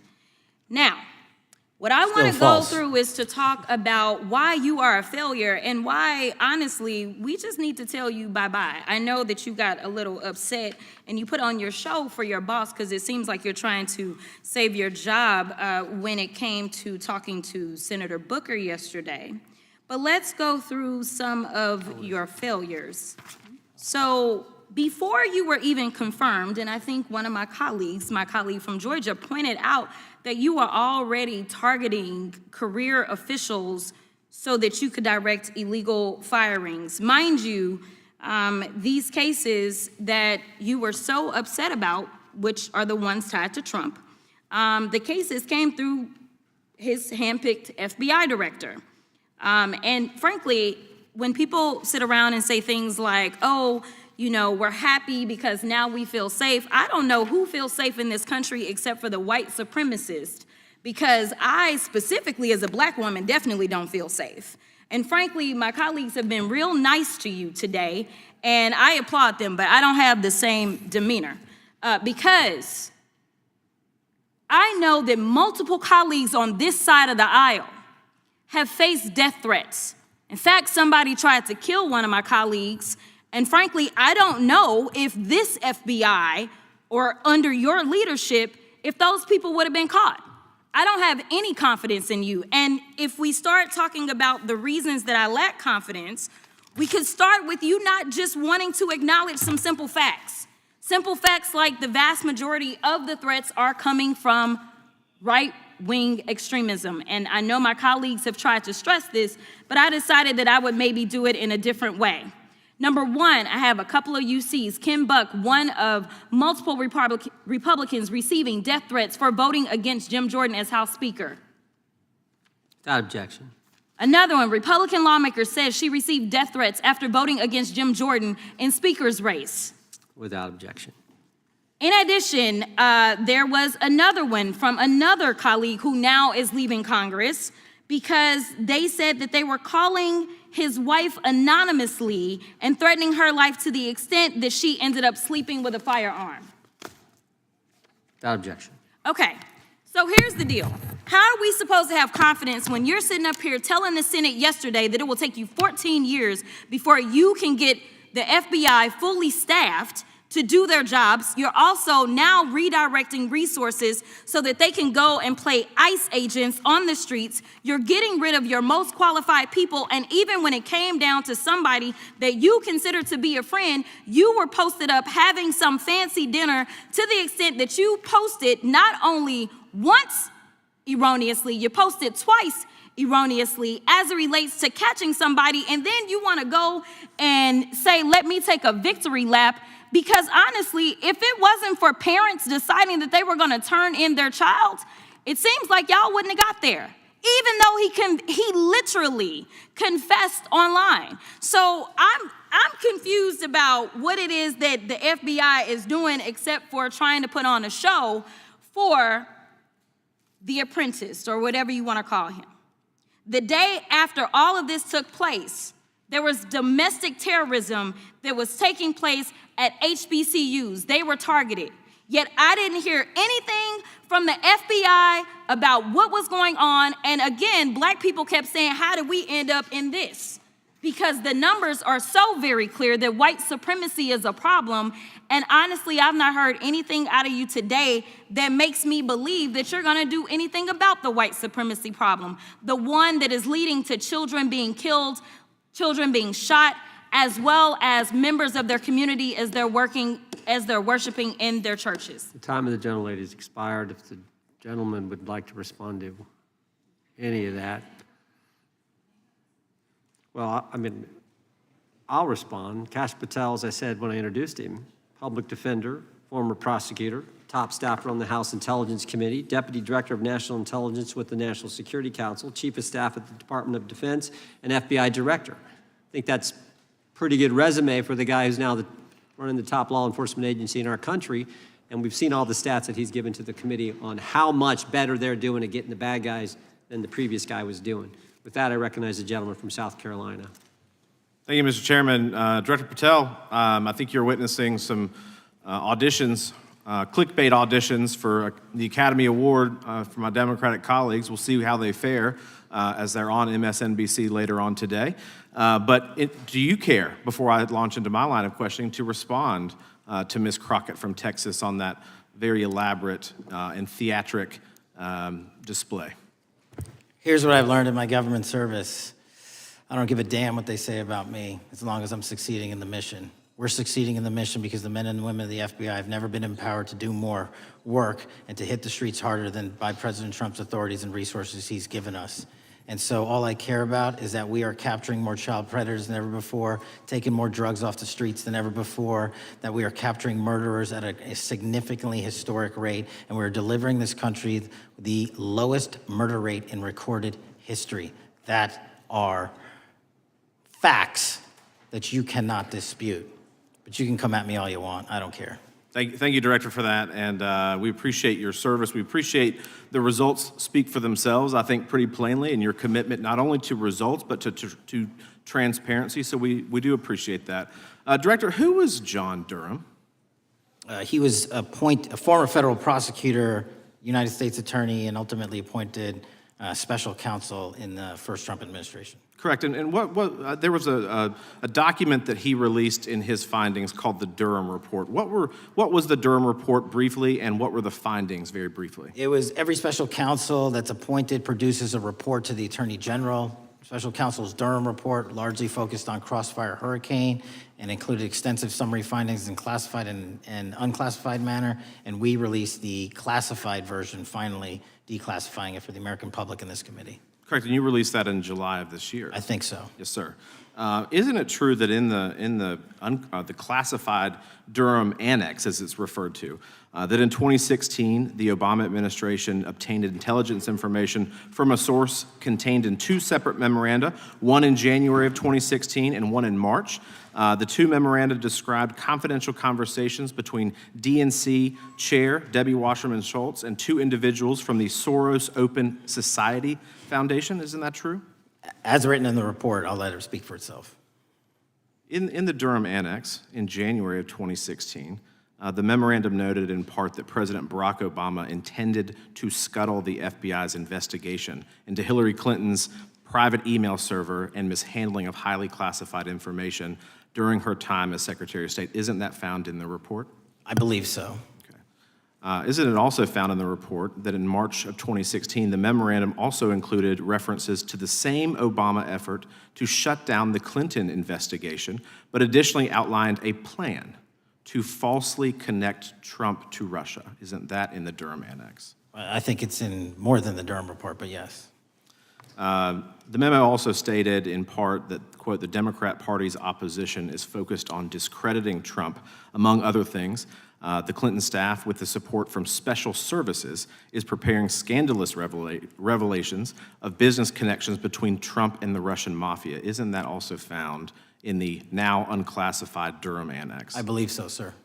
According to the Durham Annex, based on analysis and translation of the intelligence, FBI analysts believed that special services could either mean the FBI or CIA, or the Trump dossier author Christopher Steele. Isn't that in the Durham Annex? I believe so, sir. When the Obama administration received intelligence in March of 2018, Fusion GPS was preparing open source opposition research regarding purported ties between Trump and Russians. The research was paid by the Clintons' campaign and the DNC. Isn't that open source and also in the Durham Annex? I believe both. Okay. And so also in the Durham Annex, which I found interesting, was the potential campaign plan was shared with high-ranking career officials at DOJ. Isn't that in the Durham Annex? I believe so, sir.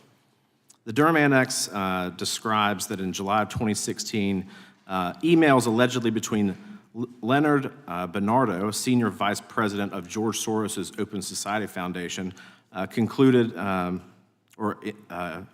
data providing specificity on the Clinton plan in an attempt to smear Donald Trump by falsely linking him to Russia. Isn't that in the Durham Report? I believe so. And so, briefly, this additional evidence that you've unclassified and released to the American public, what does that purport to show or augment about the Durham Report that you can share with the American people? Put simply, that the FBI was weaponized. Against a political campaign. Yes, sir. Thank you for that, Mr. Chairman. I yield back. Gentleman yields back. The I have UCs. gentlelady from Texas recognized for unanimous consent. Yes. First one is Russia's ghostwriter hacker group takes aim at German election. This is from Politico. Objection. The next one is Director of National Intelligence, 30 days until election 2024, which specifically states that our assessments about activities and goals of Russia, Iran, and China are unchanged from earlier election security updates, and that they were meddling. Without objection. And I've got three more. The last three are that how Russia is using artificial intelligence to interfere in elections. Moscow's attempts to interfere in U.S. and other elections are nothing new, though their tactics and strategy are constantly evolving. Without objection. The next one is Russian interference coming soon to an election near you. Russia pursues a systemic strategy of undermining elections and influencing public opinion in the West. EU and NATO countries must recognize that Moscow often acts through agents within their own borders and build resilience to such interference. And what's the source? This one is CarnegieEndowment.org. Okay, without objection. Thank you. The gentlelady from North Carolina is recognized. Thank you, Mr. Chairman, and Director Patel, I'm glad that I'm going a little out of order here because I'm going to pursue some of the things that you were just talking to Mr. Fry about and remind you about your confirmation hearing.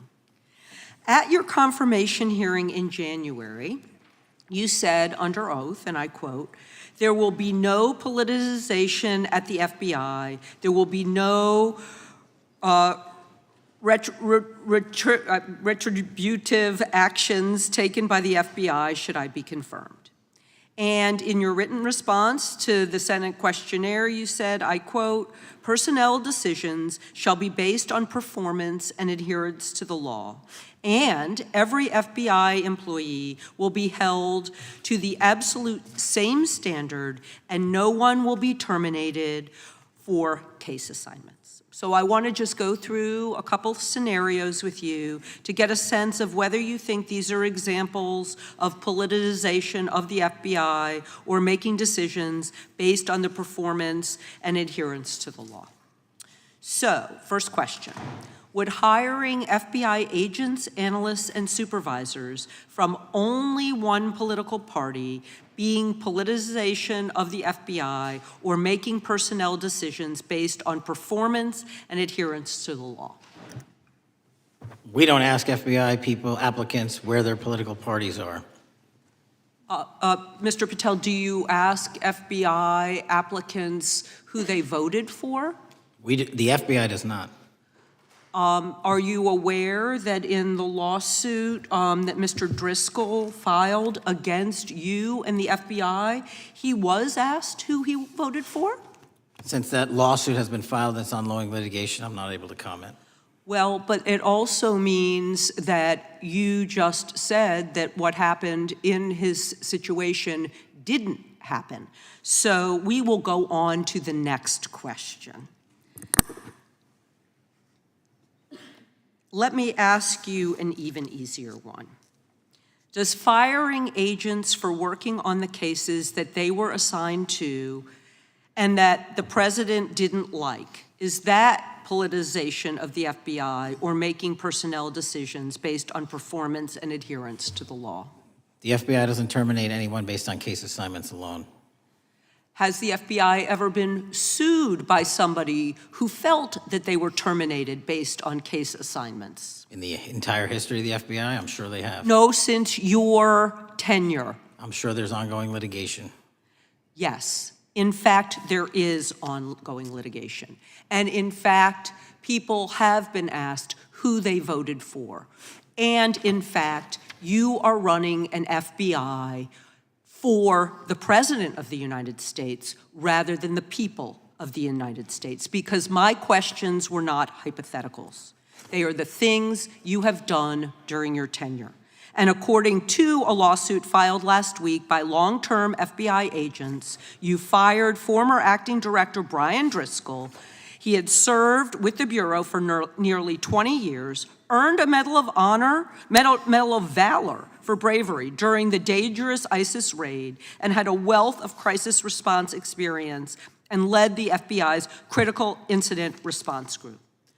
When the Trump administrations interviewed Mr. Driscoll for that role, they interrogated him about his political leanings and who he voted for in the last 5 elections.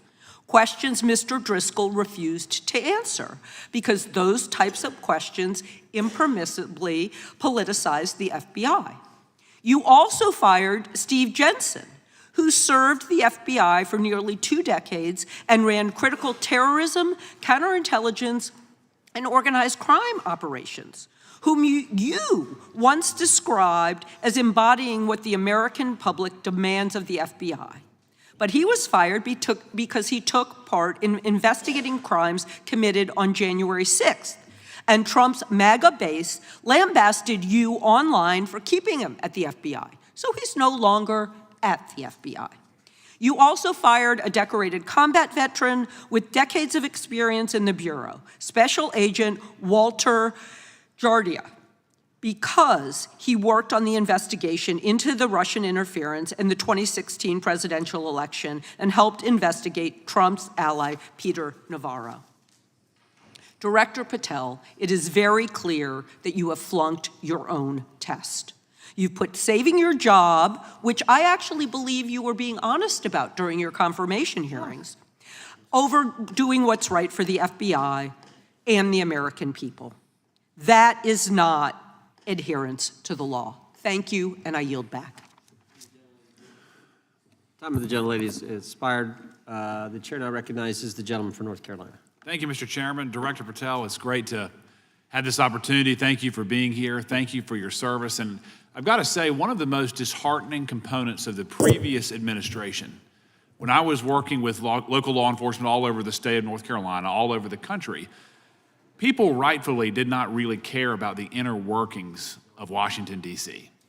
The FBI had previously been the paramount, the sterling, the top of the top law enforcement agency. They wanted their FBI to fight crime. Whatever small town, city, whatever it may be, FBI was expected to deliver for the American people. And then reports started to come out, in addition to the likes of McCabe, Comey, Clapper, Strzok, Page, that the FBI was targeting Christian nonprofits. They were targeting parents for protesting radical gender theory at their schools. They targeted Catholics, churches, pro-life organizations. And the FBI was really bruised in just modern day America. And your focus on getting the FBI back to the streets, fighting criminals, locking up bad guys, whether they're violent criminals, whether they're sex predators, whatever they may be, that is restoring the reputation of the FBI, and I thank you for that. In regards to the perceptions, I want to be very clear here. You mentioned the statistics about removing dangerous illegals, removing thousands of kilograms of drugs, violent criminals, guns. The border is secure. These accomplishments are noteworthy and they're needed. But at the same token, I want your take. The fight is not over. Isn't that correct? When we look at what happened in the previous administration, the number of illegal alien criminals that made their way into this country of every type, they're embedded, they're here, and it's going to take a sustained effort to win this battle. That's the critical component, sustained effort. And that's the critical component when you look at what happened in Washington, D.C. We're not here for 4 seconds in terms of safeguarding Washington, D.C. Yep. It's a sustained initiative. We're taking it to Memphis and wherever we decide else. And so we are going to continue the mission till it's done. In regards to offloading some of the agents from Washington, D.C. to the states, to the people, can you just explain how tactically that is a force multiplier in the law enforcement community around the country? Yeah. It's pretty simple. You don't even have to be in law enforcement to know that. If you put cops with other cops, they're going to do cop work. That's right. And what was needed in the communities out there was more cops. What was not needed in the bloated bureaucracy of Washington, D.C. was a third of the FBI's workforce, because a third of the crime does not happen in the Washington, D.C. NCR area. And so the results speak for themselves. Our state and local partners, I've always said this, are our biggest ally, our Yes. greatest ally and partner, and we cannot do the work without them. But we got to send our guys to them. That's right. And in regards to the last 4 years, the open border policies, whether it's terrorism, drug trafficking, human trafficking, violent crime, massive amounts of organized retail theft, and other types of criminal behavior, can you describe, just so anyone who's listening here can talk about, how serious the levels of criminality have become in the United States? Well, unfortunately, in order to have these record-breaking numbers of arrests and seizures, you tragically had to have a record-breaking explosion in violent crime, and it doesn't happen overnight. And it came in from all corners of the earth and from all platforms, including social media. And that's the root cause of all of these evils. And in order to clean it up, it's not going to happen overnight. But the men and women of the FBI, what they did in these 7 months, everybody should be talking about it. Every single district in this dais is safer now, today, than it has ever been because of that work. And in regards to the ongoing political climate, Director Patel, how do sanctuary policies that are still being implemented and defended in certain states, cities, and counties, how do they help or hurt your efforts to make America safer? Well, if you are harboring criminals, you are harboring our ability to keep our communities safe. It's that simple. If you have a fugitive warrant for a violent felony offense and we are not able to procure you because of policies or rules that don't allow us to go get them, and time again, we have heard all too many illegal immigrants who should not have been here murdering women, murdering children, giving drugs to our youth, and raping our children, and that is unacceptable. Straightly put, can you separate immigration enforcement with fighting crime? They're intertwined. Thank you. In regards to policies like cashless bail, how does that help or hurt your efforts? Criminals know that there are certain jurisdictions where if they shoot someone, they'll be out the door within the next hour to do it again. Yep. And that's an ethos that is, and a system that has been built out over years that we are combating. How is defunding the police around the country, how does that help or hurt? As long as I'm in this seat, we're not defunding any cops. Good. Thank you, Director. I yield back. Gentleman yields back. Mr. Garcia is recognized. Thank you, Chairman Jordan, and welcome again, Director Patel. As members of the Judiciary Committee, we have a responsibility to conduct oversight of the FBI and assess whether or not you're doing a good job in a responsible and impartial manner, or whether you're just a henchman for Donald Trump who's weaponizing the Bureau at the expense of public safety. As Congressman for tenure, is the Bureau's expanded role in low-level, non-criminal immigration enforcement. I have a report here from the conservative Cato Institute. They've obtained ICE documents showing that over 2,500 FBI personnel are now working on immigration enforcement. A yes or no question. Did you sign off on this? 2,500 FBI employees are not currently working on immigration enforcement. Did you sign off on this? On the Cato report? On the 2,500 personnel, FBI personnel that have been reported to now be working on immigration enforcement. I couldn't have signed off on it because it's not happening. You can call it whatever you want, but the reality is that over 2,000 personnel individuals are now working at ICE instead of their jobs. I want to follow up on something that Senator Durbin asked you about yesterday. This article from MSNBC reports that nearly every agent on Baltimore's domestic terrorism unit, who was, by the way, investigating the 764 network of child predators, was diverted to work on immigration enforcement full-time. That forced them to, and I quote him, walk away from investigations of a network of violent predators that targets and exploits children online. Yes or no? Were you aware that this happened, and did you sign off on it? The premise is false. The 764 network in Baltimore is taken down, and FBI agents do double and triple duty all the time. I'm reclaiming my time. You told Senator Durbin yesterday you didn't know about it, so your testimony is inconsistent today. No, I found Final out. question. Let me ask you, again, a yes or no question. Are you aware that agents have been told by supervisors not to documenting their shifting of resources toward immigration-related work? That's a literal another falsehood. It's impossible to move a human being without documenting that work. As FBI director, you must be transparent with Congress.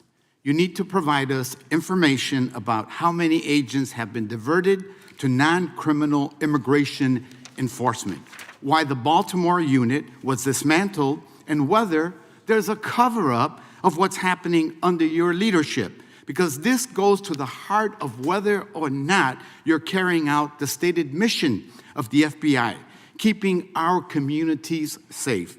Diverting FBI agents from investigating violent child predators doesn't make us safer. Using FBI resources to target parents, children, and other immigrants for low-level, non-criminal enforcement doesn't make us safer. Enabling violent, lawless conduct by federal enforcement doesn't make us safer, as we saw last week when an ICE officer killed one of my constituents. And I know that the FBI has been involved in that investigation. And yesterday, ICE did a raid in the suburb of Elgin where 2 U.S. citizens were arrested, and who accompanied them on that filming of that show? Secretary Nunn. Shameful conduct.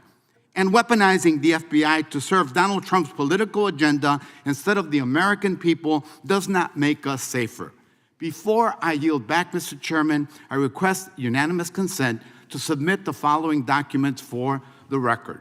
A report from the Cato Institute, which I referenced earlier, where ICE has diverted over 2,500 officers from their jobs, and 2, an article from MSNBC titled, Trump's Deportations Divert FBI Agents Off Child Predator Cases, and an article from CNN entitled, White House Pressure for Increased Immigration Arrests Strains Law Enforcement Agencies. Thank you, and I yield back. Gentleman yields back. Without objection, the gentleman yields back. Gentleman from Wisconsin is recognized. Thank you, and thank you, by the way, for coming over here.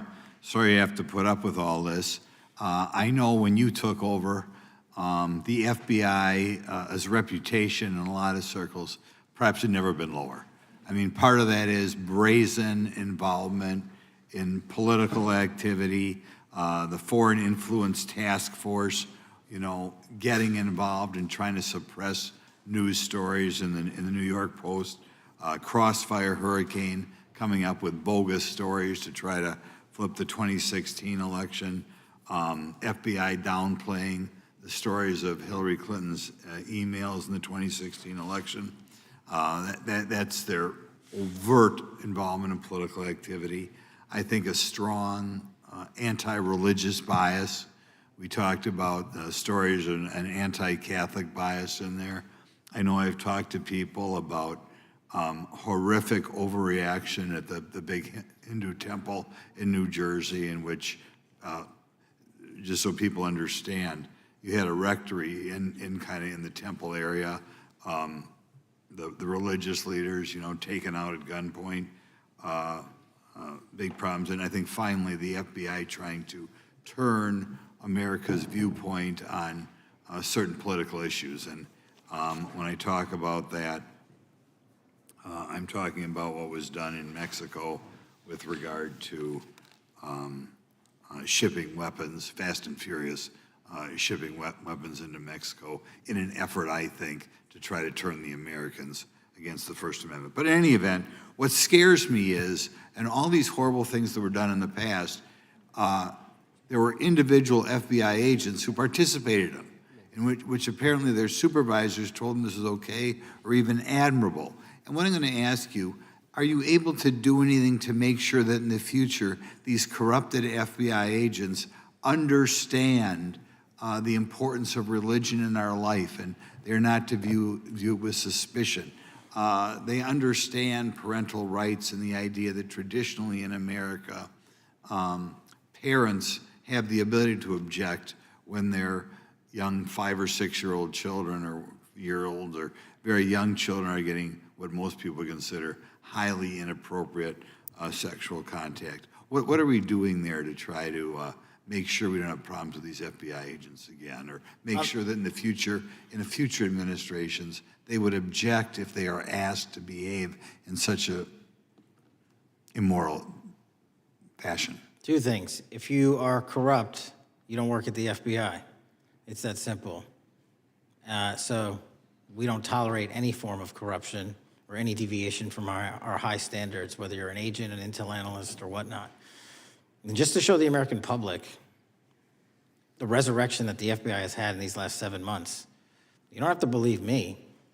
Our applicant pool has doubled month over month, every year, from the highest point it has ever been. More people want to work at this FBI than ever before in U.S. history.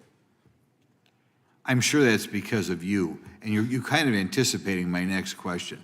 I talk to retired FBI agents in my area who sometimes retired in part because they hated the woke, anti-conservative culture at the FBI. And they are concerned, the retiring agents, about new agents, not on your watch, but before this, being corrupted in the universities before they were hired, and they are very worried about what will happen with the new agents. So I think you're answering my question. Do you feel you'll be able to a certain extent solve the problem of inappropriately woke agents filling up the agency in the past, because now you're going to have a larger pool to draw from? Everybody that comes to work at the FBI is allowed to have their own belief system, but they're not allowed to bring that belief system into the workplace. And anyone that does won't work at the FBI. Okay, very good. Now, recently, there's sort of another potential scandal, I guess, a politically motivated thing, Arctic frost. Do you want to comment on that? And it appears one more time as perhaps the FBI was getting involved in what would normally be considered political events. We are not getting involved in political events, except this one. Okay. And final thing, with regard to prejudice against Catholics, what happened in the big Hindu temple there in New Jersey, do you think, have you ever, has anybody ever apologized to the Catholic Church or apologized to that temple? I don't know, sir. Okay. Is that something you think would be perhaps a good idea to do in the future? I think leadership should address it. Thank you. Gentlemen, time has expired. Gentleman yields back the, so we got the gentleman from North Carolina, Mr. Harris. All right, thank you, Mr. Chairman, and thank you, Director Patel, for your endurance and your perseverance throughout today's hearing, and for all you've shared. First of all, let me start by saying that I was very grateful and glad to see that the FBI has joined the investigation of the tragic and brutal murder of Irina Zarutska in Charlotte, which is just right by my district. This woman, as you know, fled the war in Ukraine only to be killed in cold blood by a man who had no business being on the streets whatsoever. This man, who had been seen stabbing Irina to death on video, had been arrested 14 previous times, served prison time, and was diagnosed with a severe mental illness. In response to the previous offense, the magistrate over his case released him to roam the streets with a $0 bond and a simple written promise to appear in court.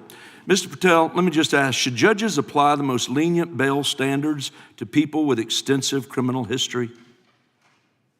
Do they apply the most lenient? I'm sorry. Yeah, should they apply the most lenient bail standards to people with extensive criminal history? That has not been my experience. That should not happen. Is America a place where young women should fear to ride public transit? No. And was Irina Zarutska's death, would you say, possibly the result of Democrats' pro-crime policies? That investigation and matter is in open trial, so I don't want to stylize the evidence. I understand. Well, Mr. Patel, let me just say, taking over the FBI after the Biden administration's blatant weaponization of the agency is no easy feat, as we've recognized throughout this hearing today. For 4 years, we witnessed the Biden administration targeting regular Americans rather than violent criminals. For example, the Biden administration's FBI spent its time and resources going after churches and Christians. We know that the FBI used an undercover agent to collect information about a parishioner. We know that the FBI investigated and surveilled a Catholic priest. And all of this was in response to First Amendment protected activity. Mr. Patel, I want to ask you, should the FBI use its resources to spy on Catholics? Never. So what does it say about the culture of the Biden FBI that law enforcement resources were used to go after Catholics, and some FBI employees were comfortable with taking such actions? Well, pursuant to my transparency initiative and working with Congress on oversight, those documents, that's it. Those documents are available for the American public to see and read and hold people accountable, and that's what I'm committed to. And so have you been able to hold accountable those at the FBI who went after law-abiding Catholic church members? If they did so improperly, yes. Well, I've been a pastor for 36 years, and I've constantly stood up for life and stood up for family amidst a culture that's increasingly hostile to both of those things. And if the Biden administration targeted Catholics, could I have been targeted by the Ray FBI as well? Well, I don't know, but I'm not going to target you. Well, I know that President Trump respects religious liberty and that his administration is seeking to right the wrongs of the Biden administration. Securing our freedoms and protecting faith leaders and communities requires a multi-pronged approach. What would you say in just the last few moments, what is the FBI under your leadership doing to make sure that our religious liberty and religious leaders can rest comfortable this evening? Zealously protecting our First Amendment rights, Amen. But zealously going after those that abuse that right that leads to criminal conduct. You will be investigated, you will be looked at, and referred to prosecution every single time the evidence warrants. Thank you, sir. One final area. I do want to draw attention, Mr. Patel, to Waxhaw, North Carolina, a town in my district that just fell victim to a cyber attack on September 12th that interrupted emergency services. Waxhaw is working with state partners, and the FBI has been notified on this attack, and I certainly pray they're able to help out with the ongoing investigation. Could you just speak to what the FBI is doing to bolster our community's cybersecurity to defend against any future cyber attacks? Well, in North Carolina, you're slated to get a plus-up of 22 FBI employees, and they're already on the way. And that encompasses cyber, counter-intel, counterterrorism, field agents, intel operatives. And what we're doing on a macro level on the counterintelligence and cyber front is going after the people that fund these operations on these online platforms and breaking their banks. Because once we do that successfully across the board, they won't have the ability to attack us. Well, thank you, Director Patel, and let me just add my comments to those of my colleagues that are very grateful for your leadership, grateful for your courage, your consistency, and for being willing to stand in the gap for us. And with that, Mr. Chairman, I yield back. Gentleman yields back. The gentleman from Missouri is recognized. Thank you, Mr. Chairman. And Director Patel, thank you for being here with us today. Over the past few years, we have seen a disturbing increase of attacks on Christians and conservatives. Since the leak of the Dobbs decision, there have been 354 attacks on Catholic churches. In the first year following the leak, there were more than 100 attacks against pro-life pregnancy care centers, and the shadowy pro-abortion group Jane's Revenge claimed responsibility for 24 of these attacks. Meanwhile, the Biden FBI focused resources on attacking Catholics and peaceful pro-life protesters like Mark Houck and Paul Vaughn. Many of these attacks on Christians and conservatives were coordinated or praised by dark leftist cells who lurk on the online chat rooms of Reddit, Discord, and game sites. This is a war room for Antifa and violent transgender activists. There have been essentially no incidents of violence by Catholics, pro-lifers, or parents at school board meetings, but there have unfortunately been multiple shootings motivated by leftist and transgender ideology, including recent attacks in Nashville, Colorado Springs, Denver, and Aberdeen. Worse, the targeted violence reached a boiling point this past month. A few weeks ago, an anti-Christian transgender terrorist murdered 2 children and injured 17 in a shooting at a Catholic mass.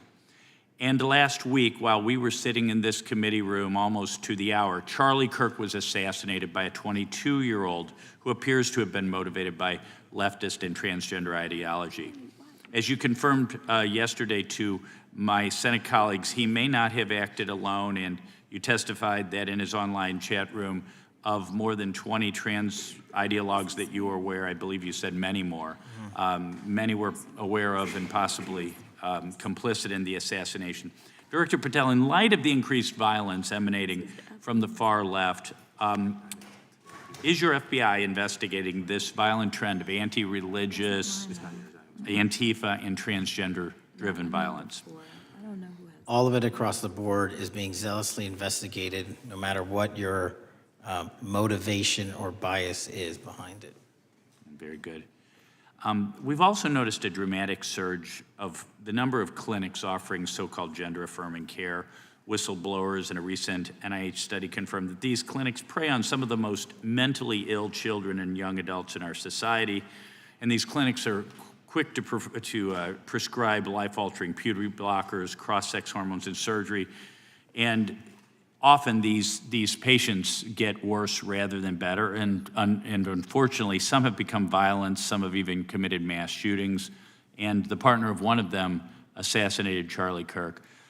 Director Patel, is the FBI looking into the role that these gender clinics may have in the recent attacks in making these mentally ill individuals violent? We're looking at the entire spider web for any of these attacks, be it Denver or Charlie or where have you, and that's why our investigations are ongoing. We don't have a final product yet. One of my Democrat colleagues, as an aside, mentioned, quote, the federal takeover of our cities. And I don't know whether my Democrat colleagues, for some reason, liked Washington, D.C. better when it was more dangerous and more violent, when there were more robberies and carjackings and murders and rapes. But what has the crime picture in Washington, D.C. looked like since the so-called federal takeover? 2,100 arrests, 37% decrease in violent crime, same time last year, 60% decrease in gun crimes, 74% decrease in carjackings, and 53% reduction in homicides in Washington, D.C. in the last month alone. Very good. And I thank you so much for your testimony. I know it's been a long day, so I'll give you a little break and yield back the rest. Gentleman yield? My time. Gentleman yield? Yes, yes. Director Patel, what's a 302? It's a report, the number of the report, whenever an FBI agent goes out and interviews someone.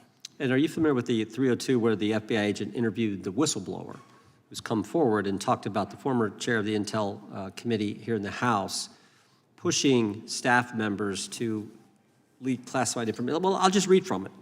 Staffers were instructed to use, this is from the 302, interview this person. Staffers were instructed to use any sources that had developed within the United States intelligence community to gather information, which would then be made public through the media in order to compel public opinion. You familiar with that? I am. Yeah, and that's how they played the game, wasn't it? Leaking information, classified or otherwise, true or otherwise, to create this public opinion to compel action to undermine the president. Is that accurate? I believe so. Just one other point I would make from this. This witness also said in the 302 that the agent recorded that the witness provided the interviewing agents with copies of both his handwritten notes and an email. So he gave them the stuff he wrote, and at the actual time this was taking place. That's all in the 302, right? Yes, sir. All right. Mr. Chairman. Mr. Chairman.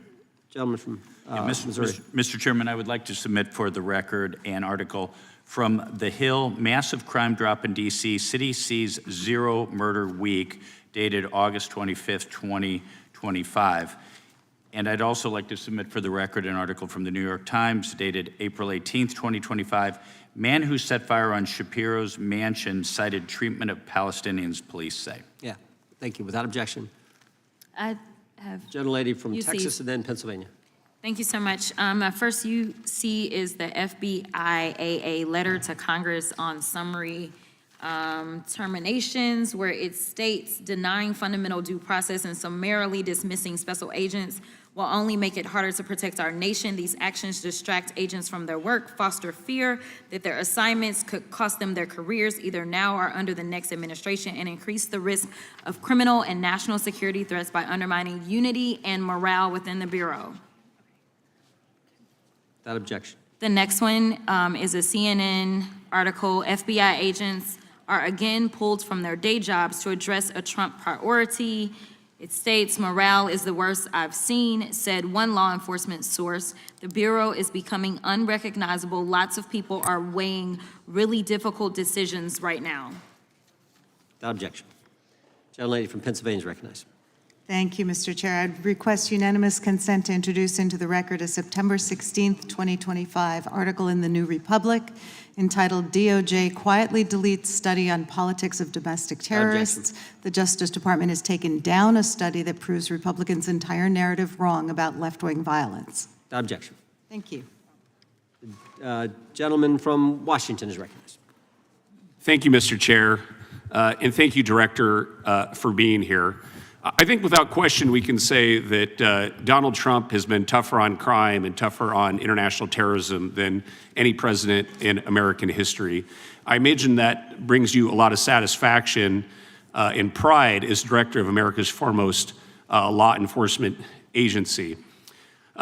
Recently, President Trump conducted very strategic and important strikes on Iran's nuclear apparatus in that country.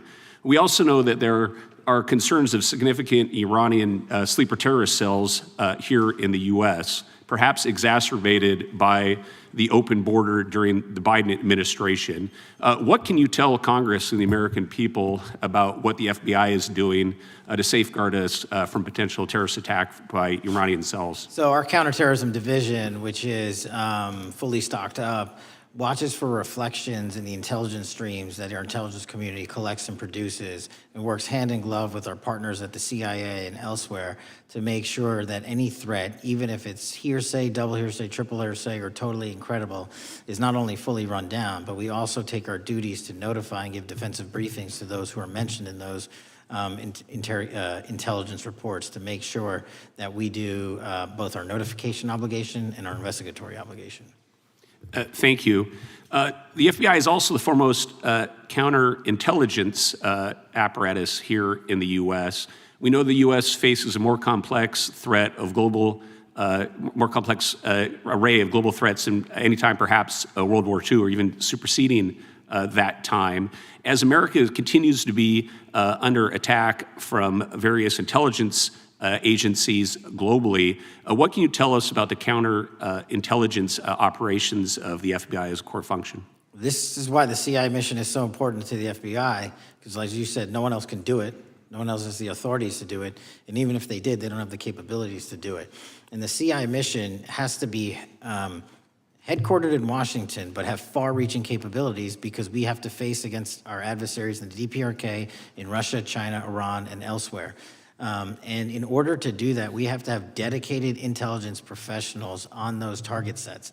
And since I become director, I've demanded not only a dismantling and disruption of networks, but a public display of how we're doing it so the world knows that our adversary is A, attacking us, and B, we're stopping them.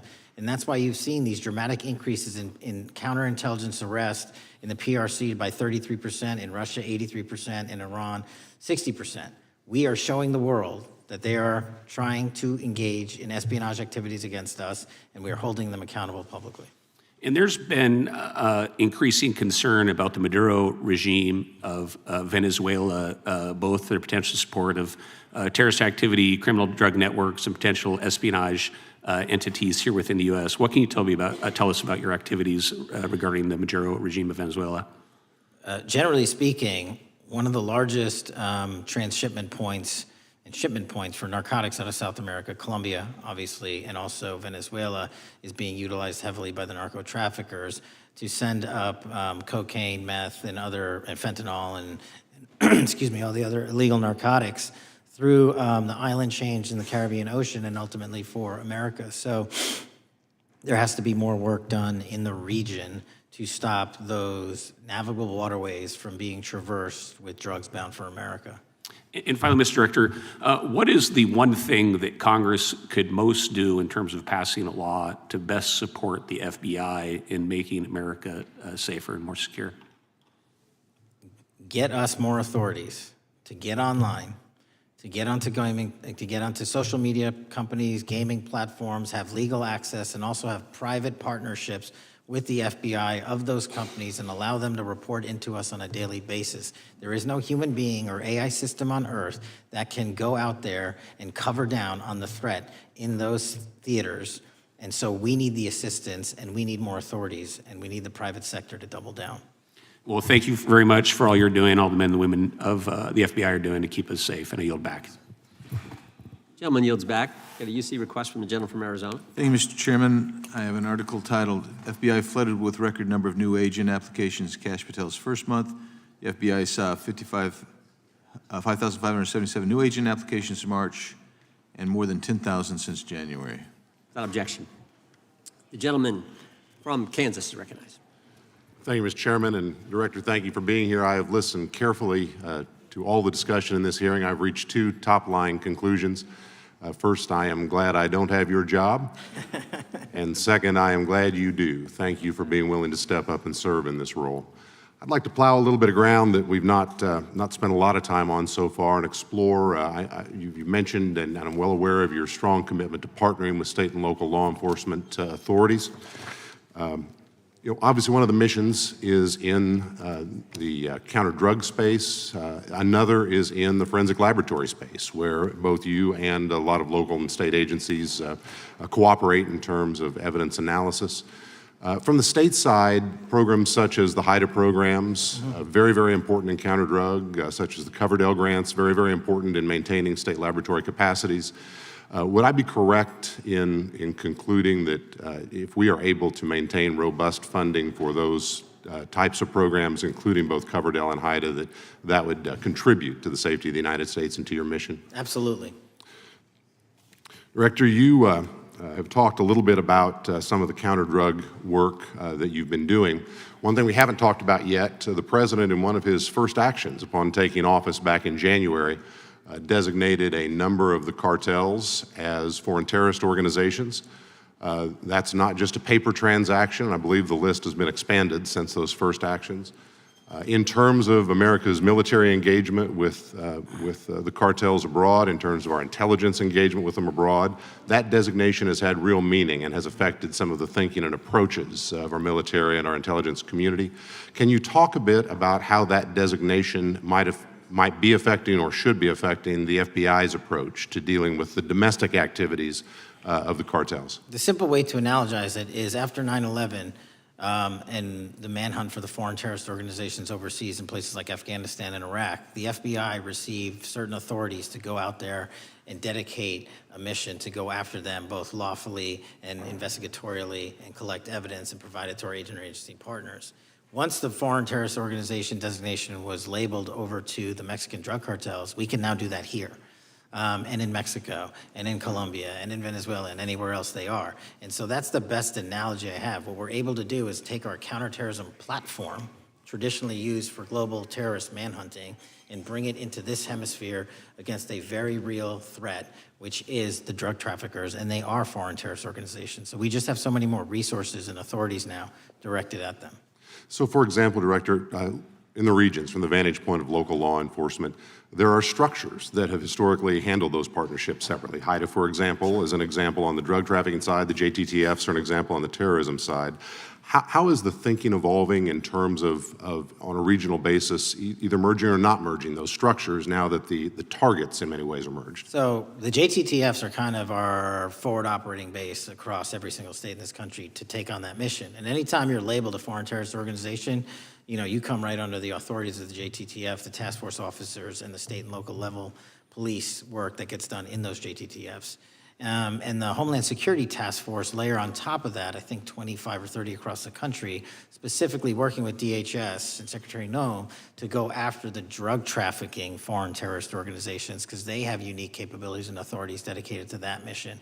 And so that's the beauty of the HSTFs. Let me ask you an adjacent question, Director. I noticed in your written testimony, I don't think we've talked about it yet, you brought to our attention an expiring authority. It's in 6 U.S.C. 124N with respect to counter-UAS drones. You point out that that authority expires in statute at the end of this month, and you impressed upon us your interest in seeing it extended in some manner. Can you talk a little bit about the FBI's role in counter-UAS work over American airspace? I represent a district that's going to host some of the FIFA World Cup activities coming up. We're obviously very interested in security, and there are limits on what our state and local authorities have the capacity to do or what our military has the capacity to do once the threat is domestic. So it's critically important. Both the FBI and DHS have those capabilities. I'll speak to the FBI, of course, only. And you raised the World Cup, and that's exactly what we need it for. The Club World Cup, which just happened, was 32 games in at least a dozen different cities across the country, the largest sporting events consecutively in American history. And we used our counter-drone capabilities to not only inspect and secure stadium locations, but where fans were hovering and we call base camps.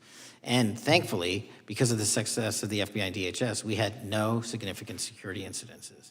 And flipping to the World Cup, which is going to be 3 times as large, and obviously the largest we've ever had, and blending into the LA Olympics in 28, our counter-UAS capabilities are going to be the ones that are able us to have literal bird's eye view of the threat dynamic around so many of these cities, which are going to see literally tens and hundreds of thousands of people flock to them.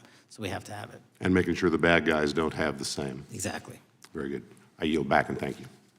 Gentleman yields back. Director, you've been amazing. You've been here 4 hours and 41 minutes without a break. We appreciate that. I think we have one more member, a few UC requests, and then you can we'll let you go. But we appreciate that. The gentleman from Texas is recognized. Thank you again for taking the time, Director Patel, and for Chairman Jordan for holding this hearing. Thank you for depoliticizing the FBI and getting it back to its original mission as well. Director Patel, do you agree that we have a problem in the United States with politically motivated violence? Absolutely.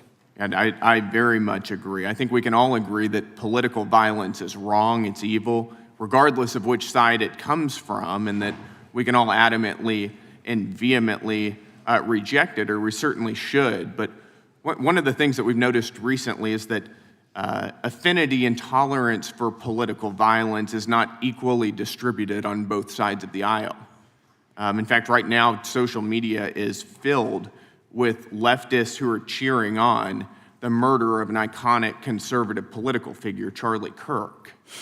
And it's not just random people on Twitter doing this now. There's a YouGov poll released just a few days ago, which stated that 25% of those who identify as very liberal believe that political violence can sometimes be justified. That's far too many, is it not? It is. One is far too many. One is far too many. That's right. Only 3% of very conservatives said the same thing, and we can agree that 3% is far too many. But there's an astounding difference between 25% on the left accepting and tolerating political violence and 3% on the right. I would hope that our colleagues on the other side of the aisle would also recognize that there is a systemic problem on their side of the aisle with tolerance for violence against people with whom they politically disagree, that there's a cultural rot on their side of the aisle that needs to be addressed desperately. Would you agree with that? Yes. One of the more astounding aspects of this is that it's not just people. This comes from the very top, from their political leaders. Just a few days ago, a member of Congress of this body, Ilhan Omar, shared a video on her social media account about Charlie Kirk's murder, and I'll quote what it said. It said, "Charlie Kirk was Dr. Frankenstein, and his monster shot him through the neck." In other words, Charlie had it coming to him. The words that he said naturally led to his assassination. I mean, that is a reprehensible thing for a member of Congress to say, to suggest, to promote in any capacity. And there are people across this country who are losing their jobs for far less than this. And that, by the way, is a just response to acceptance and tolerance of political violence. It's amazing to me that the political left today, who were the originators and the cheerleaders of cancel culture, now have the backbone to attack conservatives for defending their assassinated friend. But there's a key difference here. Democrats want to silence conservatives for speaking obvious, self-evident ontological truths like that men aren't women and men can't get pregnant. That seems pretty basic. That seems like a basic truth that we should all be able to agree on. Republicans, by contrast, are recognizing that a constitutional republic depends on the free and open exchange of ideas that we can debate without violence, and that assassinating a political rival is evil, it's wrong, and it should not be glorified or promoted or justified in any way, including in the way that Congresswoman Ilhan Omar did. So Mr. Patel, thank you again for being here. I'd like to, with the remainder of my time, just get your opinion. Does the FBI recognize the rising threat of political violence in America, and what can you guys do to address it? Yes, we do, and what we can do to address it, Congressman, is we need to get online partnerships with these companies in the public space, on these gaming sites, and on these social media sites. As I was saying earlier, there is no way to triage the amount of information generated on these sites by the FBI alone. And we need the public-private partnership. And there's another law that's expiring, I think, at the end of this month, which I believe we need renewed, that allows private sector companies to report into the FBI without liability for criminal investigatory purposes. And that's the kind of stuff we need to keep going. Got it. Thank you, Director Patel. We really appreciate it. Thank you. Gentleman yields back. Mr. Chairman. Gentleman from Arizona. I have some UCs. Gentleman to state his request. Thank you. The first one is a piece entitled Review of Domestic Terrorism After Kirk's Murder Shows Biden Politicized Issue, the Intel, and Fudged the Data. Without objection. Thank you. Make a motion to table. Oh, no, we got to recognize the ranking member for his motion. It's just a UC request. The gentleman's recognized for a UC request. Thank you, Mr. Chairman. This is the ADL report issued February 21, 2025, titled Murder and Extremism in the United States in 2024, concluding that for the third year in a row, every single extremist-related murder in the United States in 2024 was committed by right-wing extremists, 8 of the 13 involving white supremacists and 5 having connections to far-right anti-government extremists. Without objection. Gentlelady from Pennsylvania is recognized for unanimous consent. Yes, thank you. I have a couple articles here. First is a New York Post article, July 17th, 2025. Democratic Senator Ron Wyden claims big Epstein file full of actionable information locked in Treasury Department drawer. Without objection. This is The Guardian, May 18th, 2023. Deutsche Bank agrees to pay $75 million to settle Jeffrey Epstein lawsuit. Without objection. This is Fox Business, September 10th, 2025. JP Morgan processed over $1 billion for Jeffrey Epstein despite internal concerns over sex offender status. Without objection. And New York Times, Bank of America flagged suspicious payments to Epstein only after he died. Without objection. Okay, and I also have a motion, Mr. Chair. Lady was recognized. We're going to come back to the motion I thought was made by Mr. But I want to dismiss our witness. Could we do the motions before he goes? The one, I just wanted to press the motion I originally had. Yeah, we're going to bring that up. Is that what this is? 4 banks. Are you doing that? No, this is another motion. Okay, well, I'm going to recognize first the gentleman because we held that motion in advance. I still have the UC, Mr. Chairman. Thank you, Mr. Chairman. So look, there are 4 banks, JP Morgan, Bank of New York, Bank of America, and Deutsche Bank. Yeah, but the gentleman can state his motion. Yeah, but the motion is to subpoena the CEOs of these 4 banks to bring in all records relating to their relationship to Jeffrey Epstein and to produce all records reflecting it. These 4 banks have flagged to the government $1.5 billion in suspicious transactions relating to the sex trafficking I moved the crimes. table. Mr. Diamond just released a statement saying he would be happy to comply. Chairman, he doesn't need The to. motion to table, the motion offered by the gentleman from Maryland. The motion to table is not debatable. The question occurs on the motion to table. Those in favor say aye. Aye. Those opposed, no. No. Opinion of the chair, the ayes have it. The motion is tabled. I'd like a recorded vote if we could, Mr. Recorded vote being requested. The clerk will call. Well, we got to get the clerk here. The clerk's right here. Wonderful. Clerk Mr. will call the Jordan? roll. Yes. Mr. Jordan votes yes. Mr. Isa? Mr. Biggs? Mr. Biggs votes aye. Mr. McClintock? Mr. McClintock votes aye. Mr. Tiffany? Mr. Massey? Mr. Roy? Mr. Roy votes aye. Mr. Fitzgerald?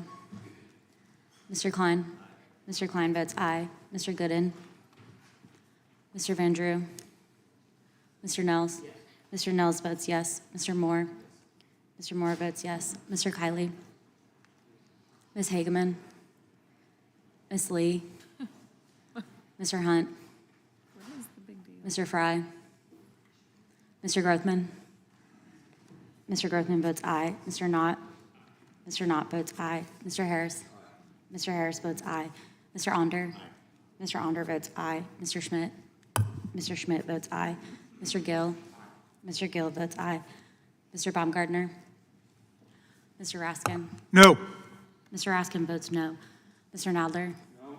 Mr. Nadler votes no. Ms. Lofgren? Ms. Lofgren votes no. Mr. Cohen? Mr. Johnson? Mr. Johnson votes no. Mr. Swallow? Mr. Swallow votes no. Mr. Liu? Ms. Jayapal? Mr. Correa? Ms. Scanlon? Ms. Scanlon votes no. Mr. Neguse? Mr. Neguse votes no. Ms. McBath? Ms. McBath votes no. Ms. Ross? Ms. Ross votes no. Ms. Ballant? Ms. Ballant votes no. Mr. Garcia? Mr. Garcia votes no. Ms. Kamlager-Dove? Mr. Moskowitz? Mr. Moskowitz votes no. Mr. Goldman? Mr. Goldman? Ms. Crockett? No. Ms. Crockett votes no. Gentleman from Texas, Mr. Gooden. Mr. Gooden? You're a no. You're a no. Lance? Yes. Mr. Gooden votes yes. Mr. Chairman, how am I recorded? Gentleman from New York. Mr. Goldman, you're not recorded. No. Mr. Goldman votes no.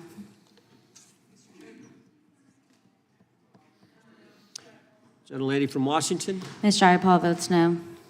Gentleman from California. Gentlelady from California. Mr. Liu votes no. Ms. Kamlager-Dove votes no. Gentleman from Kentucky.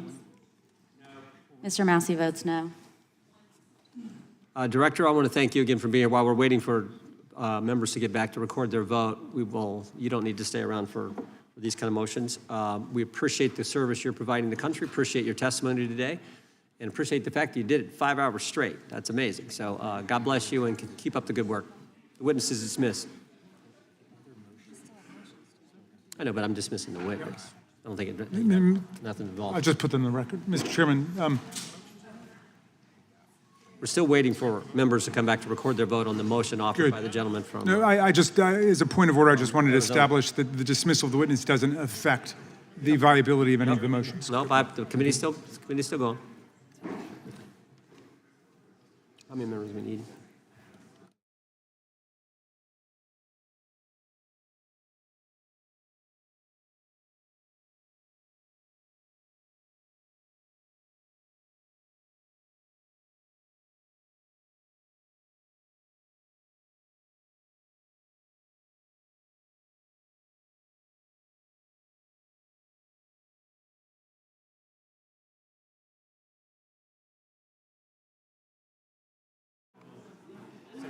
Madam Clerk, point of order. What is the current vote? Point of order. The vote is open. We will be waiting for members to get back to record their vote. Gentleman from Wisconsin is recognized. Mr. Fitzgerald votes aye. Gentleman from California is recognized.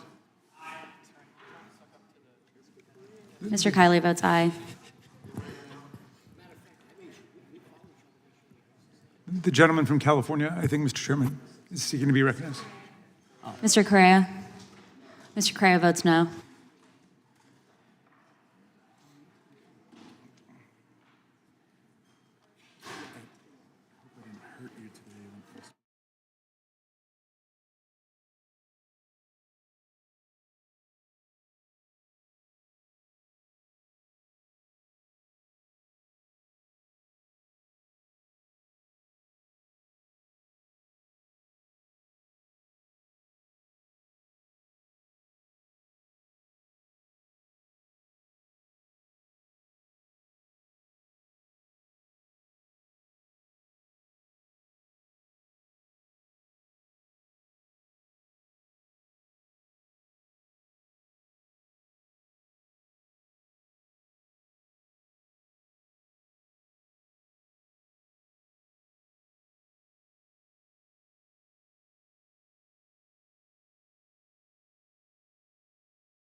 Mr. Chairman, point of order.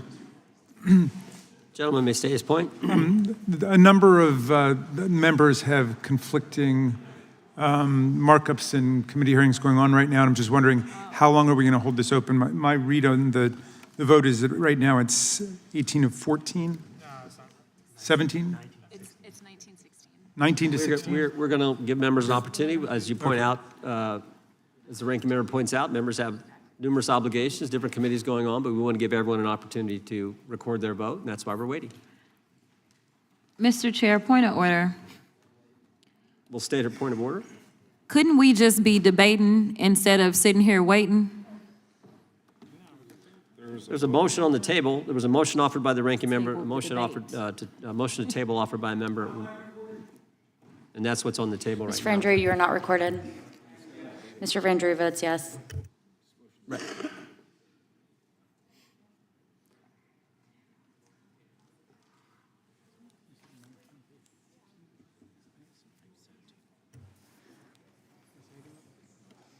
Gentlelady from Wyoming. Ms. Lee? Ms. Lee votes yes. Ms. Hageman? Ms. Hageman votes yes. Gentlelady from Florida and Wyoming.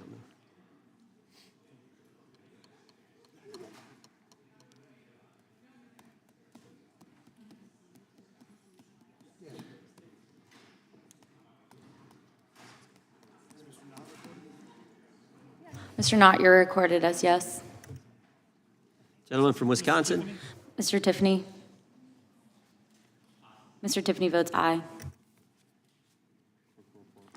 Clerk will report. Mr. Chairman, there are 20 ayes and 19 noes.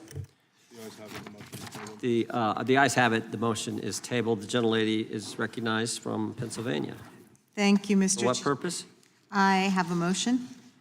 Gentlelady may state the motion. Okay. Pursuant to Clause 2K6 of Rule 11, I move that the committee subpoena U.S. Treasury Secretary Bessent to produce or otherwise make available to the committee all suspicious activity reports in the possession of the Treasury Department, identifying the roughly $1.5 billion in Gentleman from suspicious transactions. California is recognized. I move to lay the motion on the table. The motion is not debatable. I didn't finish. She hadn't completed the motion. Is it proper to cut it off before it's completed, Mr. Chairman? Finish your last sentence there. The gentlelady can finish. Okay, so we're asking them to identify the roughly $1.5 billion in suspicious transactions related to the sex trafficking crimes of Epstein, Maxwell, and their co-conspirators. And as we know, Mr. Chairman. Mr. Patel said that the Treasury Gentleman's might recognized. have that Move to lay the motion information. on the table. Yep. The motion is not debatable. The question occurs on the motion to table. Those in favor say aye. Aye. Those opposed, no. I request a recorded vote. Recorded vote being requested. The clerk will call the roll. Mr. Jordan? Yes. Mr. Jordan votes yes. Mr. Issa? Yes. Mr. Issa votes yes. Mr. Biggs? Mr. Biggs votes aye. Mr. McClintock? Mr. McClintock votes aye. Mr. Tiffany? Mr. Tiffany votes aye. Mr. Massey? Mr. Massey votes no. Mr. Roy? Mr. Roy votes aye. Mr. Fitzgerald? Mr. Fitzgerald votes aye. Mr. Klein? Mr. Klein votes aye. Mr. Gooden? Mr. Gooden votes aye. Mr. Van Drew? Yes. Mr. Van Drew votes yes. Mr. Nels? Mr. Nels votes yes. Mr. Moore? Mr. Moore votes yes. Mr. Kiley? Mr. Kiley votes aye. Ms. Hageman? Ms. Hageman votes aye. Ms. Lee? Ms. Lee votes aye. Mr. Hunt? Mr. Fry? Mr. Fry votes aye. Mr. Grothman? Mr. Grothman votes aye. Mr. Knott? Mr. Knott votes aye. Mr. Harris? Mr. Harris votes aye. Mr. Onder? Mr. Onder votes aye. Mr. Schmidt? Mr. Schmidt votes aye. Mr. Gill? Mr. Gill votes aye. Mr. Baumgartner? Mr. Baumgartner votes aye. Mr. Raskin? No. Mr. Raskin votes no. Mr. Nadler? No. Mr. Nadler votes no. Ms. Lofgren? Ms. Lofgren votes no. Mr. Cohen? Mr. Johnson? Mr. Johnson votes no. Mr. Swalwell? Mr. Swalwell votes no. Mr. Liu? Ms. Jayapal? Mr. Correa? Ms. Scanlon? No. Ms. Scanlon votes no. Mr. Neguse? Ms. McBath? Ms. Ross? Ms. Ross votes no. Ms. Ballant? Ms. Ballant votes no. Mr. Garcia? Mr. Garcia votes no. Ms. Kamlager-Dove? Mr. Moskowitz? Mr. Goldman? Mr. Goldman votes no. Ms. Crockett? No. Ms. Crockett votes no. Ms. Jayapal votes no. Gentlelady from California. Ms. Kamlager-Dove is not recorded. Ms. Kamlager-Dove votes no. Gentleman from California. Mr. Liu, you are not recorded. Mr. Liu votes no. Mr. Moskowitz? Mr. Moskowitz votes no.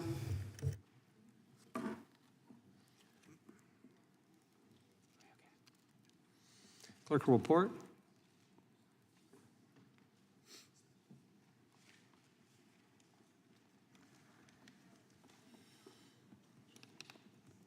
Mr. Chairman, there are 23 ayes and 16 noes. Motion to table carries. Mr. Chairman, I have a motion. Gentleman can state his motion, is recognized to state his motion. Great. I hope that champion of free speech, Mr. McClintock, lets me read it. Mr. Chairman, pursuant to Clause 2K6 of Rule 11, I move that the committee subpoena Deputy FBI Director Dan Bongino to produce and testify what the director is unwilling to discuss and share with Congress, the files related to Jeffrey Epstein, including witness interview records, including FBI Forms 302, search warrant materials, records relating to the initiation of investigations, records relating to financial transactions and payments, evidence collected from wiretaps. The FBI director said today that they've already released these documents. Bongino has reportedly considered resigning from his position over the refusal to release the full Epstein files. I'm delighted to Perhaps he'll be see that more my forthcoming. colleague can read, and I move to lay his motion on the table. Motion is not debatable. The question occurs on the motion to table. Those in favor will say aye. Aye. Those opposed, no. No. Opinion of the chair, the ayes have it, and the motion is tabled. I also can call for a vote, Mr. Chairman, recorded vote. Recorded vote being requested. The clerk will report, or well, excuse me, call the roll. Mr. Jordan? Yes. Mr. Jordan votes yes. Mr. Issa? Yes. Mr. Issa votes yes. Mr. Biggs? Mr. Biggs votes aye. Mr. McClintock? Mr. McClintock votes aye. Mr. Tiffany? Mr. Massey? Mr. Massey votes no. Mr. Roy? Mr. Roy votes aye. Mr. Fitzgerald?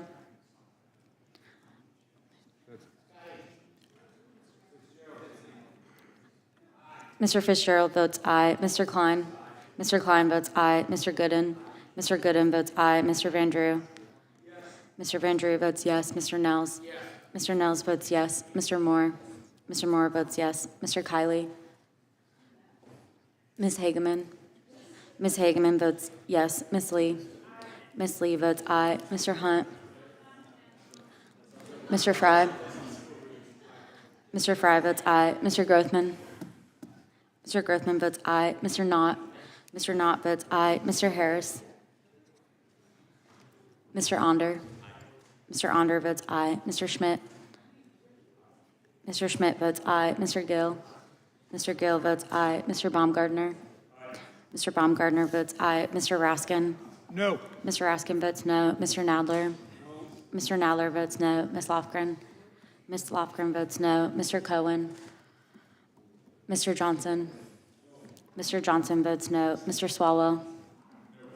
Mr. Swalwell votes no. Mr. Liu? Mr. Liu votes no. Ms. Jayapal? Ms. Jayapal votes no. Mr. Correa? Ms. Scanlon? Ms. Scanlon votes no. Mr. Neguse? Ms. McBath? Ms. Ross? Ms. Ross votes no. Ms. Ballant? Ms. Ballant votes no. Mr. Garcia? Mr. Garcia votes no. Ms. Kamlager-Dove? Ms. Kamlager-Dove votes no. Mr. Moskowitz? Mr. Moskowitz votes no. Mr. Goldman? Mr. Goldman votes no. Ms. Crockett? No. Ms. Crockett votes no. Gentleman from Wisconsin. Mr. Tiffany votes aye.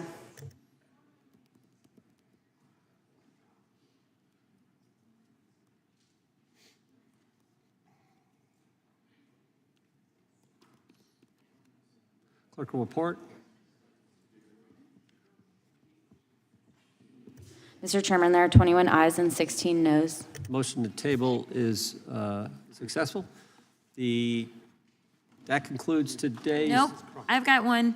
The gentlelady from Texas is recognized. Thank you, Mr. Chair. I'll tell y'all when I'm done reading. Mr. Chair, pursuant to Clause 2K6 of Rule 11, I move that the committee subpoena the head of the Bureau of Prisons, William K. Marshall, to discuss and produce all records relating to the transfer of Jeffrey Epstein, co-conspirator and child sex trafficker, Ghislaine Maxwell, in apparent violation of BOP policies regarding sex offenders, to include all BOP communications with DOJ, FBI, and the White House. BOP transferred Maxwell to a minimum security Mr. camp Chairman. following her interview with from President Trump's California is former recognized. personal Move to lay the motion on attorney the table. and now There's Deputy been a motion- Attorney General Todd Blanche. Motion to I am table done reading is now. not debatable. This question occurs on the motion to table. Those in favor will say aye. Aye. Those opposed, no. No, Opinion of the chair, the ayes have it. I'd ask for a recorded Recorded vote. vote being requested. The clerk will call the roll. Mr. Jordan? Yes. Mr. Jordan votes yes. Mr. Issa? Mr. Issa votes yes. Mr. Biggs? Mr. Biggs votes aye. Mr. McClintock? Aye. Mr. McClintock votes aye. Mr. Tiffany? Aye. Mr. Tiffany votes aye. Mr. Massey? No. Mr. Massey votes no. Mr. Roy? Mr. Roy votes aye. Mr. Fitzgerald? Mr. Fitzgerald votes aye. Mr. Klein? Mr. Klein votes aye. Mr. Gooden? Mr. Gooden votes aye. Mr. Van Drew? Mr. Van Drew votes yes. Mr. Nels? Mr. Nels votes yes. Mr. Moore? Mr. Moore votes yes. Mr. Kiley? Ms. Hageman? Ms. Hageman votes yes. Ms. Lee? Ms. Lee votes aye. Mr. Hunt? Mr. Fry? Mr. Fry votes aye. Mr. Grothman? Mr. Grothman votes aye. Mr. Knott? Mr. Harris? Mr. Knott?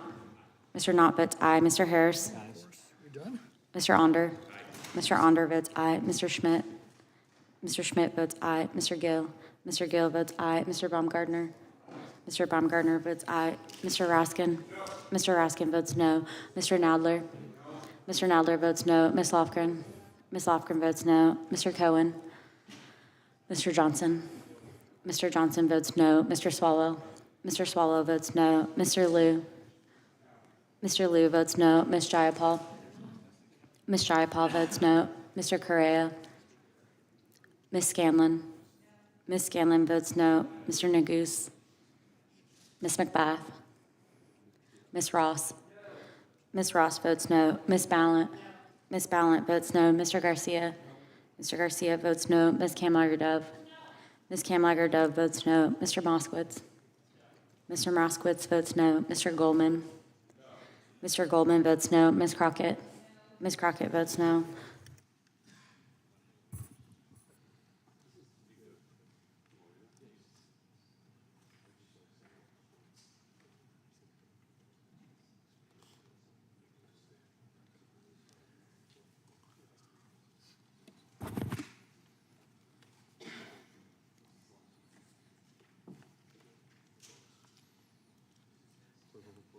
Clerk will report. Mr. Chairman, there are 21 ayes and 6 noes. The motion to table is agreed to. Mr. Chairman, point of inquiry. Gentleman can state his point. Am I correct that the House Oversight Committee, led by Chairman Comer, is issuing significant number of subpoenas along the lines of some of the things we've been talking about today, but in general terms, pursuing a lot of the questions that are being raised here today and others? That is accurate, and specifically the SARs, they're actually getting the SARs from the Treasury Department, which is something that we think is important. But yeah, that material is going to the Oversight Committee. Mr. Chairman, may I ask a follow-up question? Over here. Gentleman from New York is recognized. Is it your understanding that the Oversight Committee has requested the documents listed in Mr. Swalwell's subpoena, the recordings, the witness statements, the photographs, the materials seized by search warrant? I'd have to look at those carefully, but I know that there's a broad subpoena and It's a inclusion very of broad all kinds of subpoena, files. and oddly enough, it excludes all those essential documents that are in the possession of the FBI.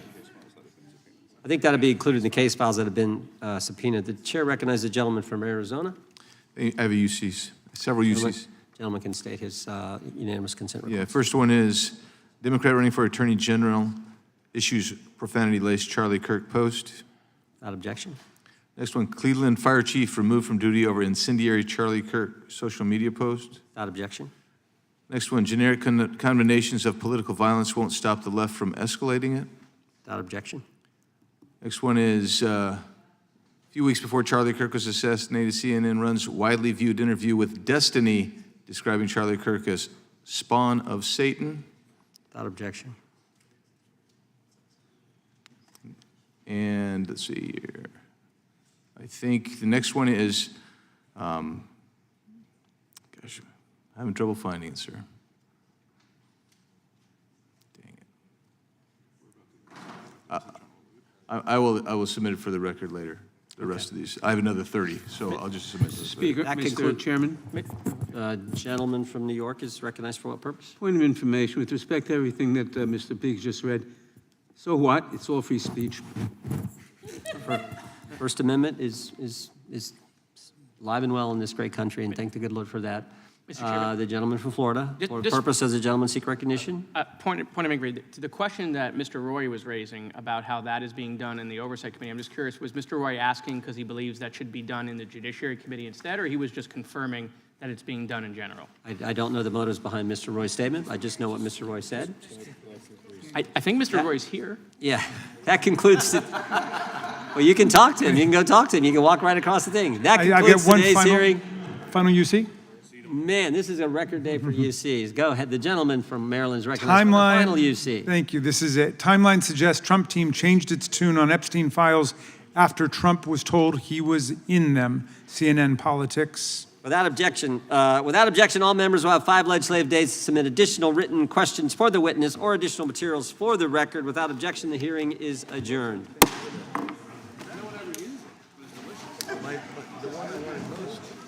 Disappeared on me.